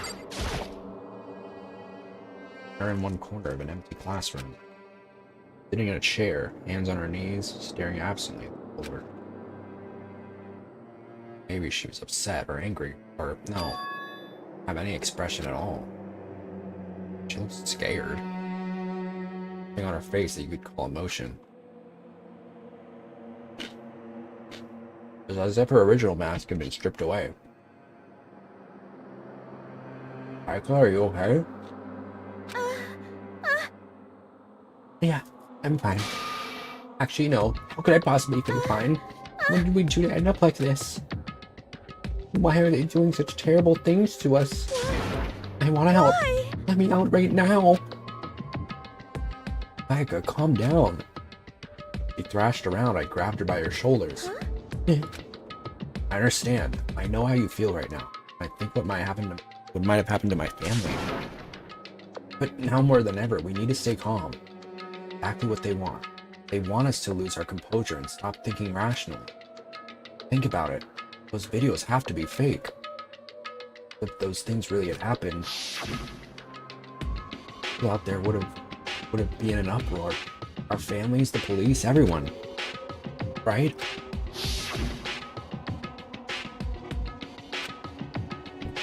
Let's just calm down, okay? Otherwise, we've already lost. Let us try to help just as much as her. I kept repeating those words to myself, to clear away the images that had burned in my brain. Calm, okay? Just be calm. As long as we work together, or we can find some way out of here. Hope might even come before that. I love how everything, like, the vibes are very like paper mache. Kind of like strewn together, create an environment. It's kind of cool. But what if there is no way out? What if help never comes? If that happens, then I'll get you out of here myself, no matter what it takes. I said that, I paused. Sayaka? Please, help me. Her voice was small and shaky. Why is this happening to me? To kill or be killed? I just can't take this anymore. Flowey? Sayaka.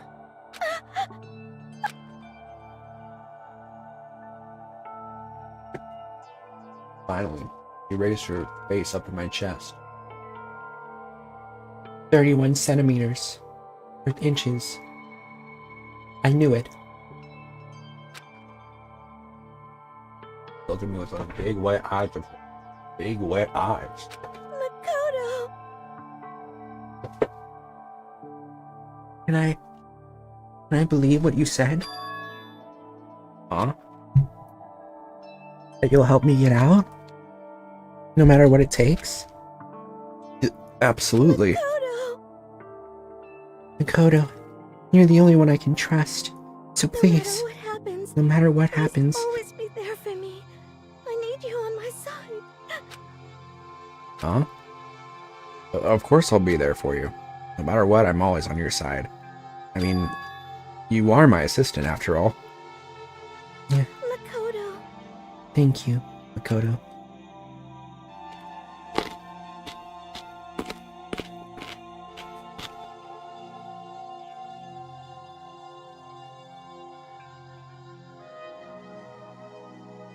Hearing you say that, I feel like I can keep going.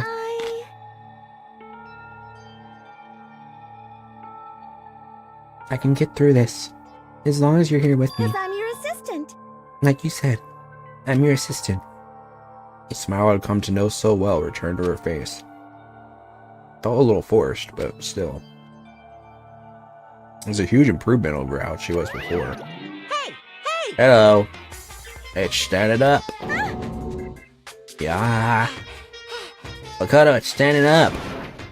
What's standing up? You even have to ask. Ew. You're a flagpole. Get the hell out of here. No, I want to join in. Ew. This man's a freak. Damn it. Well, if you won't leave, then tell us what the hell is up with those videos. It's about to come out. It's gonna come out. My pristine, pure white. What? Stuffing. My honest, innocent stuffing is about to come gushing out. Balled up my fist, took aim, and swung as hard as I could. I'd never put so much energy into a single motion before in my life. I leaned back, channeling all my power, and let go with everything I had. Uah! Are you okay? If I hadn't avoided your punch, it would have just violated school regulations. But boy, are you slow. I could have done $1,000 full-course dinner in the time it took you to finish your swing. Your speed, agility, alertness, passion, boldness, sense of despair, antagonization, it's all accurate. What the heck was that just now? Wanted to mess with us. Well, for now, you wanted to just head back? Yeah. Monokuma had come along and swiftly destroyed the good mood we just created. Sayaka and I headed back to the dorms. You should get some rest, Sayaka. You still look pretty shaken. Sorry. I'm sorry for making you worry about me. You're right. I'm gonna lay down for a bit. A nod and a small bow, she disappeared into her room. Now on my own, I headed off to tell everyone that Sayaka was okay. Once that was done, I decided to go back to my room. Started to think that after watching that deranged video, I needed some rest of my own.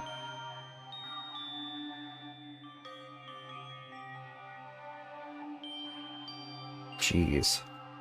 Seriously, what's going on here? Just so many problems. I can't even decide what the biggest problem is. That we're trapped in here? That what I saw in that video might be real? Monokuma? DJ Khaled? DJ Khaled! DJ Khaled! What the mastermind has in store for us? Or are we our biggest problem? I'm gonna get out of here. I could never kill someone. The others all feel the same? Probably not. Yeah, that's definitely the biggest problem right now.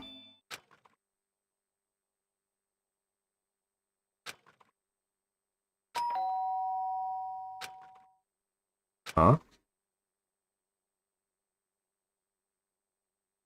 When I opened my eyes, they darted immediately to the clock. Almost 10 o'clock. Fell asleep without even realizing it. Nighttime's about to start.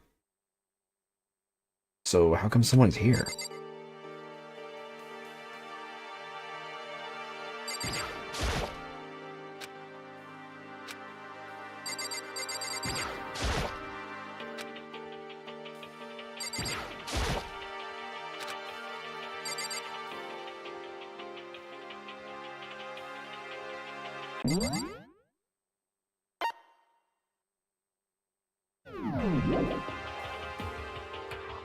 There's someone there?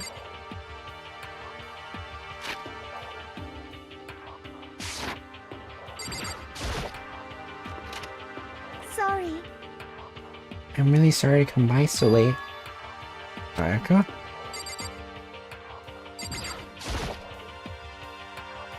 Ayaka, what are you doing out so late? That's when I noticed. Her body was trembling. Is everything okay? It was so strange. Sorry to bother you, but something really weird just happened. Something weird? Just a little while ago, I was laying down in my room, and all of a sudden my door started rattling and shaking. Her voice sounded like all the air had been squeezed out of her lungs. Just hearing her talk made me tense up. Scared. It was like someone was trying to force the door open. My door was locked, so they couldn't get in, of course. They started shaking the door harder and harder. I was so scared I couldn't even move. So what happened? After a while, it just stopped. Let some time go by, then I got up and opened the door to check outside. There was nobody there. Someone tried to force their way into your room? But who would do something like that? It's not like I'm suspicious of anyone here, but still, it makes me nervous. If something like that happened in the middle of the night, what would I do then? Well, the door would be locked, so I don't know why you worry. You don't have to worry about that, right? I mean, we can't go outside during nighttime. But that's just a promise we made, right? If someone decided to break that promise, then... Why don't you stay in my room tonight? Would that make you feel a little better? What? All it said in the school regulations was that we had to sleep in the dorm rooms, right? Oh, I see you, Makoto.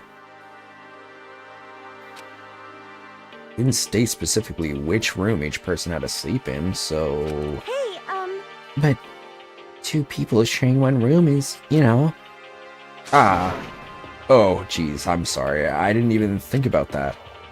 Honestly, that didn't even cross my mind.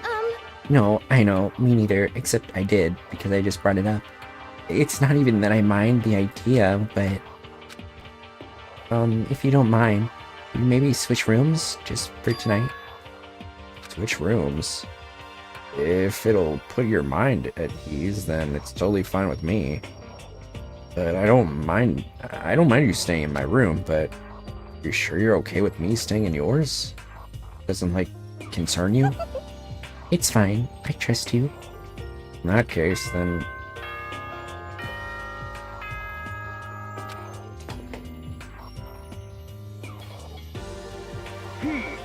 Hey, what's up? This is a school announcement. As such, soon the doors to the dining hall. Okay then.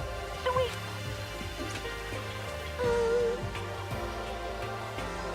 Oh man, it's already nighttime. Okay, so it's settled. I'll head to your room right now. Oh, if we're gonna trade rooms, we'd better trade keys too. Ah, that's right. We'll have to trade keys. Again? like I said, I'm psychic. Huh? Oh, hey, aren't you gonna say you were just kidding? What if I wasn't just kidding? Something resembling a smile had made its way to her face. Thank goodness. Looks like she's already started to get back to normal. Okay, we'd better trade keys then. Okay. Yep, let's do it. We exchanged keys, and when I looked back up at her again, there's another worried expression there. Makoto, please be careful. If someone comes to the door, don't open it, no matter what. I won't. Same goes for you, Sayaka. No matter who it is, don't open your door for anyone. Even if I'm sure it's you, I absolutely won't open it. Otherwise, what's the point of even switching? Oh, by the way, just so you know, my bathroom door tends to get stuck. There's a little trick to opening it. You have to turn the knob, then lift up the door when you pull it out. Just do that, and the door should open no problem. Okay, but the showers don't work during nighttime anyway, right? Oh, that's right. I totally forgot. But I guess I might use it when I get up in the morning. So, thank you. Okay, well, I better get going. See you tomorrow, Sayaka. Hey, Oh, and about what I said before. Hmm? When I said I was psychic, it really was a joke. Honestly, I'm just very perceptive. Yeah, I know. Good night then. See you in the morning. See you in the morning. Sayaka gave me one last parting smile and I headed off to my room. I looked around as soon as I got out into the hall. Everyone else's doors were closed. There was no sign of life. Good. Nobody here. Making sure nobody was around to spot me, I rushed into Sayaka's room.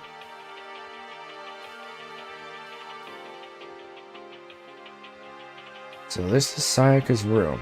It doesn't look any different from mine. Smells nice, though. If I remember right, all the girls' private rooms have locks on them. I'm a little reluctant to go in.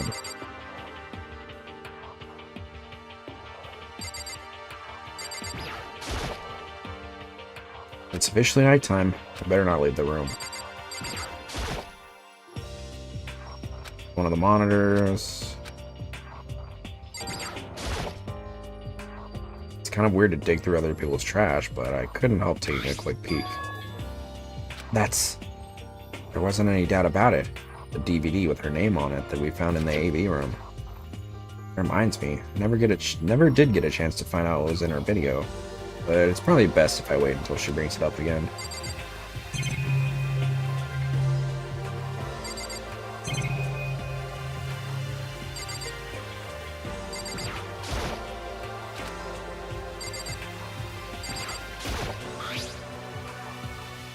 Our room came with a tool kit, but Sayaka has a sewing kit, just like the note said. And next to it is the map of the body's vital organs. I don't think Sayaka would like me snooping around too much. I should probably go to bed soon. As I lowered myself onto Sayaka's bed, a pleasant fragrance enveloped me. Sayaka's scent. Maybe it'll bring me some sweet dreams. Sure. That's what helps you sleep at night. Feeling a little better than before, I fell asleep.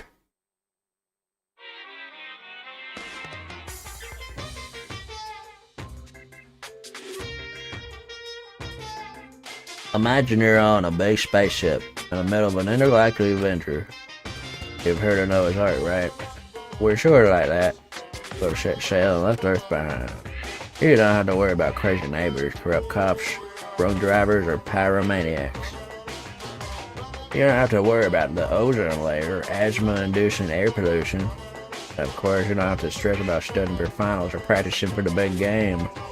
But even our divine world of freedom has a few rules. After all, freedom can only exist because of rules. If you're really dead set on returning to that tiny piece of dog poop you call Earth, please do your best to follow the rules. I hope I've made myself perfectly clear. Let's everyone do our best to follow these new guidelines and live happily ever after together! Okay. Okay.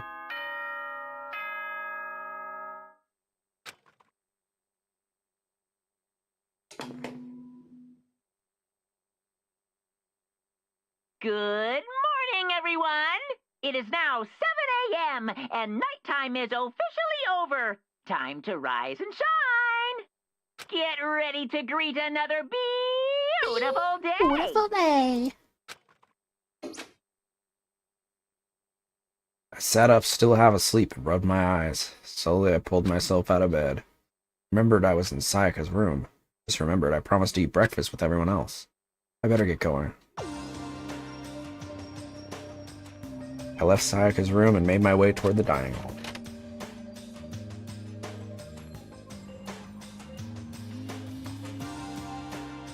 Few people had already gathered at the dining hall by the time I got there. Hello, Makoto, and good morning. You believe it? I was the very first one here this morning. Good morning. Hey, Makoto. Morning.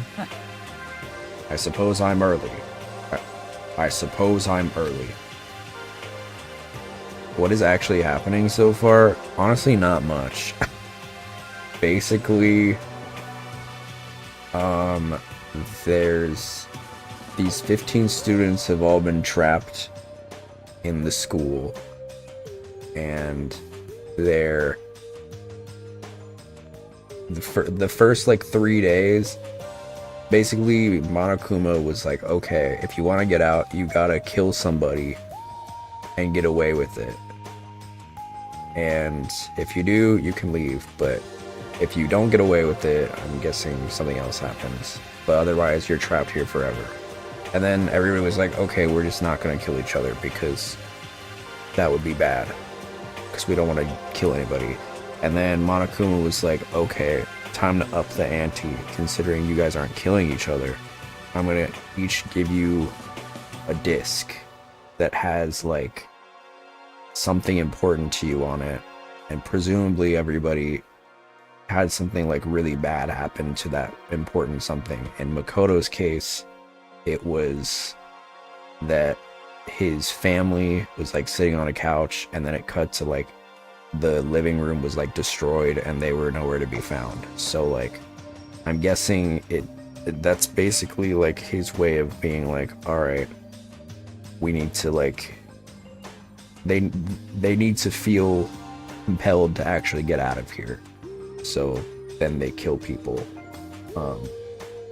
And we've gotten really close to Sayaka, who is an idol girl, and we don't know what happened to her, but she's really messed up by it, by what she saw on her disc. The only person we know other than Makoto that had something happen to they talked about it was, I think, Sakura, who was like, I saw my family get taken out, but I don't know how that happened considering all of my family is super buff and beefy, so how they would die is unknown.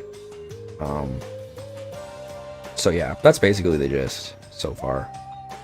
The death game, yeah, basically.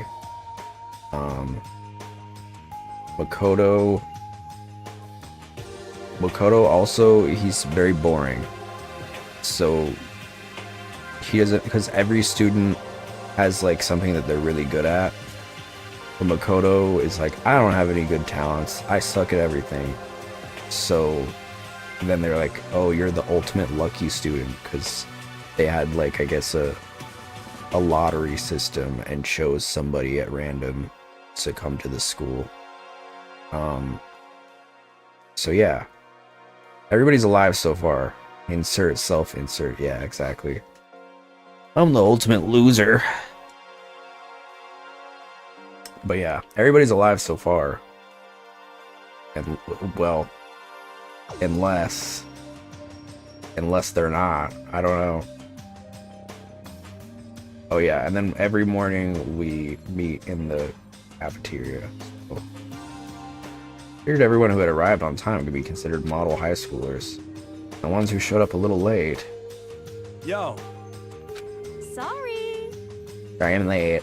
My makeup just would not cooperate this morning. Well, hello. My apologies, ladies and gentlemen. My morning, duty took a little longer than usual. For the types with a more relaxed sense of time. Most high schoolers fall into this category, even though only three of them showed up. And finally, the ones who kept everyone waiting forever. Indeed. I suppose I'm late. Good morning, everyone. My bad, my bad. My bad, guys. Slept right through the alarm. What's your problem? Is it so awful to be late? Yo. I didn't oversleep, just so you know. Nope, got lost. I blame the Bermuda Triangle. Okay. I don't care about time or other people in general. They're the kind to move at their own pace. Regardless, everyone had arrived. At least that's how it was supposed to go. Wait, aren't we still missing some people? Yeah, Sayaka and Byakuya aren't here yet. Kind of similar names. Both got the Yaka in their name. Yak, whatever. I'm trying to make it work. I don't know about Byakuya, but would definitely put Sayaka in the model high schooler category. So for her to be late... What? What's going on? Something happened? Yo. Hey man, you seen Sayaka? Why would I have? I just came straight from my room to here. Did she forget about our breakfast promise? I got the sense she always has her stuff together. Listening to everyone talk like that, a small dark speck of unease rose up inside of me. Oh boy. And that speck started to grow quickly. I need to go. I have to check on her. Words barely left my lips before I flew out into the hall. Oh shit. Oh shit. Where I headed first was my room where I'd let Sayaka stay for a single night, where she was supposed to be safe. But over the course of that one night,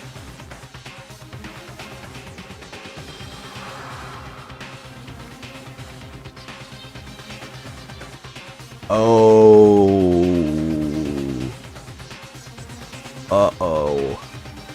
Oh, she's dead. Oh, she's dead. It's Jover, dude.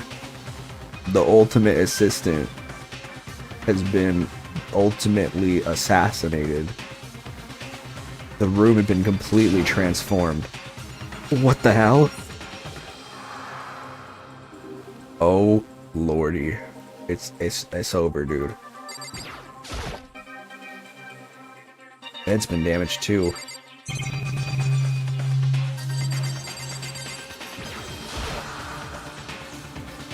More importantly, where's Sayaka? Toolkit is still inside the drawer and it's still sealed. Looks like the lint roller has way less sheets than it used to. More importantly, where's Sayaka? This is the replica sword I brought back for self-defense. Been taken out of its sheath. More importantly, where's Sayaka? There's a keychain on the ground. It's my name on it, so it must be my room key. I gave it to Sayaka when we traded rooms. More importantly...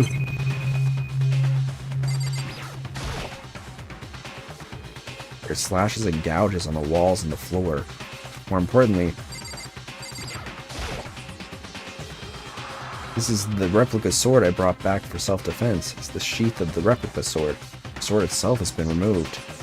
More...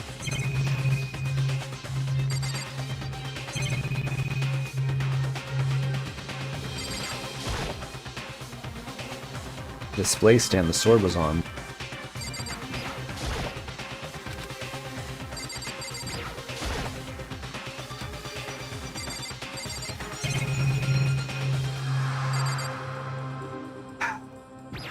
He's in the bathroom, isn't she? I better check the bathroom. Let's take a look inside.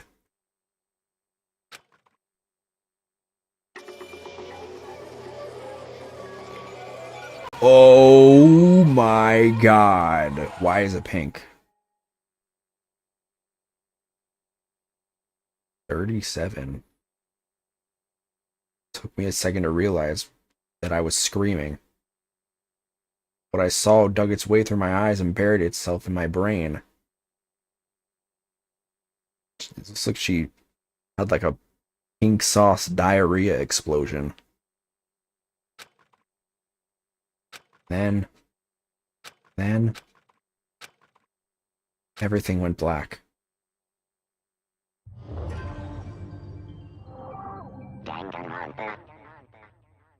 Oh. Oh.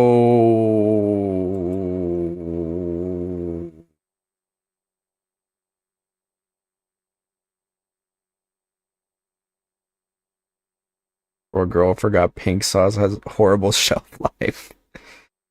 My stomach is killing. When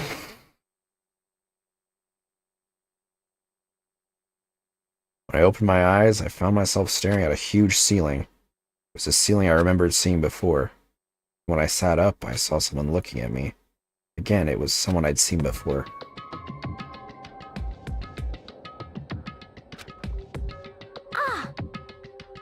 Ah, you're awake. Finally. Are you okay? Now's no time for sleeping. Get your ass up. Huh? You were unconscious, dude. Had to carry you back here.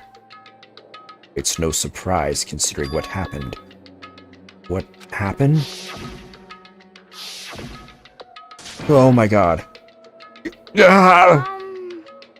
Hey, are you okay?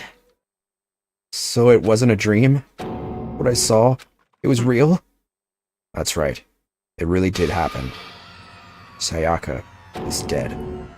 A deep, dark despair worked its way through my body, and then exploded out of me, just like that pink sauce exploded out of Sayaka. I shot up and took off running.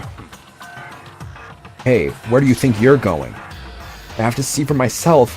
I have to see if Sayaka is... You can check once, twice, 1,000 times. Sayaka is completely and irrevocably dead. I know because I killed her. Wait, did I say that out loud? No, I have to go see for myself. What? Listen to us, man. What do you think's gonna happen if you go out there? Well, what good is it gonna do just sitting around here? I mean, why are we all hanging out in the gym at a time like this? Our friend, Sayaka, she's dead. When I said it, it finally hit me. I realized she really was gone. Calm down. None of us want to be here right now either. And why? Shouldn't it be obvious? Monokuma told us all to come here. Well, hold on. Don't talk like that. We all protested it. I mean, we remember the terrible price Sayaka had to pay.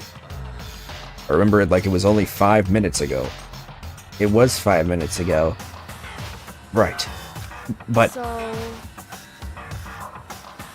I'm the one who convinced them to come. Right now, we need to do whatever he says. We're his prisoners, right? It's not a good idea to defy him without reason. We don't need to make any more sacrifices than we already have. Why should we listen to anything he has to say? It's obvious he's the one who killed Sayaka. Wrong. Nuh-uh. I would never do that. If you can believe anything, you can believe that. He's here again. Hey, Unless someone violates a school regulation, I absolutely will not interfere. I can promise you I won't do anything that goes against the purpose of your school life here. I'm famous at safari parks throughout the world for following the Bear ×1 rule. But... Then who did it? Who killed her? on. You already know the answer. The one who killed her is one of you. Nobody had a reply for that. One of us killed Sayaka? Don't be stupid, that's... Wah-wah. What's the matter? You guys all look like you're about to see a dove get shot up with a Gatling gun. Don't you remember what I told you when this all began? One of you decided to kill Sayaka so that you could graduate. Graduate. Someone's just following the rules. There's nothing wrong with that. You're lying, right?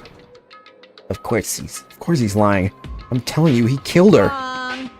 Nope. Sorry. One of you is now a bona fide killer. If they wanted to, the one who did it could testify to that little fact. What? Without thinking, I looked around at everyone. They all had the same look on their faces. Everyone looked at each other with a combination of fear, suspicion, and confusion. Are you serious? What is this? Someone killed someone. It is amazing what some people are capable of. Hold on. Hey, hold on. Don't just assume he's telling the truth. That's enough. Before we do anything else, I'd like to confirm something with the stuffed animal here. If one of us really did kill her, that person gets to graduate from the school, right? Huh? Come on. Don't play dumb. That's what you said, isn't it? You kill someone, you get to leave.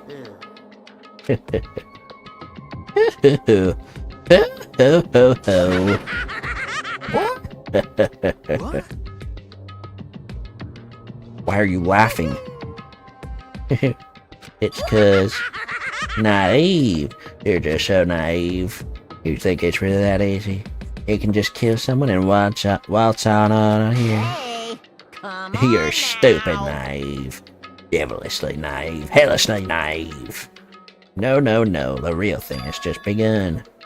The real thing? Now then. Are you ready? Allow me to explain the second part of the rule regarding graduation.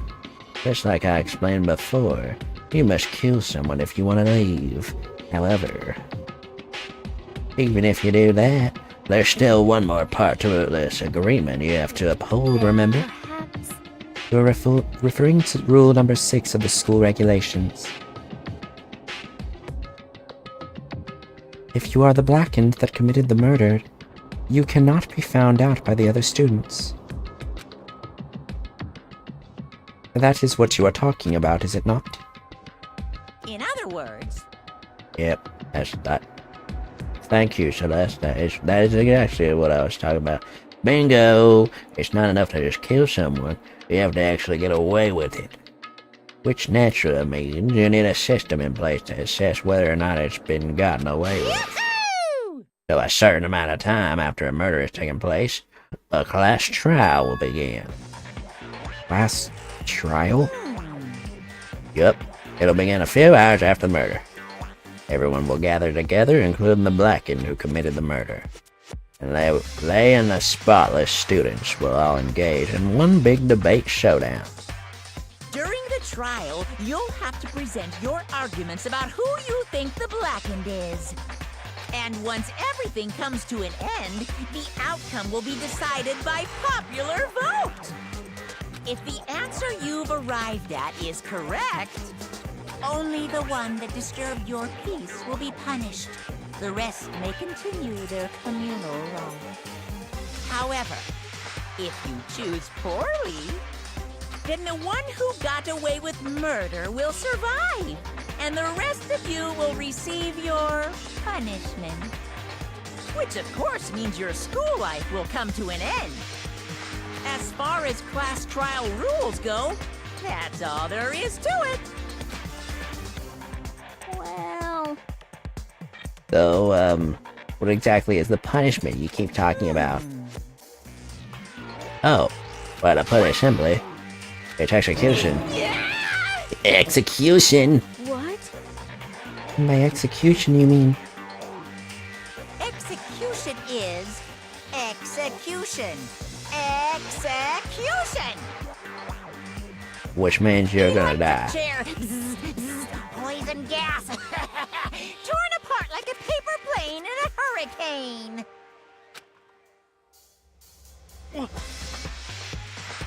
So, to make sure I understand, if we get the culprit right, then only they die? But if we get it wrong, all the rest of us get executed? What a smart little chimpanzee you are. Look at you, implying you didn't do it without actually saying it. So it's basically what the outside world calls a lay judge system, or an inquisition type thing, which means you'll be deciding who you think the killer is. But judge carefully, because all your lives are on the line. Okay, let me just add that rule to I just described to your handbook. Make sure to keep it in mind. No rule has been added to the regulations for you. Hey, wait, hold on a second. You're freaking insane, you know that? A class trial? What the hell is that? I don't want anything to do with it. Why not? What do you mean, why not? Why do I have to waste my time trying to figure out who murdered someone? What? Are you saying you're not gonna participate in the trial? Only punishment awaits such blasphemy. What? Punishment? I might. I don't know. Throw you in a deep, dark, scary prison or something. Shut the hell up. Say whatever you want. I'm not gonna be a part of this. Don't believe it! Don't be so selfish. You're the one being selfish. Kill whoever you want. It's got nothing to do with me. The evil standing here before me. I'm trembling with fear. But I won't give in to such evil. It's my style to stick it out and resist to the very end. You want to really get out of here? You'll have to go through me first. He said that. He came charging at us. Although it was more of a waddle. Damn. Are you enjoying yourself now? Are you? Violence against Headmaster Monokuma is not allowed. You violated a school regulation. Uh-oh. I invoke the mighty summon spell. Help! To me, godly spear, Gunyear!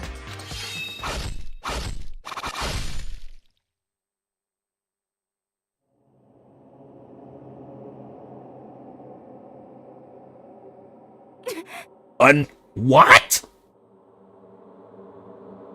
Another? Oh, this game is gonna end real fast. Oh, Junko. Oh, she dead.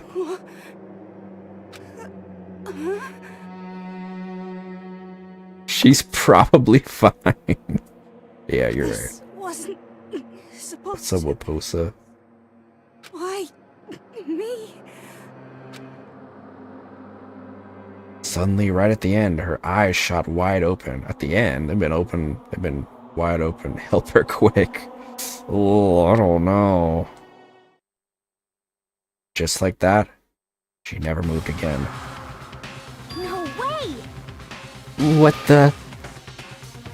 I don't... This can't be real. No way! Now I am painfully aware of the great power and meaning of a promise. I really wanted to keep you a corpse from popping up. Keep a corpse from popping up for no good reason, you know. Damn. Be out. What's up, Aerie? But I guess you all needed to be taught a lesson after all. Ah, what an amazing promise. But now you guys understand, right? Now you see just how serious I am. Defy me and you get shot full of holes, exploded, buried alive, disintegrated, etc. So, if you don't want that to happen to you, you'd best obey those school regulations. Jeez. Junko's body had been impaled with a bunch of spears. An unbelievable amount of blood started pouring out of her body. The first time I'd ever seen the moment someone's life came to an end. Nobody there could deny what they'd seen. Junko, who until just a second ago had been our friend. She's still your friend, she's just your dead friend. Was dead. She died. She'd been murdered. In simple terms, it was the death of a human being. Wait, It's not really all that shocking. She just died, that's all. She went and died. No more remarkable than the inevitable demise of the entire human race. It's just as natural as the eventual end of the world itself. What? No? It isn't some superhero comic. So it's not like when you die, you didn't really die. This is reality. Why did you have to kill her? Didn't you say you would put her in prison or something? I changed my mind. No, you've been wanting to kill this entire time.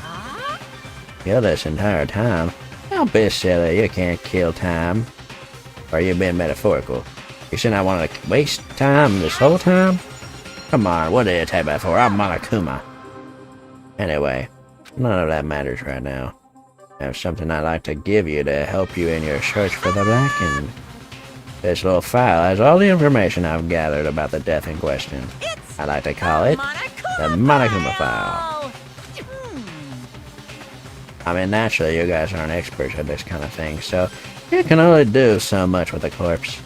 But instead, I've gathered up everything I know about the circumstances and cause of death.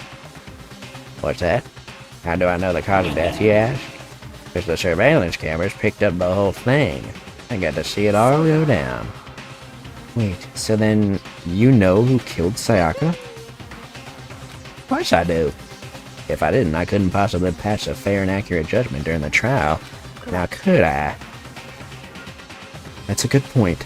The judge has to be able to make the proper decision. That's somehow comforting. Well? Now then, please put your full effort behind your investigation. After all, you don't have any choice but to give it your best shot. Seriously, you don't have a choice. Okay, so we'll meet up for class trial in a little while. And with that, Monokuma disappeared once again. He left us stunned and confused. He left us at a total loss.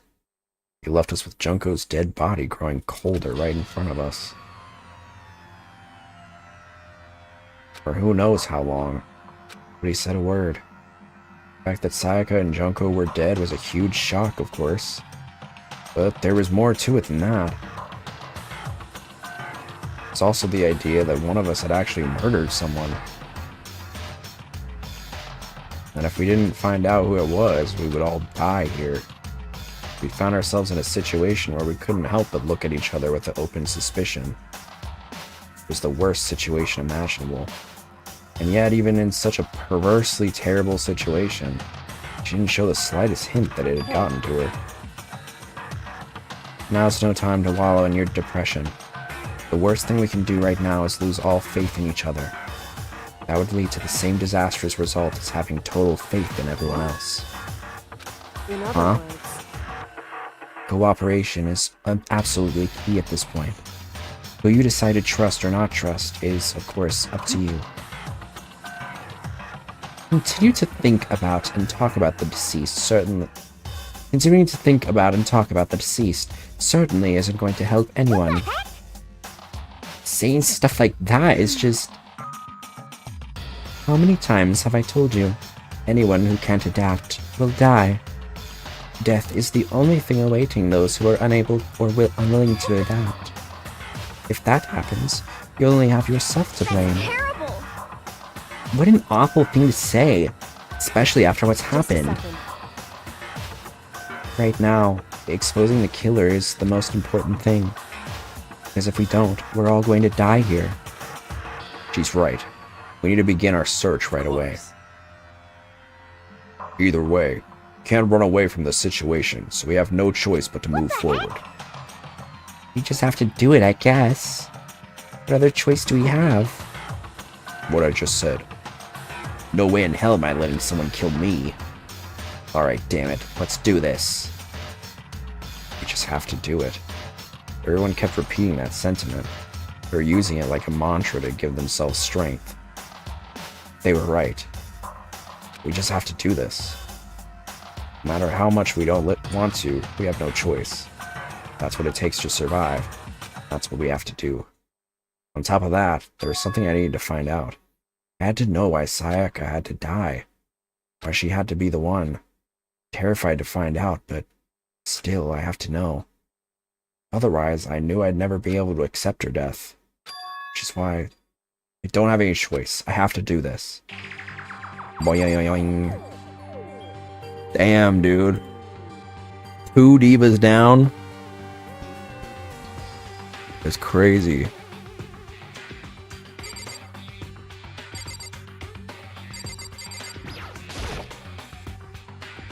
She must be so shocked she can't even open her mouth to talk.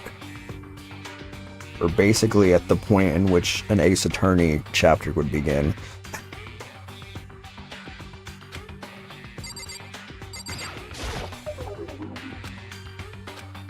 Umi? Consciousness has crashed. Restarting now. Please wait a moment. What should I do? Someone got right in front of us. Hey.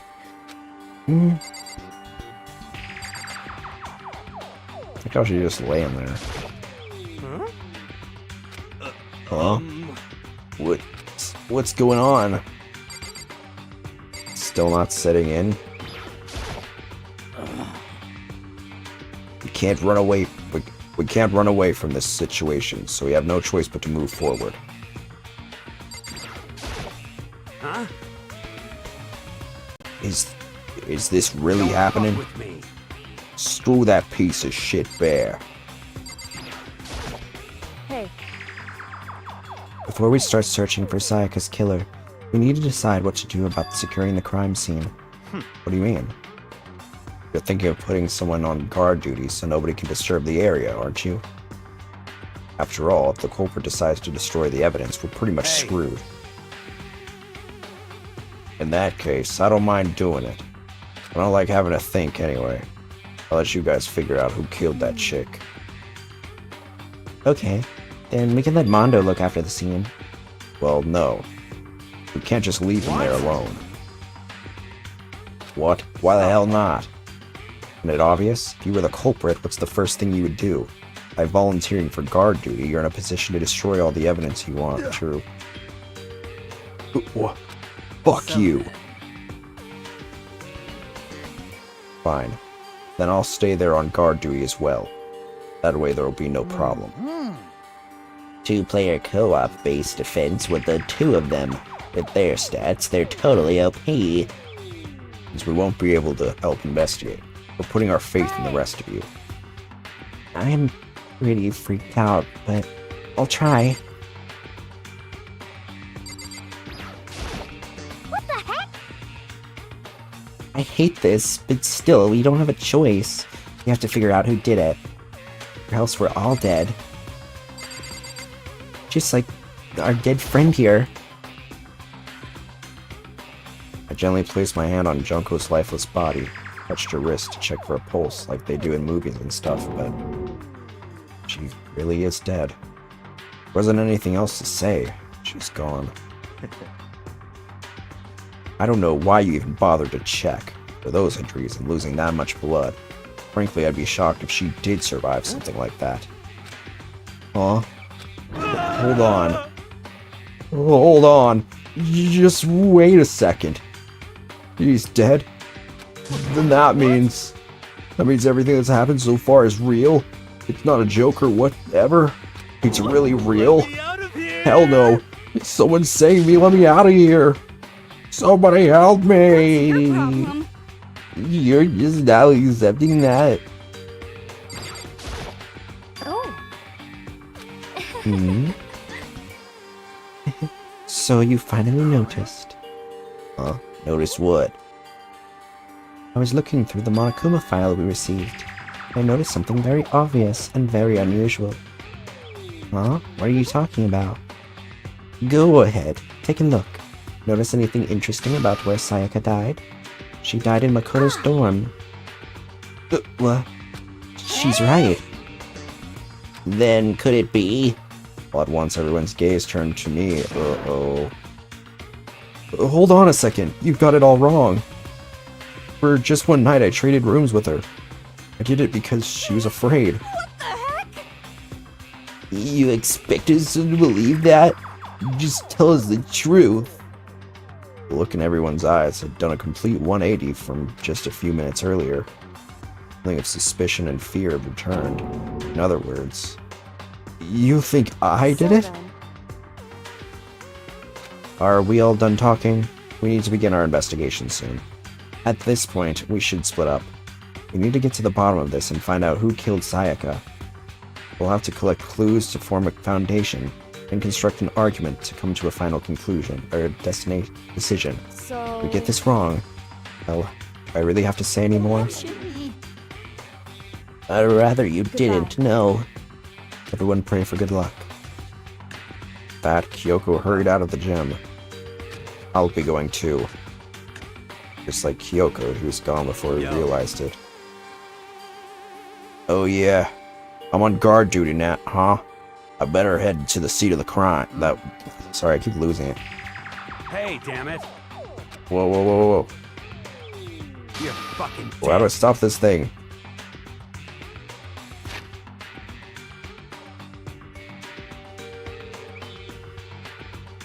Oh yeah, I'm on guard duty, huh? Better head to the scene of the crime. Oh, that's right. Let me just say this right now. Whatever son of a bitch did this is here right now. And they're thinking of destroying that evidence. They better not let me find them. I'll skip the trial and cave their goddamn skull in myself. I'm serious. I will fuck them up. Awfully suspicious of you. Letting his deadly words hang in the air, he and Sakura ran off. But I mean, we're not detectives or anything, you know? And we're gonna investigate a murder? How do we even do something like that? We really... Nah, we don't really have to do anything in particular. We already know who killed Sayaka. What are you implying? Very It was you. I'm telling you, it wasn't me. Don't come any closer. You're gonna kill us. Well, I guess it wouldn't hurt to give it a shot. Not for sure that Makoto's guilty yet. That's true. We might as well at least check just to check. Even if we wanted to, I couldn't help but investigate. Wait, why not? I'm not good with blood. All it takes is one glimpse and I black out. Well, whatever. I don't think anyone was expecting much from you anyway. Alright, I guess I better get going. Wait, don't go yet. You have to hear me out. It was pointless. Everyone had already left. Their parting looks at me had been so filled with suspicion. Everyone think I'm the killer? How did it turn out like this? Well, I'll tell you. You switched your rooms with Sayaka. Didn't tell anybody else that you were gonna do that. And then the killer went into your room with her in it and killed her. And so everybody thought that she went into your room while you were in there, and then you killed her. Pretty open and shut explanation. I would suspect you too. If I didn't know that you were not in Sayaka's room. How did it turn out like this? Seriously, they've got it all wrong. Why do they have to suspect me? But also, like... Okay, my thing is, she was like, I'm not gonna open the door to anybody. And yet, someone came in. So...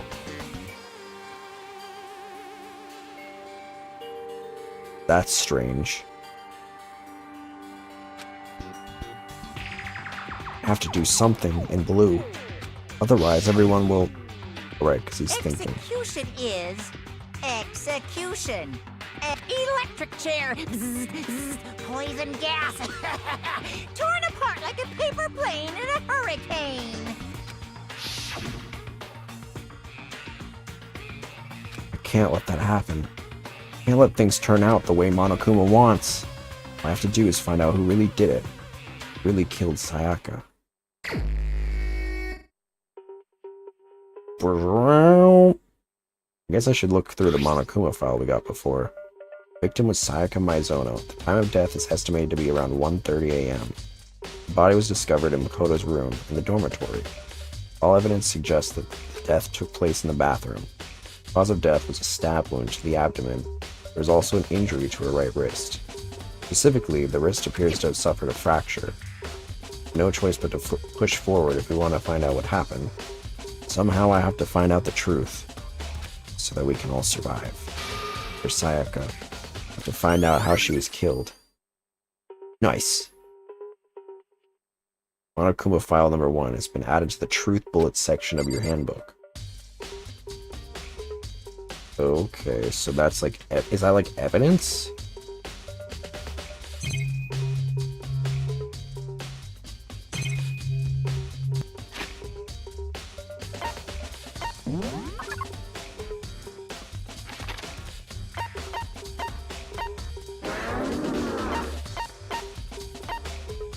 Oh, cool. Koto's room.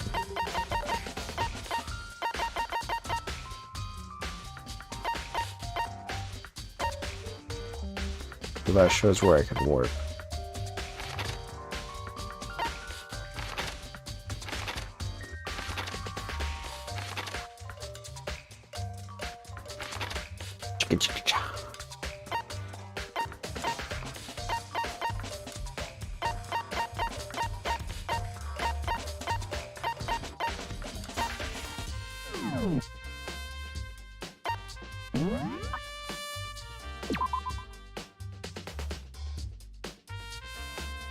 This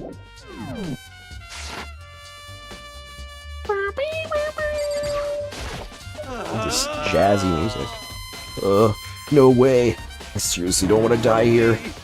I'm begging you, God, Buddha, Mother Earth, God of Space, King Neptune, help me. I don't care who it is, just get me out of here. He doesn't seem prepared to do any kind of investigating right now. I'm also here. Aren't you going to help investigate, Chihiro? But I can't leave Junko here. I feel sorry for her. I have to stay with her. Alright. I gently placed my hand on Junko's lifeless body. Touched her wrist to check for a pulse like they do in movies. Oh. Damn it, why is this happening?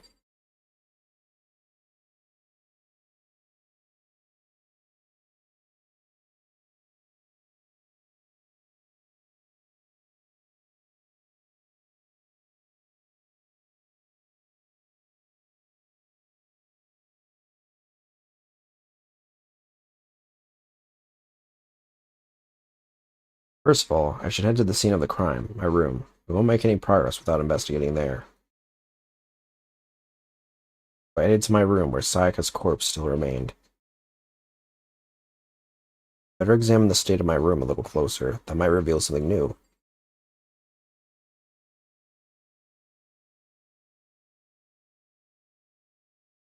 Surveillance camera. They don't do anything to stop what's happening, they just keep on watching. The notepad is still here, but I don't think it's relevant right now. Hey man, I'm just checking. Toolkit is still inside the drawer. I don't see any evidence that it's been used at all. Which makes sense, I guess. I mean, it's mine, and I haven't had any reason to open it. Can't even imagine a situation where I'd need a toolkit like this. Yeah, seriously. Yeah. Yeah, seriously. Oh, Mondo. We ain't exactly in the mood to be building fucking furniture, right? So you haven't used yours either, then? Not just me. Nobody's busted theirs out yet, as far as I know. Actually, we were talking about it yesterday. None of the guys have opened their toolkits yet. It's like, why the hell would we? Toolkit has been added to the truth bullet section of your handbook. Interesting. Okay, so it's definitely like, you know, the evidence file, case file. There are gouges in the bed, like someone attacked it. Glad I'm sleeping here. What the hell happened here? Oh, look at the lint roller. It looks like there's way less than there was before. So I could see how dirty my room was and decided to clean up a little.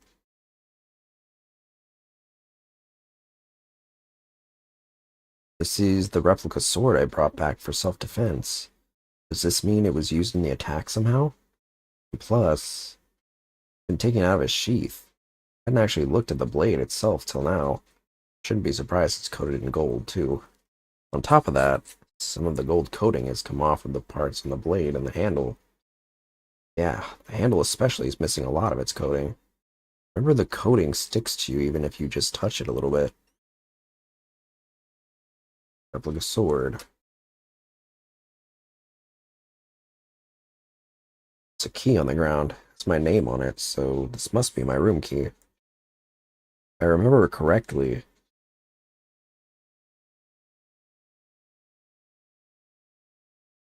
Ah, that's right. You have to trade keys. When we switched rooms, we switched keys too. Sayaka would have had the key here in my room the entire time. Wait, that's true. I just noticed Kyoko was just like peeking behind Mondo.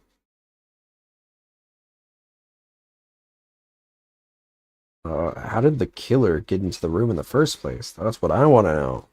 Did Sayaka have forgotten to lock the door? Well, that seems impossible. Same goes for you, Sayaka. No matter who it is, don't open your door for anyone. Even if I'm sure it's you, I absolutely won't open it. Otherwise, what's the point of even switching? They're saying that there's no way she would have forgotten to lock it or opened it for any reason. Well, maybe if she dropped the key somewhere and someone else grabbed it or something. It's also weird that she was already like, it seemed like she had been getting targeted when they were like, when that person was like trying to open the door, right? And then she was like,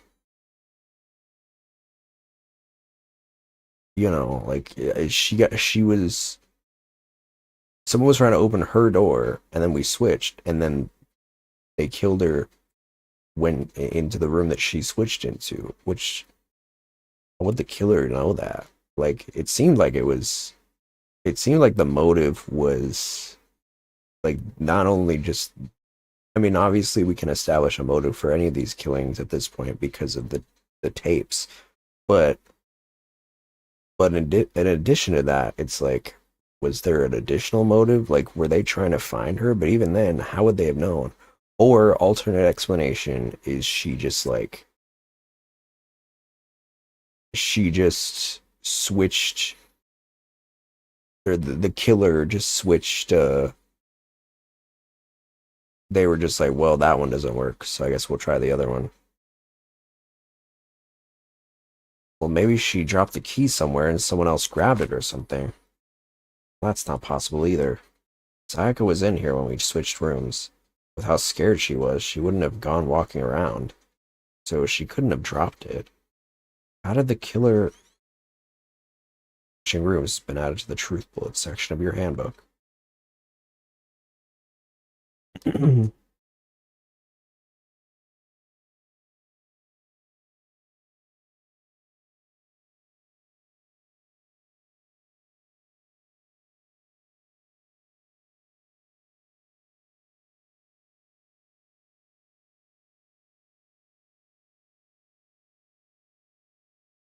This is the replica sword I brought back for self-defense. Does this mean it was used in the attack somehow? Plus, the sword's been taken out, so it's just the sheath, but... Huh? Some scratches on the sheath, so they must have been made with something sharp. How did the sheath get scratched up in the first place? Even if someone used the sword during the struggle, it doesn't make sense for the sheath to be damaged. I mean, if you're gonna attack someone with a sword, the first thing you do is unsheath it. A heavy sheath like this would only get in the way. It could just slide off in the middle of the fight. So why are there scratches on the sheath? Replica sword sheath has been added to the truth bullet section of your handbook. One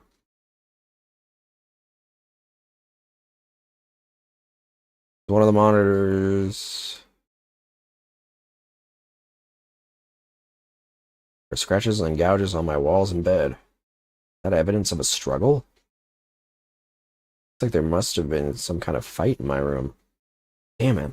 It's right there in the other room. If only I'd heard something. Well, the walls are soundproofed. So that would not have been possible. Huh?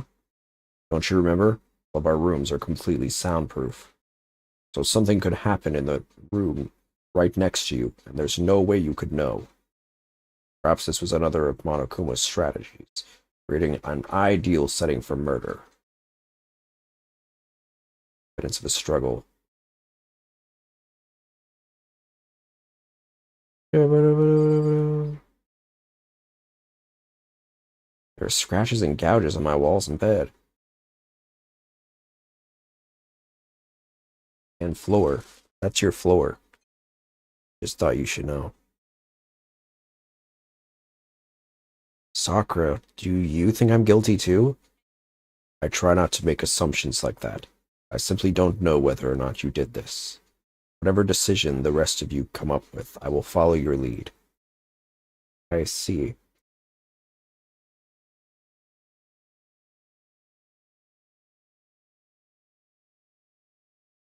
You know, I realized something while I was on guard today. Guard duty. The killer could have already destroyed some evidence, right? Or anyone found the body, I mean. There's a trash room here in the dorms, right? They could have tossed some stuff in there. Yeah, that's definitely possible. That dirty bastard. Anyone who raises their hand to a woman is scum that deserves death. That's what my brother taught me. So if I ever find the son of a bitch that did this, I'm gonna pound his goddamn face in. But what if it was a girl that did it? That'll all get sorted out when the time comes. Sure, man. Hey, Kyoko. Quietly called her name while she was investigating the area. But what are you doing?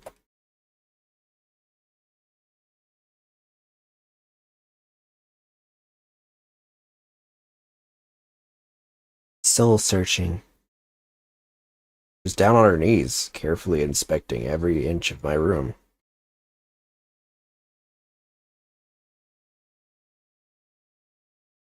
I don't know what she's doing exactly, but she seems to be concentrating pretty hard on it. A few seconds later, she suddenly stood up straight and said, "Are you a clean freak?" Huh? No, I don't think so, but what?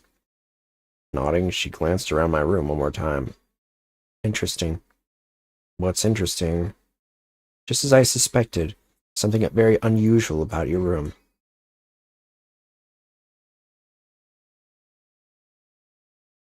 Unusual? What do you mean? I've searched your floor from one corner to another. I didn't find one single strand of hair. Really?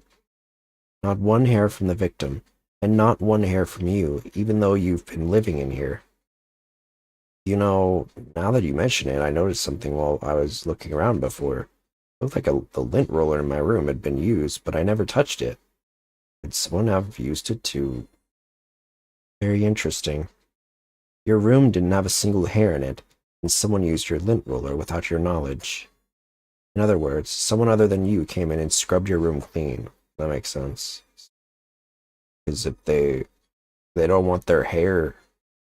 I mean, yeah, because it's the only two people that have been in this room that we know of have been Makoto and Sayaka, so if there was traces of hair of anybody else, then it would be, you know, that'd be pretty damning. It's an easy way to frame Makoto while getting off pretty scot-free. I mean, pretty smart murder, if you ask me. Was it Sayaka or the killer? That's the question, isn't it? Makoto's room cleanliness. I go in the bathroom. Bathroom on the other side of this door. No, I can't let it get to me. Can't afford to freeze up now. Forcing myself to push my panic down, I stepped into the bathroom. Looking at her made it painfully clear it wasn't a dream or an illusion. She'd lost everything that made her her. Sayaka. All at once I was overcome with dizziness, nausea, the urge to burst into tears. I can't hesitate now. Why? Why did Sayaka have to die? I have to uncover the truth. I have to find out what happened. I wanted to give up. I wanted to collapse. What's up, Gio? How's it going? That thought held me up and supported me.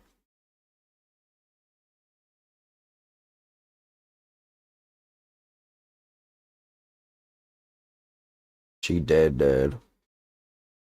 I told myself I simply couldn't face what I saw, but now's no time to think like that. Pulled out the Monokuma file to verify what it said about her body. Some sort of sharp object. I started this game like 3 weeks ago. Oh yeah? How are you liking it? Must have been the killing blow. Whatever they used to kill her, where'd they get it? It's definitely something I should look into later. Also, according to the Monokuma file, Sayaka's right wrist is broken. Ooh, her wrist does look swollen and bloody, that's for sure. What's the yellow stuff? Somebody pee on her? There's something sort of glittery there. Oh, it's the sword. Something sort of glittery there on her wrist, too. Right there where her wrist is all swollen, there's something glittery. Definitely concerns me. Another thing that concerns me is... Huh? There's some blood on her left index finger, but that's it. Did she write? Did she write the 37? The palms of both her hands are totally spotless, so how come only her left finger? Ayaka's wrist. Stab wound in her stomach is what killed her, so when she broke her wrist, it must have happened earlier on. Yeah, they were like struggling. They were probably exchanging blows in the main room. And then although I don't know, it seems like maybe she was holding the sword. Maybe she was like defending herself. That must have happened earlier on. I mean, how would her wrist get broken after she'd already been killed? Very possible she broke her wrist during the struggle. That, or she was framed to make it look... Well, I don't know why they would do that, though. Like, I don't think self-defense really matters at the end of the day. Well, I guess it could. I mean, it's possible, you know, we might need to take a whole Ace Attorney out of the... You got to take one out of the Ace Attorney playbook, you know what I mean? Where it's like, maybe she was... I mean, it's possible. Hear me out. It's possible that whoever came in, like, she was planning on doing this so that she could... Like, she was planning on switching with us. She had wanted us to ask, right? Because we asked, but I feel like she was like, oh, I'm close to him, so I could just get, like, have this guy come in to my room while I'm in his, and then whoever the murderer was comes in here. I want to say so much, but I'm gonna just zip it. I understand. I'm just like working on it. I always do this. I did this a lot with Ace Attorney. So I feel like maybe it's possible that she was like, oh, like, I'm gonna have the killer come in, and then it's gonna be like easy clap, because when I kill when I kill blank, then I'm gonna be able to make it out clean because I can just pin it on Makoto because nobody else knows that we switched rooms. But instead, she got murked, so didn't really work out. I'm not saying that that's what happened. I'm just saying it's an alternate explanation. Either way, she's dead. So,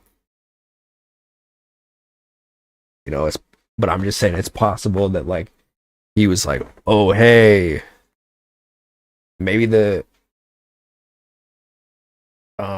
murderer was like horny and was like, I just want to hook up with somebody.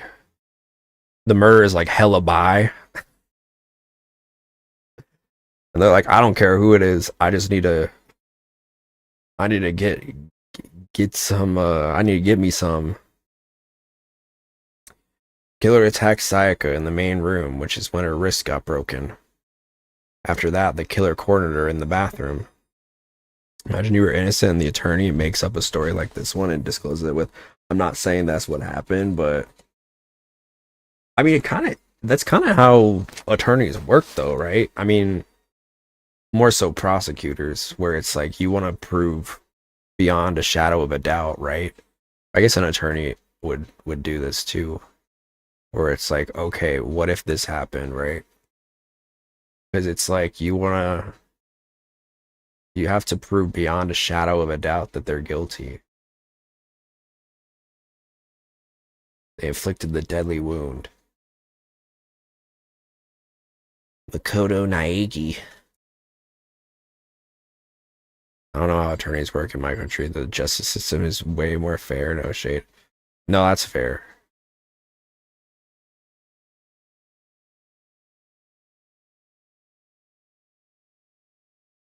Looked past Sayaka to the wall behind her, and there I saw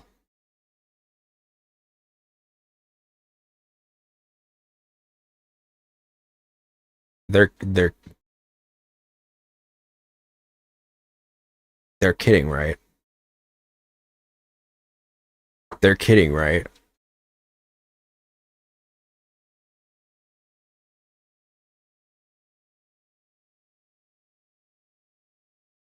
Like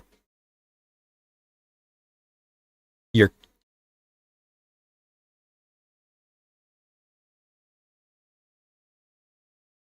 Can I like flip this?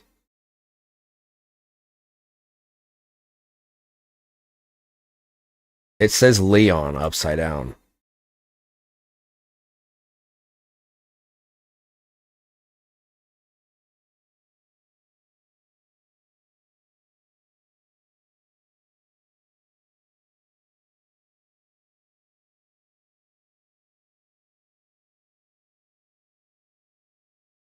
I mean, case closed. Like,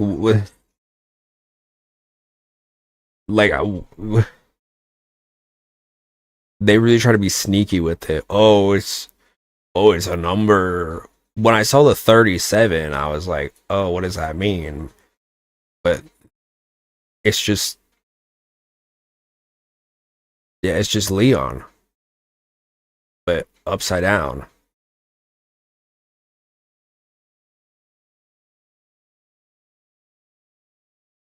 I'm like all the it's been 6 hours of build up, and it's just Leon upside down.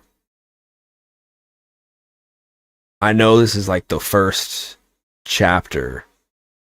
It's not always this obvious, just so you know. Okay. They're doing like an Ace Attorney, like first case. Like, oh, okay. I see. What? Written in blood were the numbers 11, 0, 36. Oh, don't pretend. Like, come on. Don't like. Let's be honest. Come on. Even if you were like completely oblivious, like, why are the letters written in like a robotic manner? Like, let's come on. Let's come on. Did Sayaka do this? Well, Leon did it, apparently. But no, I'm guessing she did. I mean, alternate theory is that someone framed Leon, but I don't think that happened. Alright. 3 cases really elaborate, like I didn't get what happened until the game showed me. Okay, cool. I mean, it's GG's. Like, I don't, like, can we leave now? Whoops. It looks like you found it, right, Makoto? The bloody numbers. It's most likely Sayaka's dying message.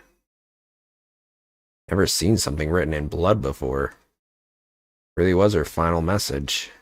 As if she wrote it with life itself. Well, she wrote it with death. Do you often talk like an aspiring poet? Yeah, 'cause I'm the ultimate poet. Just kidding. I don't see what's so funny about joking right now, Makoto. Sorry, I'm just really anxious right now. But the numbers she wrote, what do they mean? They're not letters. The way that they really are trying to make this, like, okay. If it is so obvious, right? Like, they made it so obvious. Just like, I don't know. I guess this hits different if you're 14. It's like, what? What are these numbers? I have no idea. Except that I didn't get into late game. The class trial only starts when you have all the information. I'm saying this because I kept thinking there was info I missed. Gotcha. Okay, cool.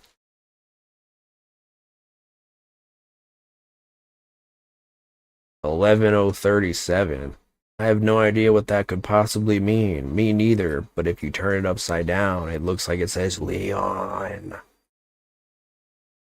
Actually, I'm kind of bummed that Leon is the murderer because I thought he was kind of cute. I mean, if I were dating him, I probably would have shaved the whatever is going on in his chin, but you know, he was my fave. He's a cutie.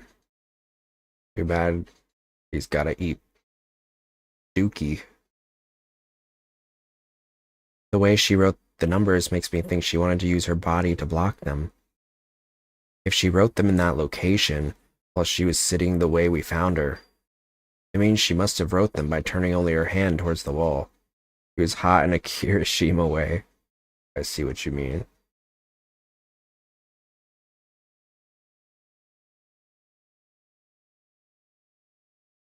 It means she must have wrote them by turning only her hand towards the wall. If you were to write something in that position, do you know what the result would be? Oh my god, they're literally like... They're just like... Are you... Hey, stupid, have you not figured it out yet? Hey, you big idiot. Spoon feeding you, yeah. Result? Think about it. I don't think I can. This game is too hard. You're not gonna tell me? You need to uncover the mystery of this case yourself. Otherwise, the case will end and you'll remain unconvinced. I have no idea what you're trying to say, but it's obvious you're not going to tell me. Nice. Dying message. Sounds like Kyoko knows what Sayaka's dying message means. Honestly, I have no idea. Oh, I know who I should talk to when it comes to numbers. Who better to ask than the ultimate programmer? There's one other thing I wanted to ask you about. Do you know how the door to your bathroom got broken? Broken? Oh, you mean how I get stuck? It's stuck? Yeah, I guess I'm the only one, but the door doesn't fit in the frame quite right. When I first tried to use it, I thought it was just locked. Once you learn the trick, it opens no problem. Bathroom door frame has been added to the truth bullets section of your handbook. So the door doesn't quite fit the frame, huh? Weird. Thought this was an elite school. You'd think they'd be able to afford a door that works. Then again, let me vent for a minute because I don't think I've told this story. This is an exclusive Drossera new life lore bit. My junior year of college. This still makes me so mad. I was pissed, dude. When I tell you, I was pissed. Okay? It was the last like 3 weeks of spring semester. It's always the prestigious schools, yeah, for real. I went to a private school, by the way, on scholarship, so don't get any impressions about me. I was broke. But I went on but it was a private school, right? And listen, I love my college. I love my alma mater very much, but this did drive me insane. Okay, bougie. I went on a scholarship. I paid like almost nothing other than like for books and stuff. But basically I had a dorm room, right? And that last like 3 weeks, right before finals, the AC just stopped working. And I was like, okay, that's not good. So I called my RA. My RA was like, I don't know what to do. let me check in with my with like the RA of the RAs basically. And he was like, "Oh, well, yeah, I guess the AC unit broke for your room and your room only. So, yeah." And I was like, "What do you mean so yeah?" It's keep in mind it's May. Like it's getting hot. Not the RA final boss for real. Um I was like, "What do you mean?" So yeah, like it's it's May and it's hot as hell. It's hot as balls outside. I live in the south, so it's hot, hot. Like May, it gets around like 80 degrees, and when you're inside, if it's worse, it feels worse. Because you know you're enclosed in a space, a very small space. You know the dorm rooms are very small, so I was like, okay, what am I gonna do? And he's like, well, can you just wait it out for 3 weeks because it's almost over? I'm like, here's what we're not gonna do. You're not gonna tell a student who's already like a psych student, by the way, who is like who is cramming to all ends for studying.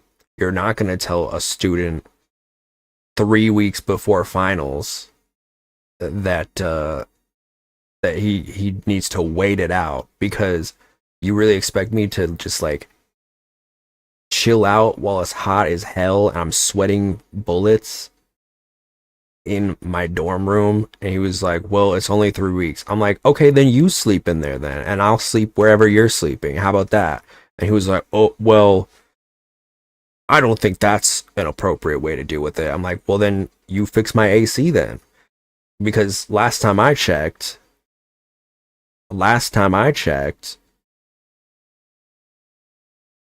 I pay you, which, you know, it's not really true because I'm on a scholarship, but I would tell you you're right, but I've never seen an AC unit in my life, so I can't really. Oh, right, yeah. You're from the UK, innit? Yeah, ACs are very vital in America.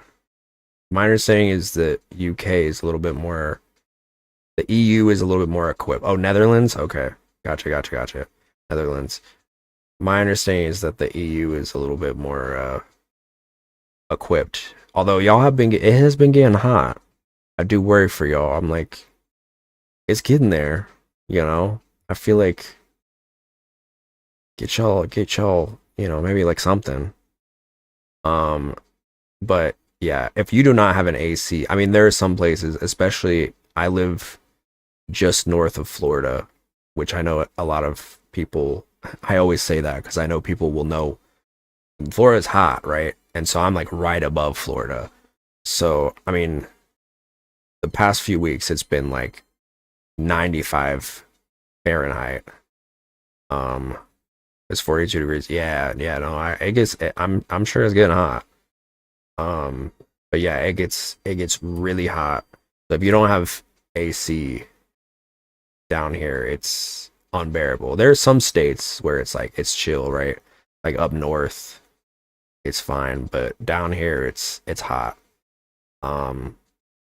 So yeah, like he really tried to like shrug me off. I was like, all right then, I'm gonna call my mom. Which, you know, if you're 107, that's crazy. That's actually really high. I don't think we've ever had it that high. That's insane. Y'all need to get some ACs. That's crazy. But you know, if you're an RA and somebody says, okay, I'm gonna call my mom then. There's so much moisture in the air. We get very humid is the thing. When you're an RA and a student is like, okay, I'm gonna call my mom then, that's when it's bad. That's when you're like, oh, no. He was like, that's the average June, July, and August weather here. Yeah, that makes sense. He was like, we don't need to do that. I was like, we do. Because he was trying to deflect and like, He's like, don't worry, it's not that big of a deal. I'm like, if I was you, I'd say the RA was doing a hate crime. For real. Forget what you call it. I think it's I want to say DA, but I think that's a district attorney. But it was something else. It was like something else A. Like a different letter. But I don't remember. Maybe it was DA. But yeah, I was like, I'm gonna call my mom. My mom was like, I get my mom on the phone on speaker. She's like, how could you? Could you do this? With all we do this. Yeah, what Kamala Harris is? Or Kamala Harris is? It'd be VP. That's what she was. When Biden was president. She was VP. I don't know what DE is. DE. But yeah. DA. Well, actually wasn't she might have been I think she was wasn't she a prosecutor at one point? Kamala, I think. But yeah, I was like, okay, Mom. I literally I passed my phone. I was like, you tell her.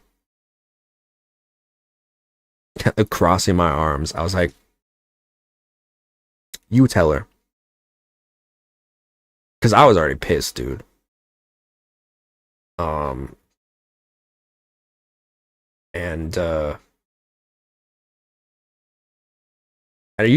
for the record, I'm usually not this like sassy, but this man, your mom sounds scary. She's very honestly, she's fine, but she is very she does not play about her kids.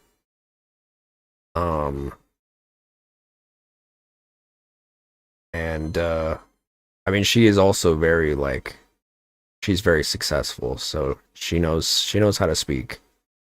But yeah, he was like, well, basically, your son is in a very nice dormitory, and she's like, okay, so why are you calling me then? It's like, well, there is one problem. He doesn't have air conditioning for the next 3 weeks. And she was like, the next 3 weeks? He's like, yes. She was like, I'm just imagining her interacting your partners. My mom, anytime that I've had a boyfriend, she's very nice to them until they break up with me. Then she's like, I hate them and I want them to die. Interrogating my partner. No, she's very chill.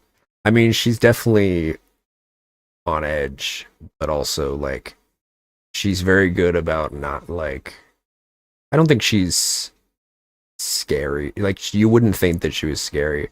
Although my dad is definitely more chill. My dad is definitely more chill than my mom. When it comes to most things. But my mom was like, you want a student.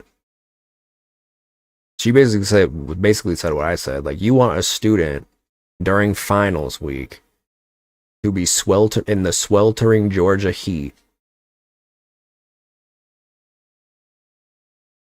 You expect him to like do well on his finals and everything, and he was like, well,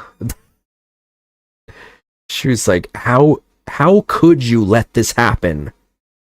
You're telling me you're complacent with this? He was like, well, I was hoping that we could fix it after he moves out. And she's like, that's selfish. You need to fix this. You need to fix the AC. And he was like, okay, I'm sorry. I don't know if we can. And so she was like, well, then you need to find an alternate solution. So I ended up having to get like one of those portable air conditioners that's like super loud. and that's what we ended up doing. But and he was really trying to be like, oh well, can you pay for it? I'm like, no, because y'all did this to me. It's like, imagine if your landlord was like, if your AC broke and your landlord was like, can you pay for it to be replaced? It's like, no, because you own the property. I'm not saying he specifically does, but like, obviously he's acting as like the proxy for whoever's controlling the money, right? And that to me is crazy, because how are you going to do that when everybody else has AC? You know, how are you going to expect, especially because y'all want me to get good grades. So, you know, what are we going to do? It's really weird how different private schools are perceived here. Generally, private schools are considered places for rich kids to go get a degree without studying and to work to get into a public high school. Yeah. Well, the thing about a lot of private universities here is that they are very prestigious, but there are a lot of scholarships. I don't know how it is in other countries, but I know that America, you can get a scholarship for a lot of things. You can get a scholarship for having like brown eyes, you know what I mean? Like, you just gotta look for stuff. I happened to get a scholarship because I got a few, like, I kind of like had a cluster of scholarships. I had one for like musical talent. I had one because I had high SAT scores, which SATs and ACTs are like, I don't know if I don't know if you guys have stuff like this, but they're like standardized tests that most people take to get into college. It's like what colleges look at. So I had a pretty decent SAT score. I believe my writing score was like a perfect score, a 6 out of 6. And then I had a pretty high, I think my SAT score was like almost 1400, which is pretty high. I think the highest is 16. So if I'm not mistaken, either 16 or 1800, I don't remember. Something like that. I could be getting it wrong. I know it was like above average, not to brag, but you know, I'm decently smart. My country private school is basically means that you don't have to adhere to by government law on what their educational programs are, so they're basically free to teach whatever they want as long as children can pass, I guess, a certain educational level at the end. Yeah, I mean, our private schools are kind of similar. There are like certain things. They teach pretty much whatever for like standard curriculum, but they have to adhere to like, you know, the major requirements, right? So like psychology, you have to take this, that, and the third in order to get, you know, not gonna lie, that doesn't sound very reliable. Which part? Nothing about America is reliable. I think you probably know this by now. But both public and private schools are free. You just have to be able to get into a private school, but it is still free. Oh, that's cool. That's cool. The only problem is one of my scholarships, like, after like the second year, I like flunked a semester, and so like my GPA went down a lot, and so I didn't have a high enough GPA. It was my first semester and I flunked really hard, and so I lost, my average went down what was required, and I could never get it back up because I could never retake some of those classes. The teach whatever they want part, well, I think it's regulated. Like there is like, it's not like they can just teach you like, you know, you can drink pee, you know.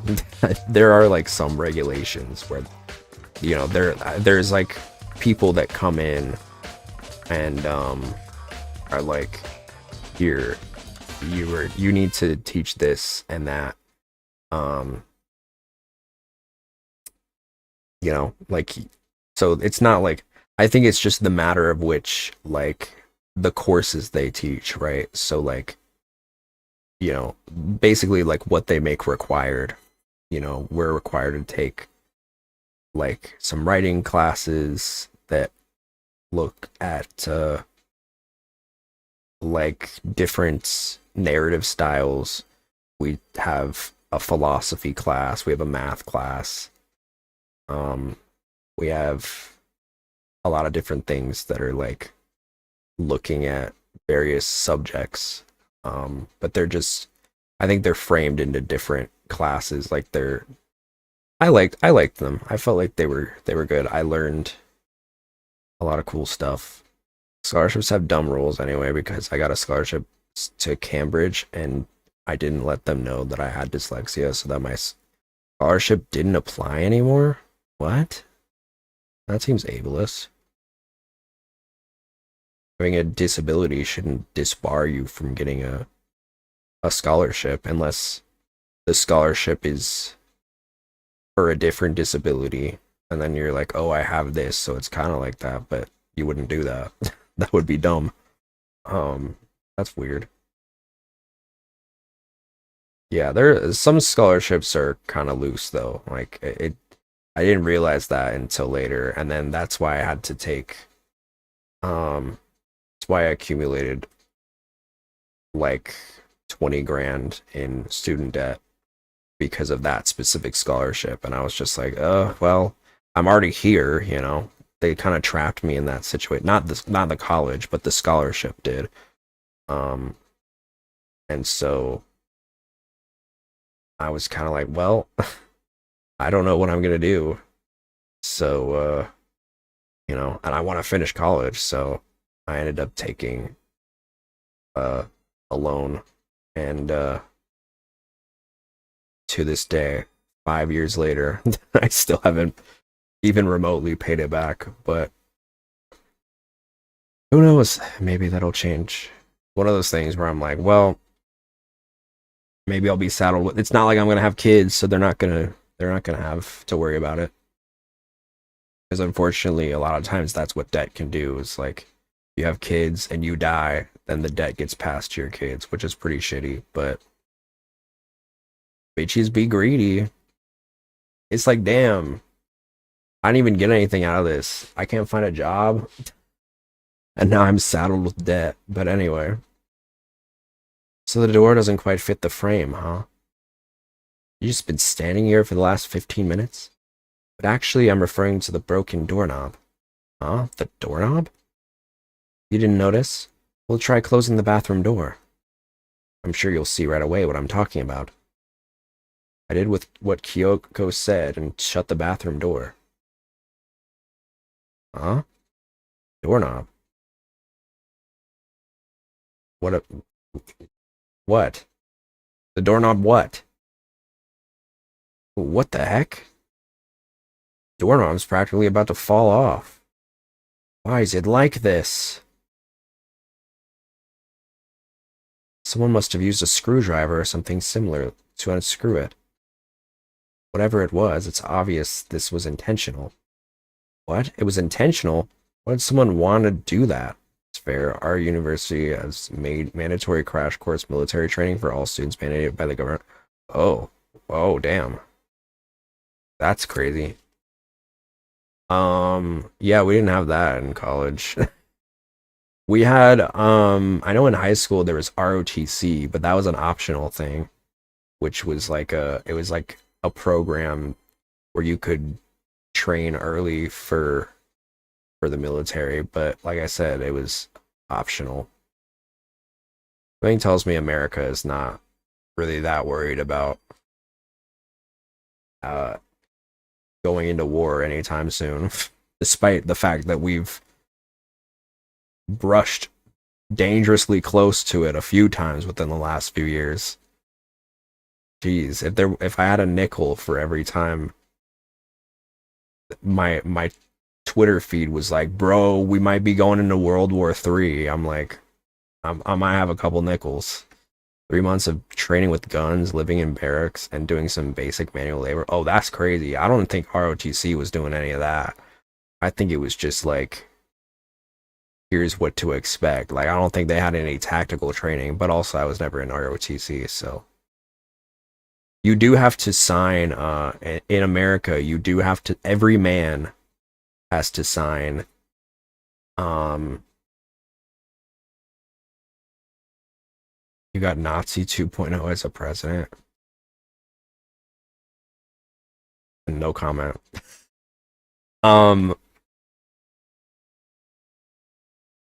Yeah, at 18, every man has to sign a legal document that basically says, like, if America ever plunges into war, you will be conscripted. You gotta enlist. But I'm pretty sure I don't have to enlist because, are you for real right now? Yeah, it's for real. I'm pretty sure I would not be allowed to serve though, because I am autistic and have ADHD, so I don't know if the ADHD counts. I think it's just disability, and they don't really count ADHD as a disability usually. But the autism, that would probably be a no-go. They'd probably be like, we don't want you. So yeah. It's kind of crazy too, because considering there's so many, here they only count ADHD or autism if you take meds, which luckily I do not, so no word for me. Yeah, I feel like, I've always felt like, I feel like we're at a point now where we're like pretty progressive, right? Like, I don't know why it's just men. Not that it really, I mean, not that I care that much, but it's like, let the girlies, I mean, the girlies can serve. They're just not required to. We allow women to serve, but it's not like a requirement if we ever plunge in a war. But that hasn't happened for like 75. It hasn't happened since World War II, so I don't know. Knock on wood. You know, presidents should just 1v1. Honestly, yeah, they probably should. They probably should. We know who if that were the case though, we know who would lose.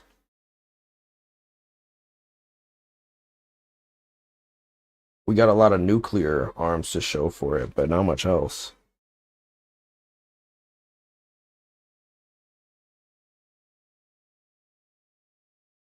Looking at world leaders, a lot of world leaders would lose. I'd be kind of worried about Putin though. Like, for his age, like, have you seen those pictures of him like shirtless on the horse? That shit's a little, I'm like, I don't know if I want to get into a fight with him, like, physically, you know what I mean? Because I feel like he might beat my ass. It's like twice my age at least, maybe even more than that. That man has got some, I don't know, he's built like everybody else in Russia. Russia goes, I don't know, man. I wouldn't fuck with a Russian. Grab his nipples and twist, bro. I'd be executed. That man would like start a new order. Kill him. Kill that twink. We must kill him. That's my Russian accent.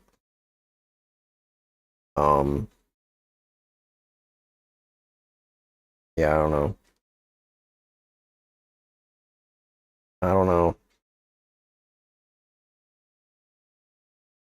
I don't know enough about a lot of other world leaders, but Putin definitely, I don't know. I wouldn't fuck with him. Kim Jong-un, I feel like he'd go down pretty easily. You know, he's kind of tiny. Don't tell him I said that though, because I know they got those nukes or whatever. Kim Jong-un would, he's so tiny.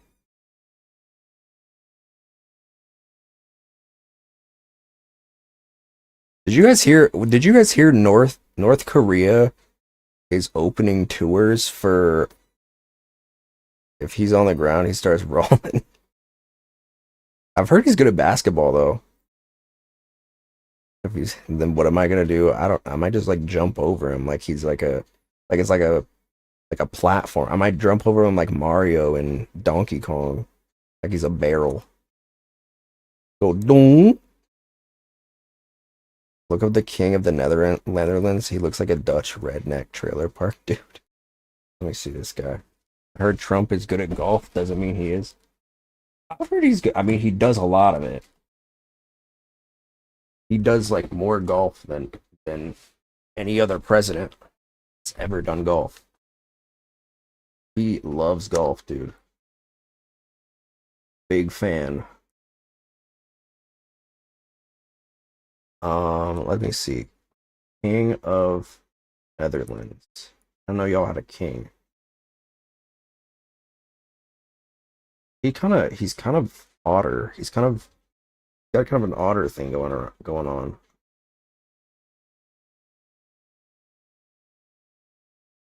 He does look a little like, I don't know. I wasn't sure if that was like, do y'all have 'cause I know there's like some countries that operate under the whoops.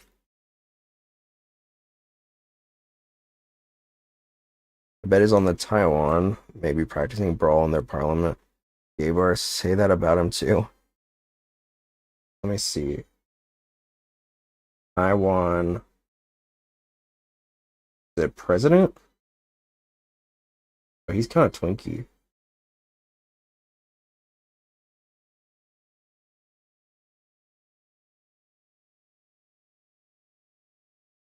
He's got the first picture of him, he's got a very like porcelain face. Have you guys seen the 47th president? The fucking picture of the recent one, not his first one, but the second term in office. He looks so like he's like, I'm about to fuck everything up. I'm about to make everybody mad. He's got this big like this angry face. Parliament probably has a record on having the most fights breaking out. Oh shit.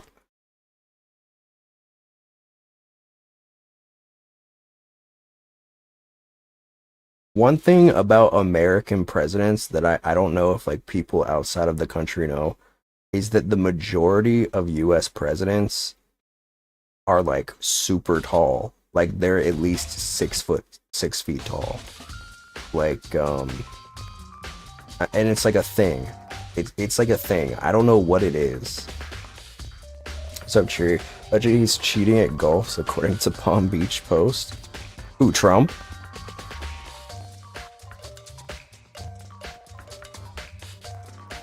That's crazy.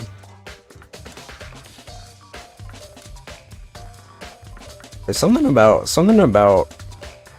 the president doing golf. Obama would be terrifying if he wasn't so friendly. I mean, he is like, we do call him like the king of nukes. He was dropping a lot of bombs. So, I mean, I probably wouldn't mess with him. Obama's the embodiment of charisma. Yeah, no, a lot of people loved Obama. I mean, I don't think he was perfect. Personally, I feel like there were a lot of things wrong with Obama, but I'd rather have Obama than what we got right now. Maybe we'll get. I think we're all praying Michelle Michelle runs in 2028. Because honestly, if Michelle Obama was running, it'd be GG's. It doesn't matter who runs. What are you gonna do when you only have two options? Well, that's all we've ever had. we can't. Unfortunately, nobody will vote for a third party enough, and it gets to a point where it's like, well, I'm not just gonna vote for somebody that's not gonna win, right? Kind of sucks. We're kind of locked. You can probably UAV your house and still have your vote. Probably, yeah. My fellow Americans, I nuked the fuck out of Draw Sarah's house. That's right, everybody. He did do that. But you know what? I'm still voting for him. But he can't run again because he's already run for two. He's already... In America, you can only be president for 2 terms. Any more than that, and you're not allowed to run again. So right now we have like 8 options. Well, we start out with a lot of options, but then it dwindles down to 2. Usually you have like a lot of people on both of the main parties, and then you have like some other parties that usually don't do very well. And then it dwindles down to like the top contenders, 1 per party. So we do have other parties, it's just nobody votes for them. That's the thing. I don't think people realize that. We do have other parties. You can run. It's just nobody's gonna vote for you. The 2-term thing is both logical and not at the same time. Yeah, I have mixed feelings about it. I mean, I feel like you don't want like a Putin situation, right? Like where you have like you don't want to have somebody who's running the country over and over and over again, because then it can get to a point where like they take advantage of it. And I don't think Trump's gonna die anytime soon. So, and I will say, if like one of his kids tries to run, they don't have the same like impact that he does on a lot of people. Like, I will admit wholeheartedly, like, Trump does have like a stage presence, right? He's like, I don't really like him, but he does have like this effect on people, on a certain group of people that goes well for him. But unfortunately, a lot of the other people that surround him, his family and also the people that work for him, have absolutely no charisma whatsoever, have no like stage presence, just very, very boring people. Like his VP is so like just uninteresting, right? JD Vance is so like, he's just like a cardboard box, dude. Very boring, very, very lame. Has no like, is a major pushover. He got some memes, yeah, but like they're making fun of him. They're not like, it's not like Trump where it'll be like, oh, like the, what he's like, Obama, you know?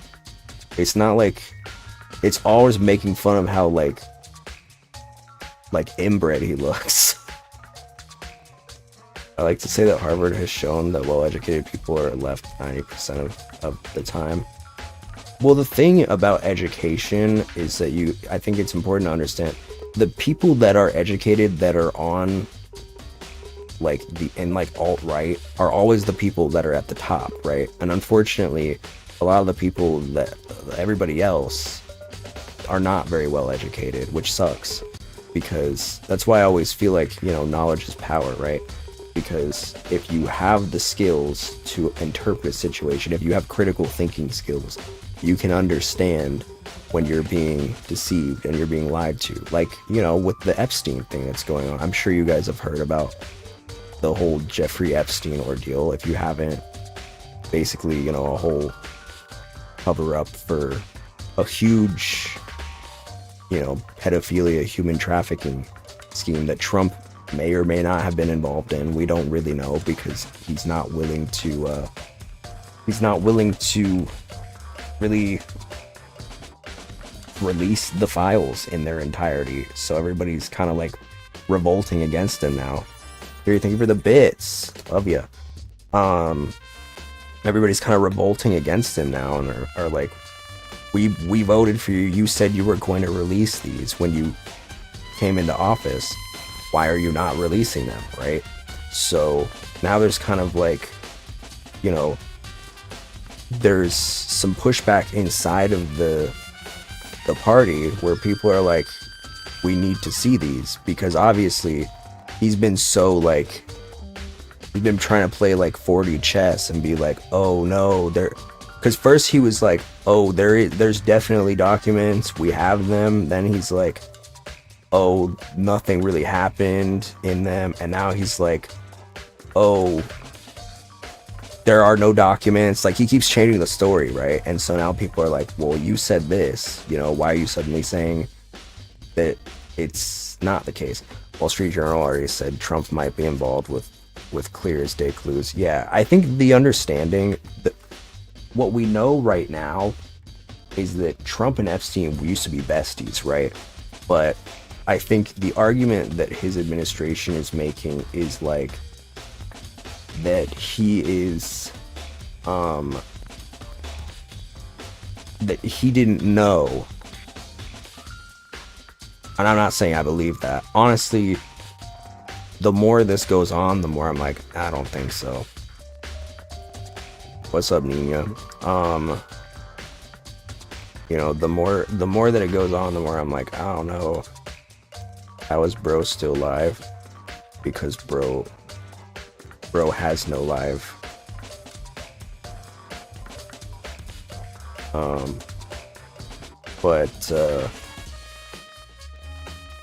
Yeah, we stream long here, baby.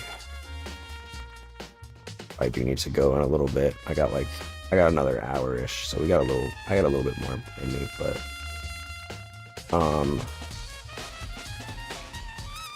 yeah, I don't think those files are gonna get released anytime soon. Yeah, I don't know. It's the last thing I heard a couple days ago was that the House was trying to pass like a law, or trying to like pass something to force the administration to release the files, and then one of the I guess the chair of the House was like, okay, we're gonna go on a 6-week break, which I gotta say, first of all, the idea of like the House going on a break for 6 weeks, I didn't even know that was a thing. I was like, wait, y'all just have 6 weeks where you don't work?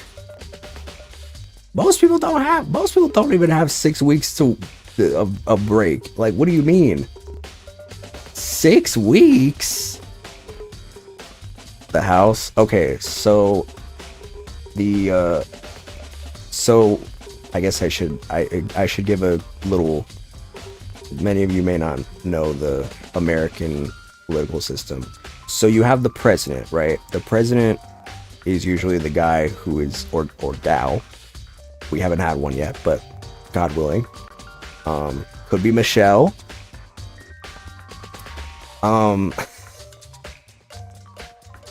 But you know, the president is the one that everybody knows, right?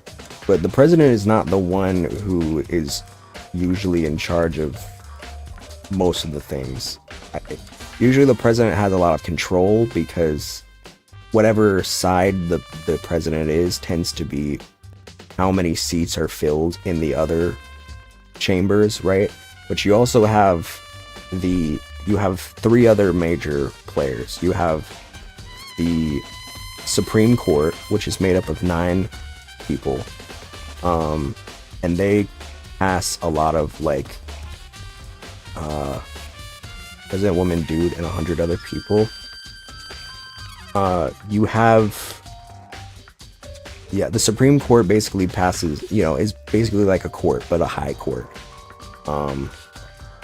They look at a lot of the like really wide scale things, which oftentimes ends with things getting passed into law if it's something that is new to the Supreme Court. You also have the Senate, which every state in the US has 2 senators who are in the House, which means because there's 50 states, there's 100 senators at any given point.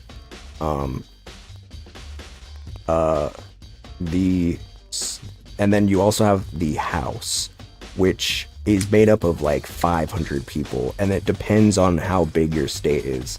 So I think my state has like 9 House seats. Might be more than that. I don't know. There's a lot of... Actually, I feel like it's more than 9, because we're pretty big. We're like the 12th. It might be 9. Yeah, it might be. I think it might be 9, but the House is determined. Each seat is determined by different areas of each state, so that can often look very different, right? For example, Georgia, we have a few leftists in the House, and those tend to be around the city, right? That's a pretty normal thing, right? More metro areas, more city environments tend to be more left-leaning. We've just seen that with history. It's not always the case, but often is. But then you have Marjorie Taylor Greene, who is also a Georgia House member, if you've ever seen her. I know a lot of people clown on her. Well, I got that. She believes global warming was started by Jewish space lasers. I don't know what that means, but that's her belief. MTG is Georgian? Unfortunately, yes. A lot of us don't like her though, but the thing is, the thing you have to understand about the House is like, I didn't have the ability to vote for her, right? Even if I wanted to, they're all like districted, right? So like different, it's broken up by something called gerrymandering, which a lot of people don't like. But that is how it is. That's just how the country is. I don't know. But yeah, so the Senate and the House are very important as well for passing laws. Usually the president is usually the one that like seals the deal, but a lot of the time, you know, the president doesn't even have a say in whether or not a law can be passed. It kind of just depends on what the situation is. It can be kind of confusing, but honestly, it's also good considering, unfortunately, the House, the Senate, and the president, and it's also the Supreme Court are all currently majority right-leaning. If you're a leftist, that is unfortunate. Which it is unfortunate for me, but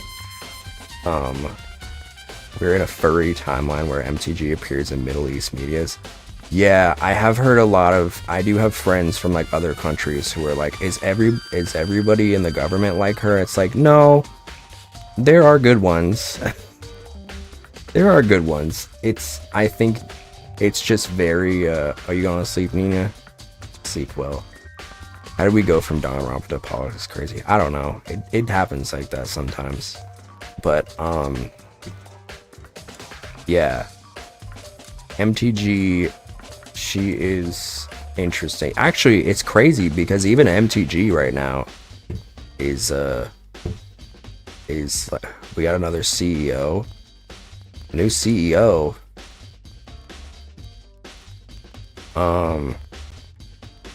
Wait, but are they? Are they what? MTG, even MTG is like, she's kind of turning against Trump because she's like, you said you were gonna release the files and now you're not releasing them. You know, so a lot of people on all different sides are like pissed at Trump. Because it does seem like he has something to hide, you know. I definitely feel like he has something to hide, and I think most people feel that way at this point.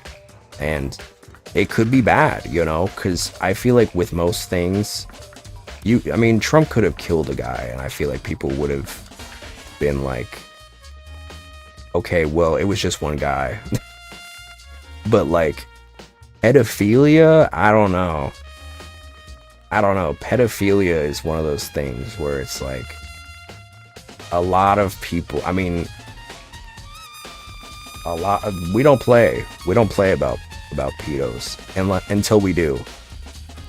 But you know, we've seen, there have been other like politicians that have been outed as pedos and have been ousted like super fast. So, and for good reason, but I was honestly shocked that people have turned this much against him, because I didn't think there would be anything that people would be like, oh, this is the last straw. Because every time something crazy happens, people are like, you know, there are people on one side that are like, this is terrible, but they're never the side that voted for him, right? So it's kind of weird watching it happen, because for the last like 8 years, anytime something comes out, I mean, this man literally there have been so many different things, right? The insurrection, him taking like classified documents back to his house after his presidency, the grab her by the pussy thing, you know, so many different things, and it's like, it's never like a thing that people get mad about. It's just like, well, that's bad, but we all mess up, right? But pedophilia, if he was on that island, if he was on the flight logs, I don't know. I didn't think people would be that hell-bent over it, but maybe. I still don't, I don't know. Not to mention he has hundreds of lawsuits about his Trump estate projects. True. Yeah, there's a lot of things. You know, like just speaking objectively, like a lot of crazy stuff. Got pardoned by Supreme Court. Yup. A lot of stuff. I mean, I don't think it's any secret how my feelings about our current president. I wasn't a big fan of the last guy either, to be fair, but it was one of those things where it's like, well, nothing's getting better, but at least it's not getting worse, you know? It's like kind of a bleak way to look at it, but I'd rather things stay the way they are than get worse, right? But it's gonna be a crazy time. I don't know. I think he hopes that like people will just forget about it, and knowing the way that news cycle works, that is often the case. But I don't know. They might have their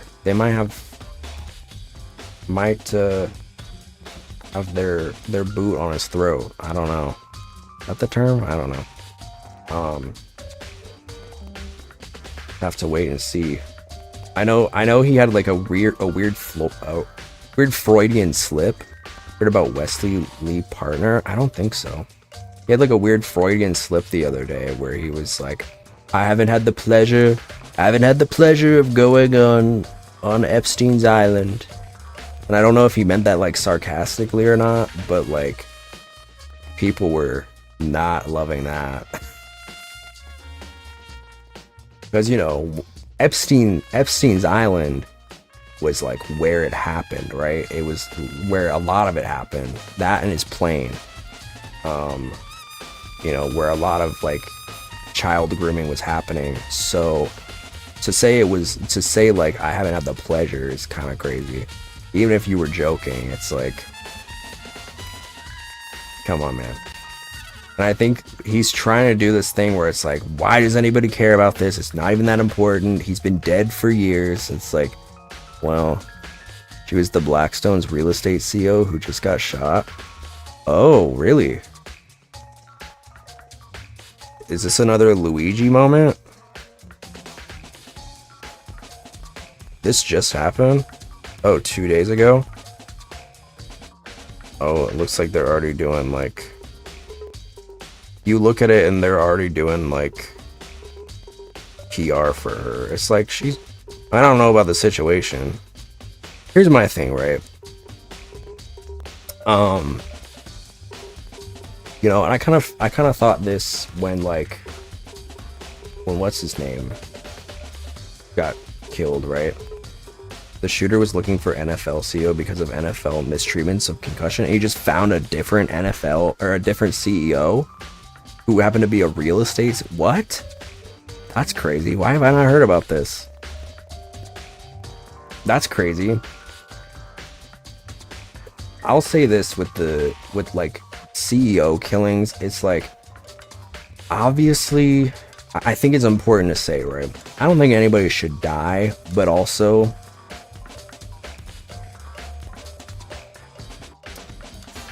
if you were a CEO that is like in healthcare or real estate or even the NFL who's doing like really terrible things, you know, you're not an innocent person, right? So I don't exactly feel bad for you. Like, I understand like that these people have families. I understand that, but also so do the people who are being impacted by it. You know, people who are getting rejected for healthcare because they have horrible illnesses that are going to kill them if they don't get it treated, right?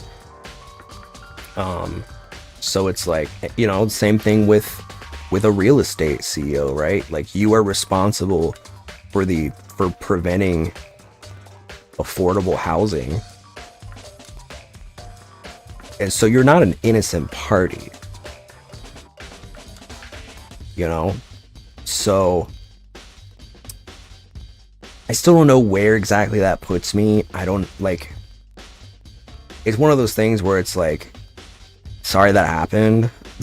You know, like, as someone who is a renter, it's one of those things where it's like, ugh, whoops, you know, like, I don't feel good about it, but I don't really feel bad about it, you know? It's like, okay, I'm gonna keep moving, you know? Sorry that happened, but her family can quickly recover from her death, and the real estate market can recover from her life. Yeah. It's... Real estate is bad. I mean, I've been struggling finding a place. You know, I'm moving out in a few months, and it's hard. It's hard finding a place. Everything is so expensive. I hope things will work themselves out, but it's like, it's one of those things where it's like, so many people's lives have been touched by this. In America, I know we do like healthcare very differently than most people do, and I recognize that, and I wish it were different, but unfortunately we just got to do what we got to do. But I'm pretty sure everybody in America at least knows somebody who has been touched by, you know, an insurance issue that has costed them or their loved ones their life. And it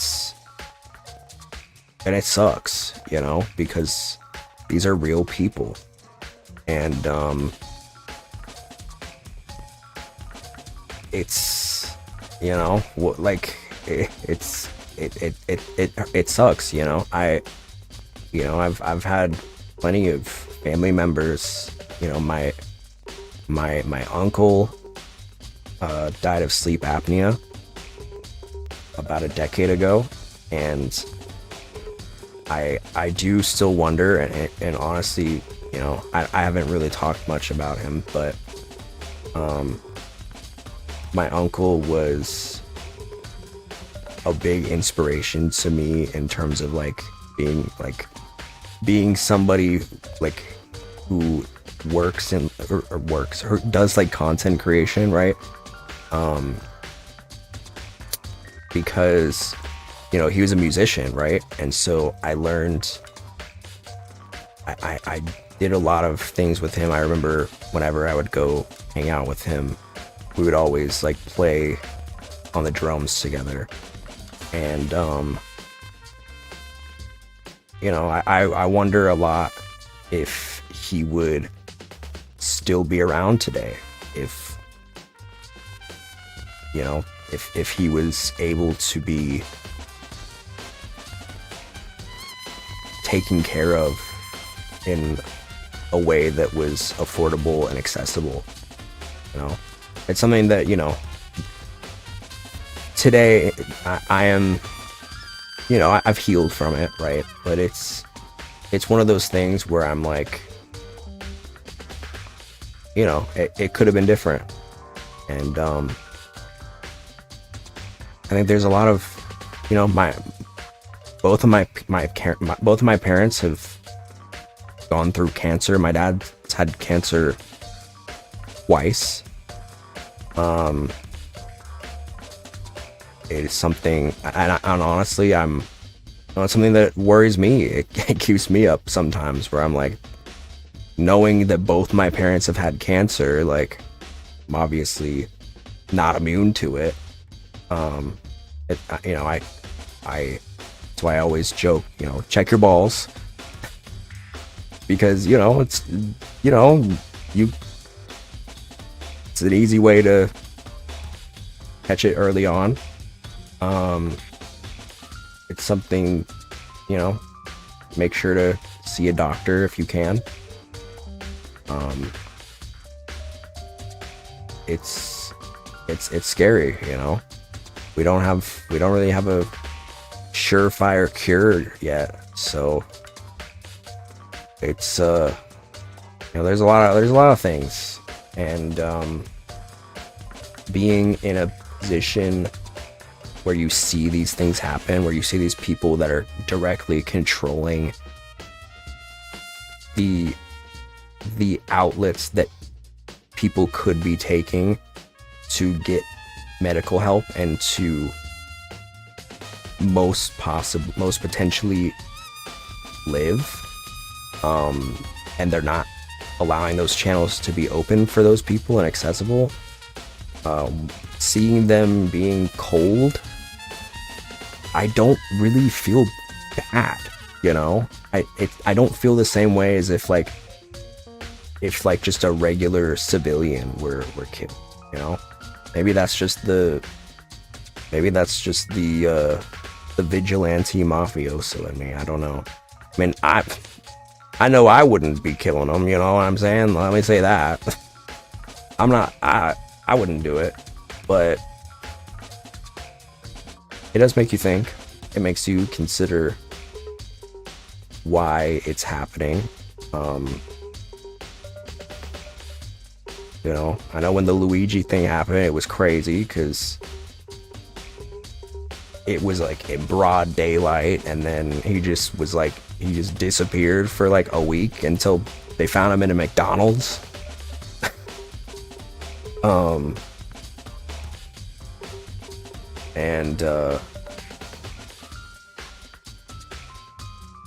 And it was like, oh, okay. So many people were like, oh, well, anyway. And it was the most like blasé, like just like very tame response I've ever seen, right? Where people were just like, oh, all right. I've never seen somebody getting murdered, assassinated even, with like such a just indifferent response, you know, by like such a large amount of people. It was such a like crazy thing to see, because it's like, oh yeah, like obviously a guy died, but people die all the time, right? People die every day. People are killed every day, and you know, the whole world doesn't explode with a headlining news story, right? But because this guy was so big, it was like, oh well, it's serious. It's like, well, We all know that they're just gonna get replaced later. Like, that's how CEOs do work. They're just a proxy for the company. It's not like they are the ones, right? But it is kind of I think that's not really the point, right? It's like a symbolic thing. So I don't know. It's crazy stuff.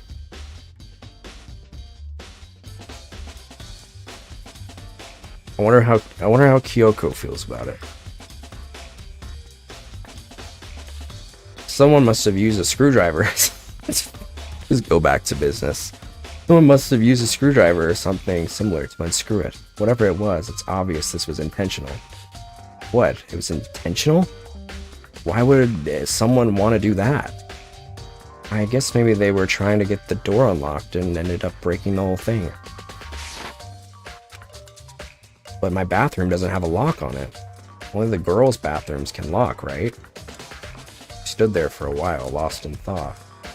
Then apparently, struck with a sudden realization, she shot a question at me. Just a second. I have just one more question for you. You mentioned earlier that your bathroom door would get stuck, right? Did you tell anyone else about that? Oh, I did tell Sayaka about it last night when we switched rooms. So what you're saying is, only you and Sayaka knew about it. Interesting. With the slightest hint of a smirk on her face. I got the sense that she was really starting to get into all this. I see. And that clears that up. Huh? What clears what up? I'm so lost. Goodbye. Well, see you later. As if forgetting I was even there, she suddenly turned and left the room. Bathroom doorknob has been added to the truth bullets section of your handbook. Still don't really understand any of this. I think do try to live in a way so that people don't celebrate your death should be a life goal. Yeah, I agree. I would hope that people would be sad if I died. You know, and people wouldn't be like making memes about it where they're like, CEO down, you know, or VTuber down. Well, I'm sure there would be some people that would do that. But hopefully a large amount of people wouldn't be celebrating it. My haters would be. Wherever you are, you're banned. I've already given my room a good once over. Maybe I should look around somewhere else. Start looking into where the murder weapon might have come from, and also look into the DVD Sayaka got. With Sayaka dead, I have no choice but to see for myself what was in that video. On top of that, I'm sure there are some other areas worth checking out too. Maybe Leon's room? Okay, well here's the thing. They said it looks like somebody tried to open the door with a screwdriver. So, would the screwdriver... Our screwdriver isn't used because ours is sealed. Our little toolbox is sealed. So, we gotta look in all the men's rooms and be like, okay, which one of y'all opened it? Because how else would they open it? Unless they had a really strong fingernail, which I do. I can open... I got some strong ass nails, dude. Open those shits pretty easy. Also stab people, which means I'd be a pretty big suspect in Danganronpa, I fear.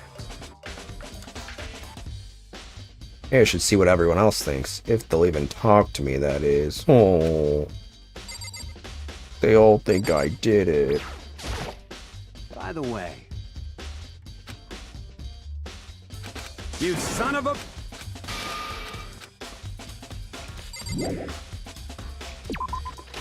Leave the area.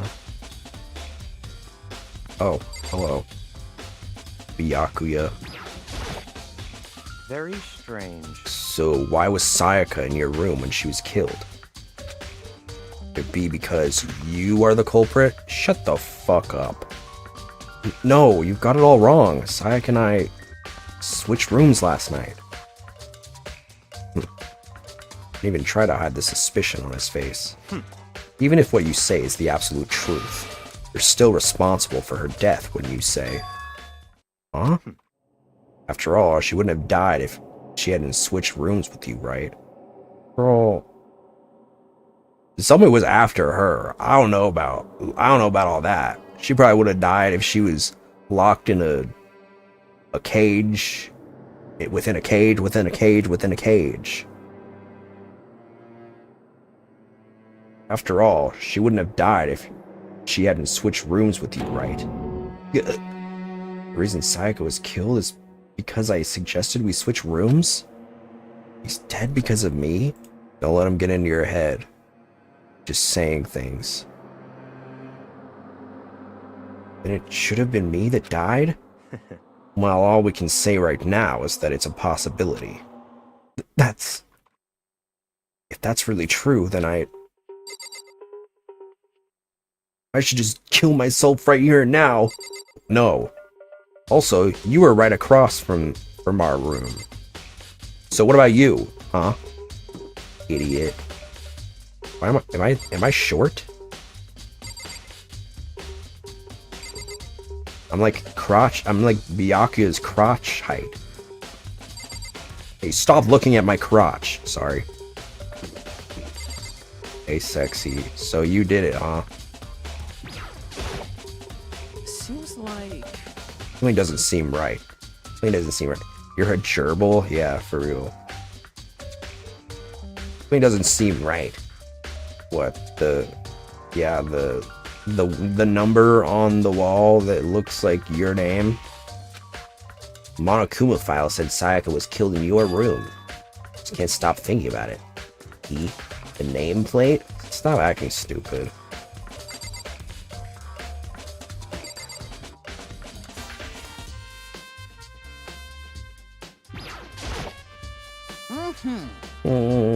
Very strange.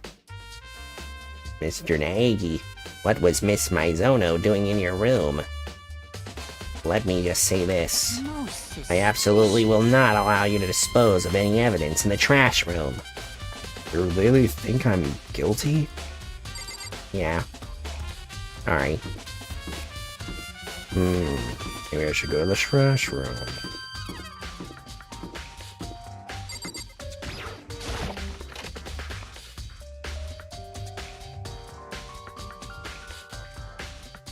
Oh, well, I can't even do... No one could go in the trash room, because it's sealed.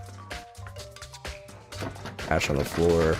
Door won't budge, it must be locked. Yeah, nobody can even dispose of anything. Aged up, you idiot. At least try. At least try to interact with this murder case.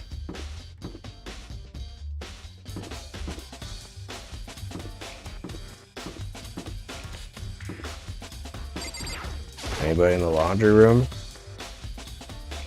Hello? Okay. I leave.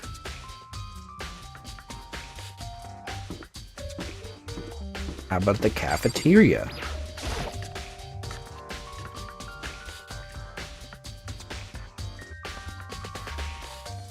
Oh, hey girl. This is my girl, Aoi. I kind of like her. She's fun. Reminds me of, she's like my girly. She's like, I'm the gay and she's my girly. Hina, are you investigating the dining hall? Oh no, I'm just taking a break. Actually, I've been taking a break since we started. This is all a first for me, you know? I don't have the first clue what I should be doing. I know what you mean. And I don't know why, but being in the dining hall helps keep me calm. So, I know I shouldn't, but I've just been kind of hanging around here. I mean, that's fair. I'll usually say, girl, get up and do something, but she seems like one of the more normal people, so I don't think she's like, it's not like Byakuya and Kyoko, just like, I must get involved in this, like... To tell the truth, I was doing the same thing last night when Sayaka was killed. I mean, nobody knew she was killed until it was announced. I mean, it's not like I can blame her. I mean, I wasn't doing anything, but nobody will believe me. Wait, is a knife missing? All kinds of kitchen knives here, big to small, but looks like one of them is missing. Is it missing from the very beginning, or better see if anyone here knows more about it?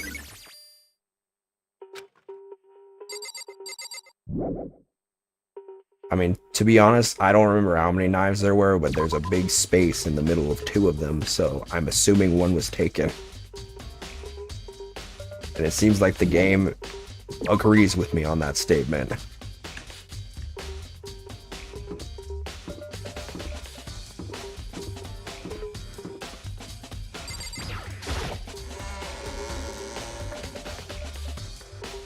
Is the sign always sideways like that?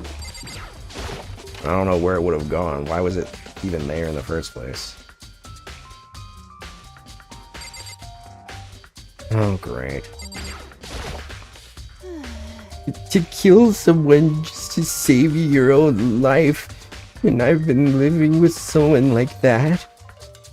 I began my vomit. Is what Monokuma said really true? Did one of us really kill Sayaka?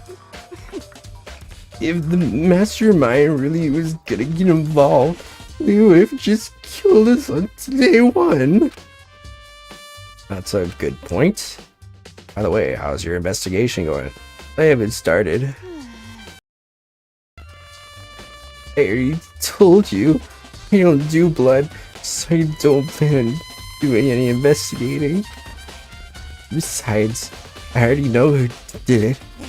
After all, where was Sayaka killed? In your room, right? What more proof do you need? We already know the truth. She really doesn't trust me at all.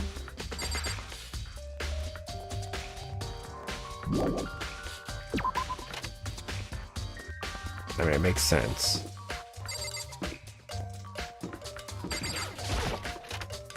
We're really the only ones that... But no, we weren't there. Can't really be an alibi for yourself, though.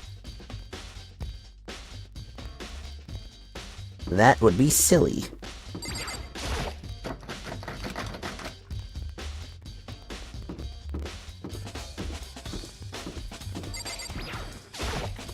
AV room.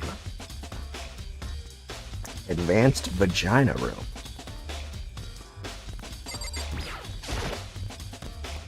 There's nothing inside. Oh, right, we need to go get,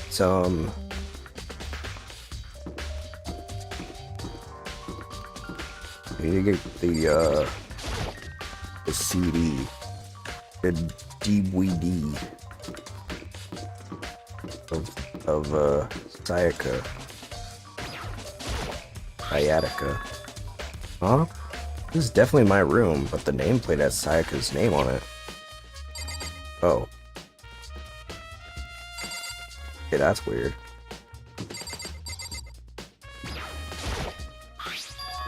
Oh, this is Sayaka's room, right? The nameplate has my name on it. Nameplates on my room and Sayaka's room were switched? All that effort I put into switching rooms without anyone knowing was totally pointless. Okay, so that explains why... That explains why the guy or gal...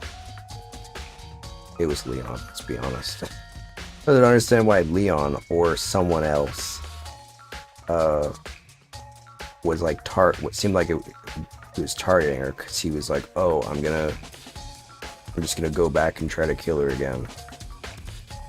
But then that means there was a motive, other than did he have something against her? Why would anyone do that? Dorm nameplates have been added to the truth bullets section of your handbook.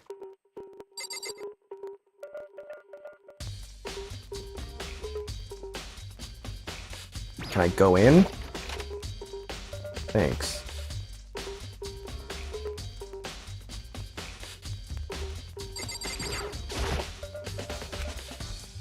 Sayaka. No, I can't let myself get depressed again. I need to search for clues. All that's here is the sewing kit and the organ map. No useful clues.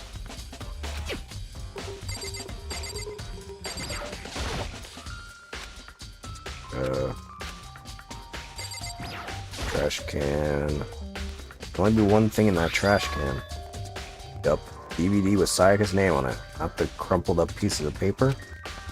Sayaka got really upset after seeing whatever was in that video. Wonder, what did she see? Might not be directly related to the case, but it might be worth checking out anyway. I'm sorry, Sayaka. I need to borrow this DVD. Watch it be like, oh, Makoto killed your idol friends. Everything just clicks into place.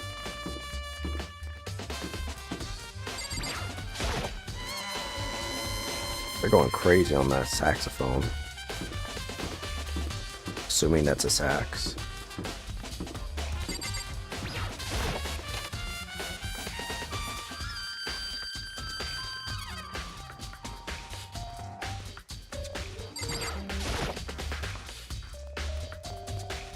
I should be able to use this to see what's on the DVD. DVD that Sayaka threw in the garbage.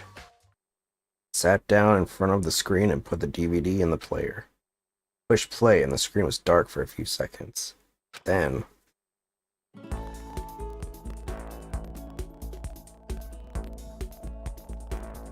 an image slowly appeared. It looked like some kind of concert. And standing on stage, front and center, was a face I recognized all too well. Sayaka.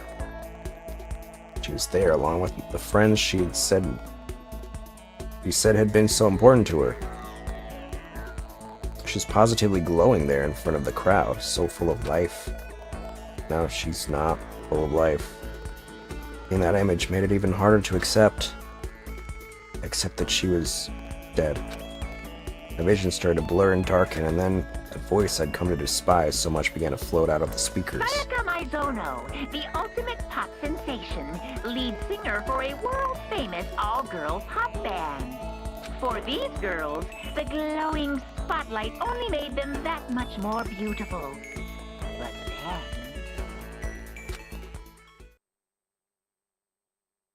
Suddenly, the screen went dark. And in the next moment, I saw something I could hardly believe. What the? Sayaka had disappeared from the stage, which was now in ruins. But I had noticed even more than that. Figures of the other girls who had all simply collapsed. This ultra-successful team... Hey, I like this, y'all like this fisheye lens? None of them will ever perform on stage again. None of them will ever feel the warmth of Took the this from spotlight. my Ring doorbell footage. For Sayaka, there's simply nowhere for her to return to. So here's the billion-dollar question. What, oh what, could have caused the group to go to pieces?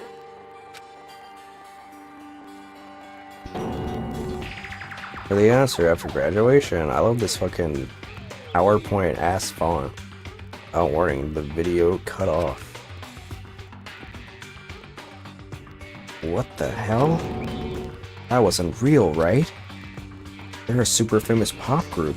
Everyone knows who they are. Trying to say he was even able to get to them? If that really did happen, everyone in the outside world must be going crazy. What a person would take things this far?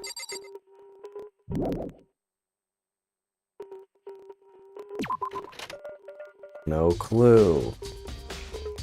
Guess we need to find out.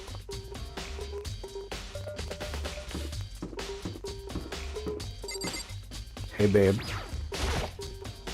Listen to me! Do you have a second, Makoto?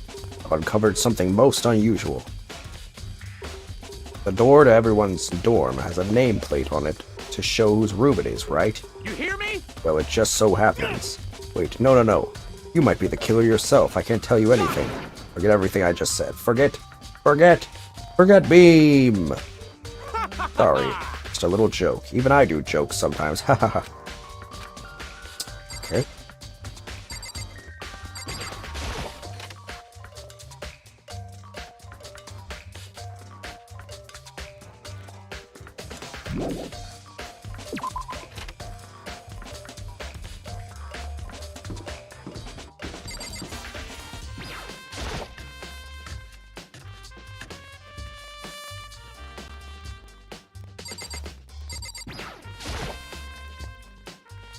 So, do you have any clues or anything? What kind of clues? Let us just agree we do not know who the culprit is and leave it at that. Whatever secrets I may have, I don't intend on revealing anything until the class trial. Okay then, so do you have any suggestions for where I should start looking? Well... So annoying. Must you fumble around, fishing blindly for clues? I suppose it wouldn't hurt to give you a little hint. The scene of the crime, naturally, but I think the trash room is also worth looking into. Trash room? It is the perfect place to destroy evidence. However, there is one little problem. Which is? As for me... That place is filthy. I'd rather die than set foot in there.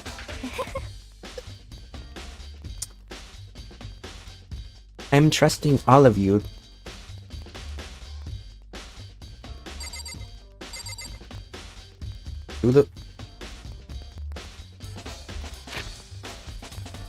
I am trusting all of you to conduct a thorough investigation on my behalf. That's...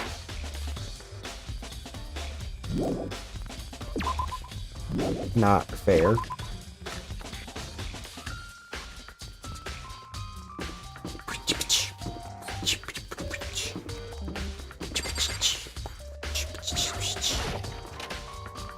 How am I supposed to get into there? There's no... There's... Or maybe I press the button.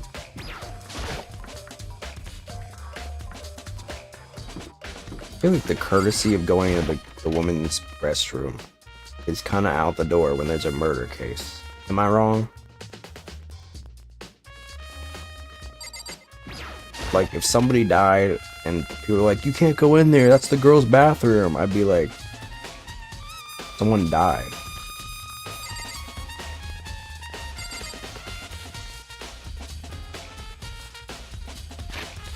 I don't know. Just me? That's kind of crazy. Oh, I can't go in there. That's the woman's bathroom. Makoto, someone died.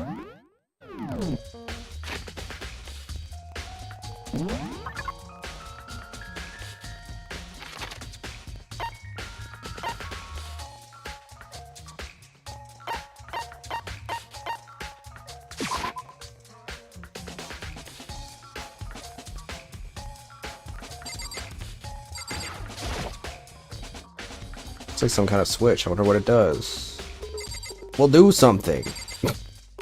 What's up, Rui? Wait, what is this? Sturdy. The sturdy gate here. No way to get past. That's the end of the line. Trash room. That is where all the trash in the school eventually winds up. How do you get this gate open? No, you can't go any further. No, no entry.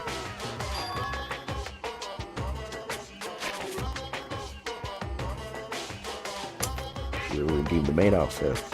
No entry beyond this point. Only the person on cleaning duty is allowed in.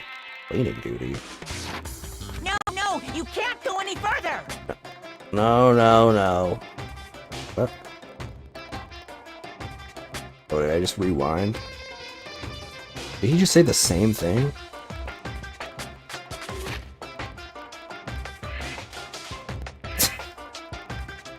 Oh, sorry, I was in the wrong point of my dialogue tree.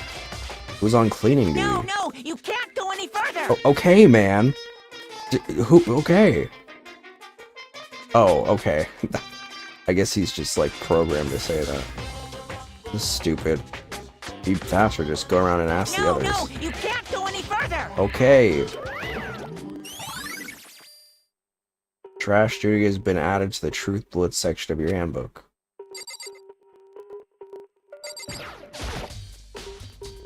View the area. Sure.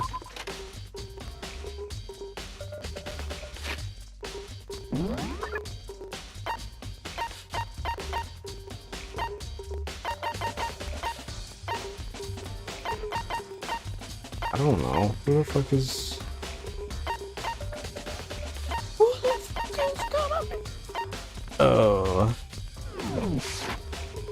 I don't know who's on cleaning duty. I gotta go to everybody and ask everybody again? What the fuck? How the fuck am I supposed to... I'm looking for whoever's on cleaning duty. Cleaning duty? Matter of fact, that's me. Why do you ask? So happens Monaco... Oh, right, because he was talking about... Yeah. So happens Monokuma talked to me yesterday and asked... just so happens Monokuma talked to me yesterday and started asking me to take care of it. That's someone on cleaning duty. The school would be flooded with trash in no time. I formally applied for the position. I was gonna start this morning, but after what happened, I haven't had a chance to get started. Since you're on cleaning duty, you can open the gate in front of the trash room? Of course. It's my job to gather up all the garbage and toss it in the trash room. To do that, they gave me the key for the trash room gate. We're supposed to rotate once a week, but eventually you'll be in charge. Very strange. Wait, hold on. You need a key to get in the trash room? And only the person on cleaning duty has access to the key? What's the point of going to all that trouble? Why not just leave the trash room open all the time so we can throw things out whenever we want? Does seem more convenient. Quiet, you. So, in other words... Actually, anyone who kills a fellow student and becomes blackened will graduate unless they're discovered. So that's it. That must be why. Anyone could go in and out of the trash room whenever they wanted. Destroying evidence would be easy. The thrill would disappear and things would become boring. Boring? Hey, listen! Anyway, more important than that. Hey, you bastard! Hey, fatty! Why do you want the cleaning duty gig anyway? I just decided to volunteer for something I knew no one else would want to do. What's the big deal? You... Liar. I know why you did it. Is it, like... You want to dig through all the girls' trash. Looking for, and poking around at it. There's no way to What are think you about this talking in a about? common All sense my kind love of is way. for 2D. You know what I mean. There's all kinds of trash diggers like that. Maybe you'll get tired of 2D and then turn to... I would never get tired of 2D. After spending a significant amount of time comparing 2D and 3D, I voluntarily chose 2D. The only thing 3D is good for is to shower love and affection on 2D. Oh, and PVC figures. Give me a break. How are you not totally embarrassed to say stuff like that? You're so worried about Hifumi's questionable morality, there's a very easy solution. Whenever a guy has a cleaning duty, Sakura can accompany them in picking up the trash to disposing of it. What? What? You're as innocent as you claim. Where's the harm in it? That's not how it's supposed to... Anyway, on another topic, Hifumi, since you were on cleaning duty, I have a favor to ask you. What, so now you suddenly want to join my party? Sorry, but you haven't triggered that flag yet. I mean, you haven't helped me recover from a past trauma or save a village or beat a boss. No, nothing like that. I was just hoping to get into the trash room and look around. Oh, okay. So easy. So Hifumi and I headed down to the trash room. Didn't he say earlier he wasn't gonna let me? I was just like, whatever. You'd like me to open the gate, wouldn't you? When I look at it, it makes me think. They said he killed his wife. He learned how to get by on the inside, but he never stopped dreaming. Get busy living or get busy dying, he said. So him and Rita, they found themselves a way out. Whatever. Please just hurry up. Okie dokie. Leave it to me. Fumi pulled a key out of his pocket and used it to flip the switch next to the gate. And then... Mr. Naegi! However, Mr. Naegi, surely you aren't planning to use the trash room to destroy evidence, are you? You fiend, you planned this all along. No! Just wanted to see if the actual killer had tried to destroy any evidence or not. But the actual killer is you, isn't it? You want to see if you left anything behind.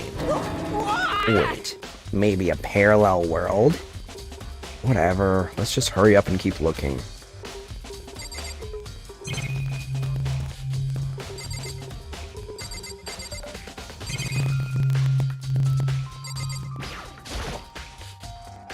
It's a huge trash can. However, we're supposed to put whatever trash we can't burn?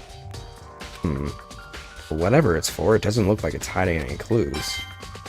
But it is hiding a coin. Yippee! Just what I needed.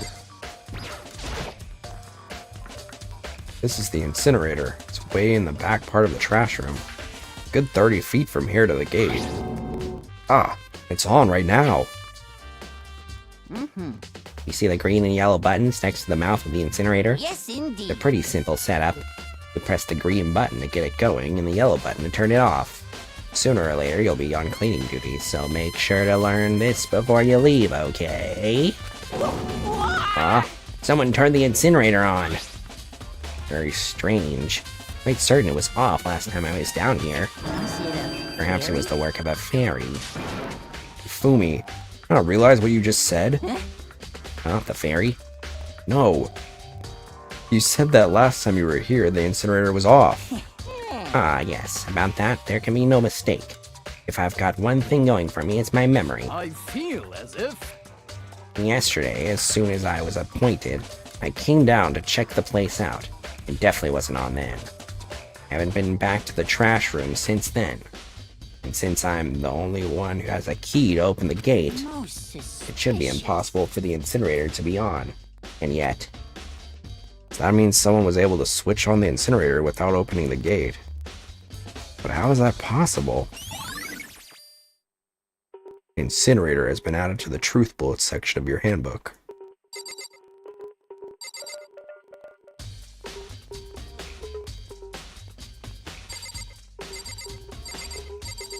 What is this?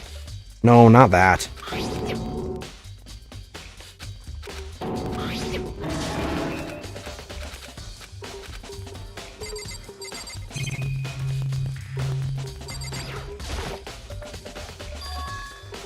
Something on the ground in front of the incinerator.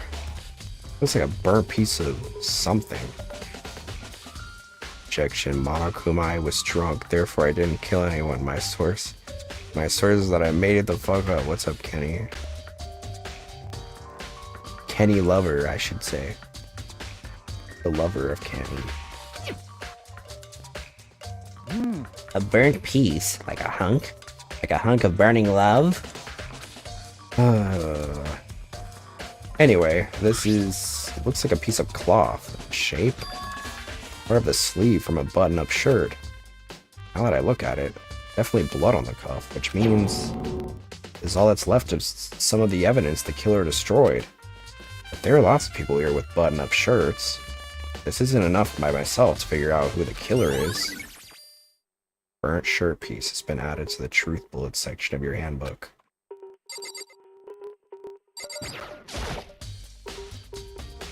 There are shards of broken glass scattered around in front of the incinerator.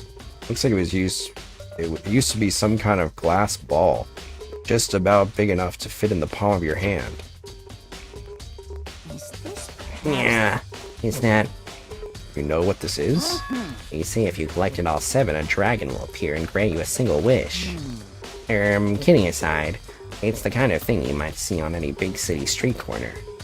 Gaze into it and it will show you a glimpse of the future. Just like that Mina girl who was on that quest to find that one guy. Whatever you're talking about, I don't want to know. Yeah, I get what you're trying to say, but who did this particular ball belong to? And one person it could be. They should still all be in the gym. I better go find out for sure. Shattered crystal ball. Oh.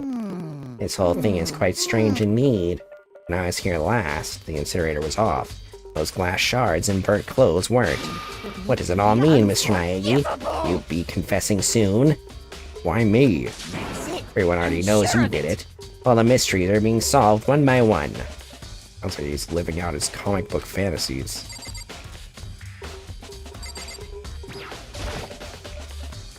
Green button turns it on, and the yellow button turns it off. So it seems, anyway.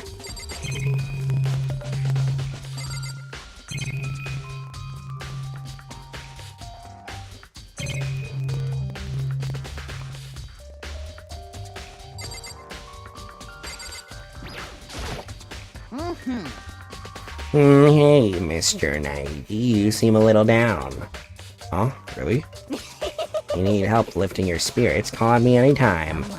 I've got all kinds of stuff that might help cheer you up.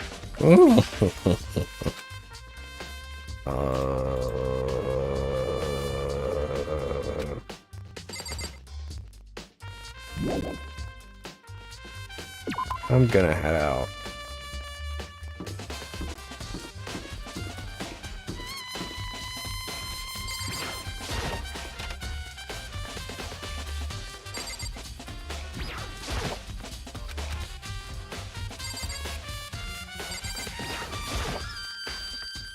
Fish tank. There's a bunch of little fish swimming inside. I can't imagine how this could have anything to do with the case. You never know. Maybe the fish know something. You don't know.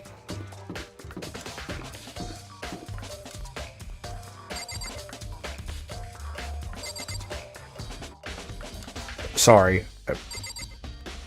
You got your sleeves on? I guess so.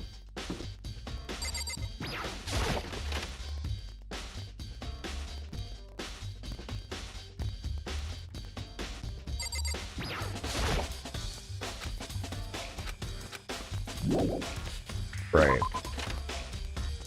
This was... She died in this room.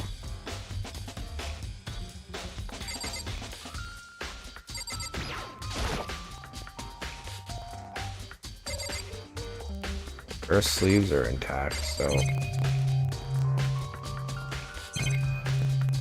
Oh. Water for the showers gets turned off at nighttime.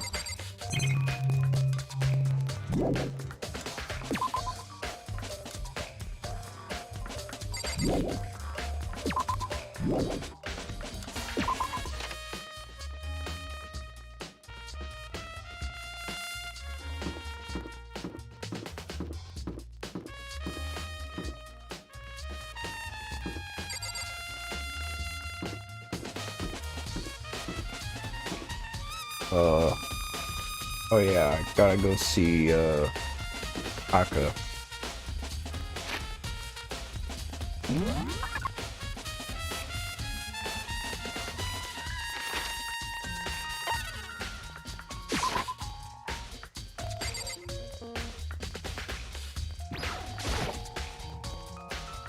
Hey Hero, can I ask you something?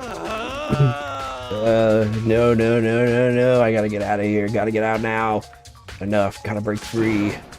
Hero, snap out of it. Yeah. Makoto, what are you doing here? What? Hey, does this look familiar? That's my crystal ball. It's all smashed, what the hell? What the heck? I bought it because the guy said it was blessed. It was unbreakable. How does it break? Was it actually made of glass and not crystal? That guy totally duped me. It belonged to the pillars of history. Genghis Khan, George Washington, Napoleon. He said, whoops. He said whoever controlled that crystal ball controlled the world. Was that seriously all BS? Yeah, sounds like you got scammed, bro. Let's put that aside for now. So you can say without a doubt that this belonged to you? Yeah, it's mine for sure. Probably forgot it in the laundry room last night. Someone must have come by and snatched it. You left it in the laundry room? That means anyone could have found it and taken it. Shattered crystal ball has been updated in the truth bullets section of your handbook. Thanks, Hero. That's all I wanted to know. Sure. By the way, I'm almost afraid to ask, but how much did you pay for that thing? Everything I saved up for my fortune telling for 2 full years. Came out to be like $1 million. $1 million? That's pretty cheap, actually. I mean, considering it gives you the power to control the world. That's just too stupid. I can't even feel bad for him.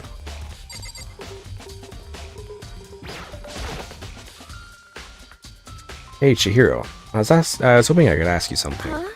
Oh, what is it? Before she died, Sayaka left a message. Oh, right. She wrote out the numbers 11037. I already figured that out for myself, so... You have any idea what those numbers could mean? Like, could they be a code or something? Sorry, no. Girl slowly shook her head. I'm sorry. I just don't know. Okay, well, don't worry about it. Thanks anyways for trying. But she doesn't know. Or could she maybe know more than she's letting on? No, couldn't be.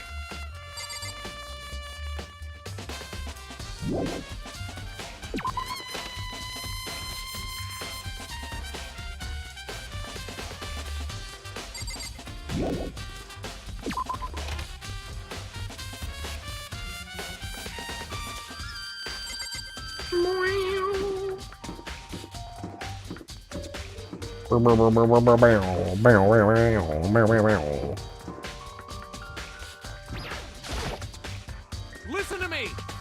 Do you have a second, Makoto? I've uncovered something most unusual. Okay, word. Got it!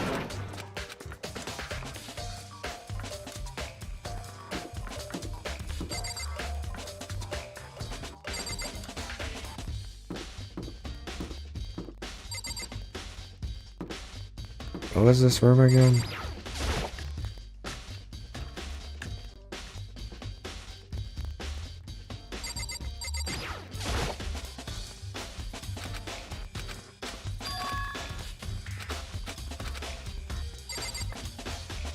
Okay, so the fact that I haven't found that we're not doing a trial yet means that there's still stuff I need to find.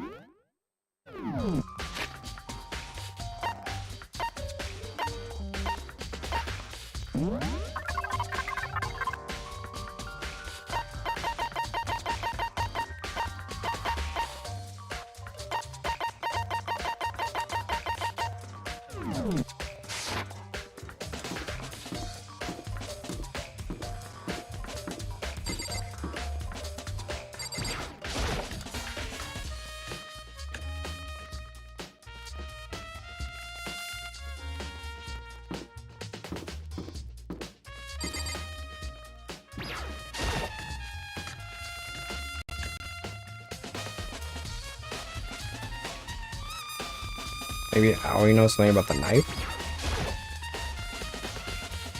Okay.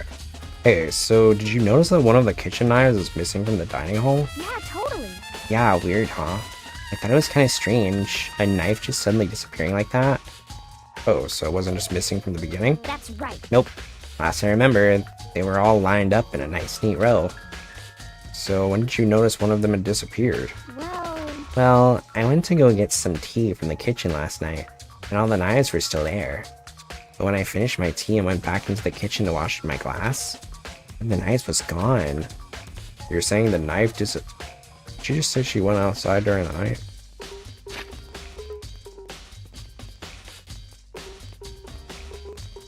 Maybe it was before 10. You're saying the knife disappeared while you were drinking your tea in the dining hall? Yeah. In other words, you were right there in the dining hall when someone came and took it. So you should be able to say for sure and tell everyone I didn't come to the dining hall last night. Which proves I didn't take it. Ellie's account has been added to the truth bullets section of your handbook. Well, yeah, she was stabbed with a knife. Hey, by the way, did you really kill Sayaka? What? Of course not, I would never. Do you really think I murdered her? I mean... Well, she was killed in your room, right? I mean, you guys were supposed to be friends, right? You still killed her. On the other hand, two people becoming good friends, and one killing the other is a classic drama setup. So when you consider everything together, honestly, I have no idea.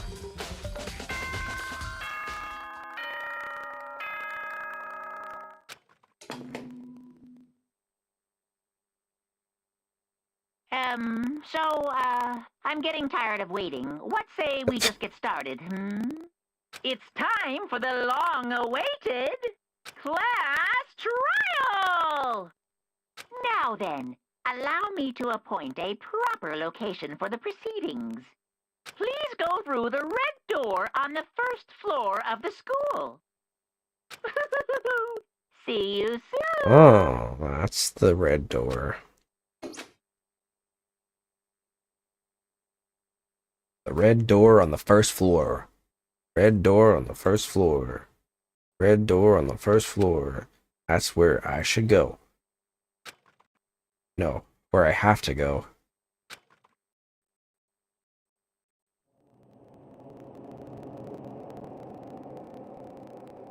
Give me 1 sec. I need to check something. I gotta put my carrots away.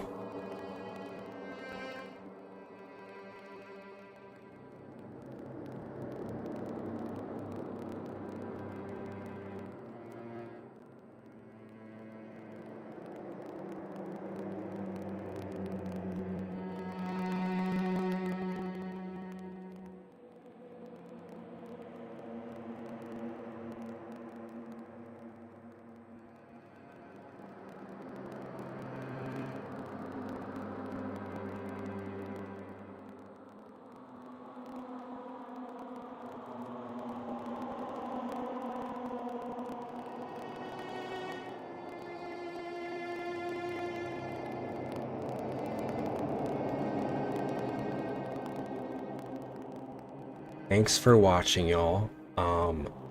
We will be back tomorrow / tonight. I guess next time we play this, we'll start the class trial. So that's exciting. Love you guys so much, and as always, ciao. Bye, everybody.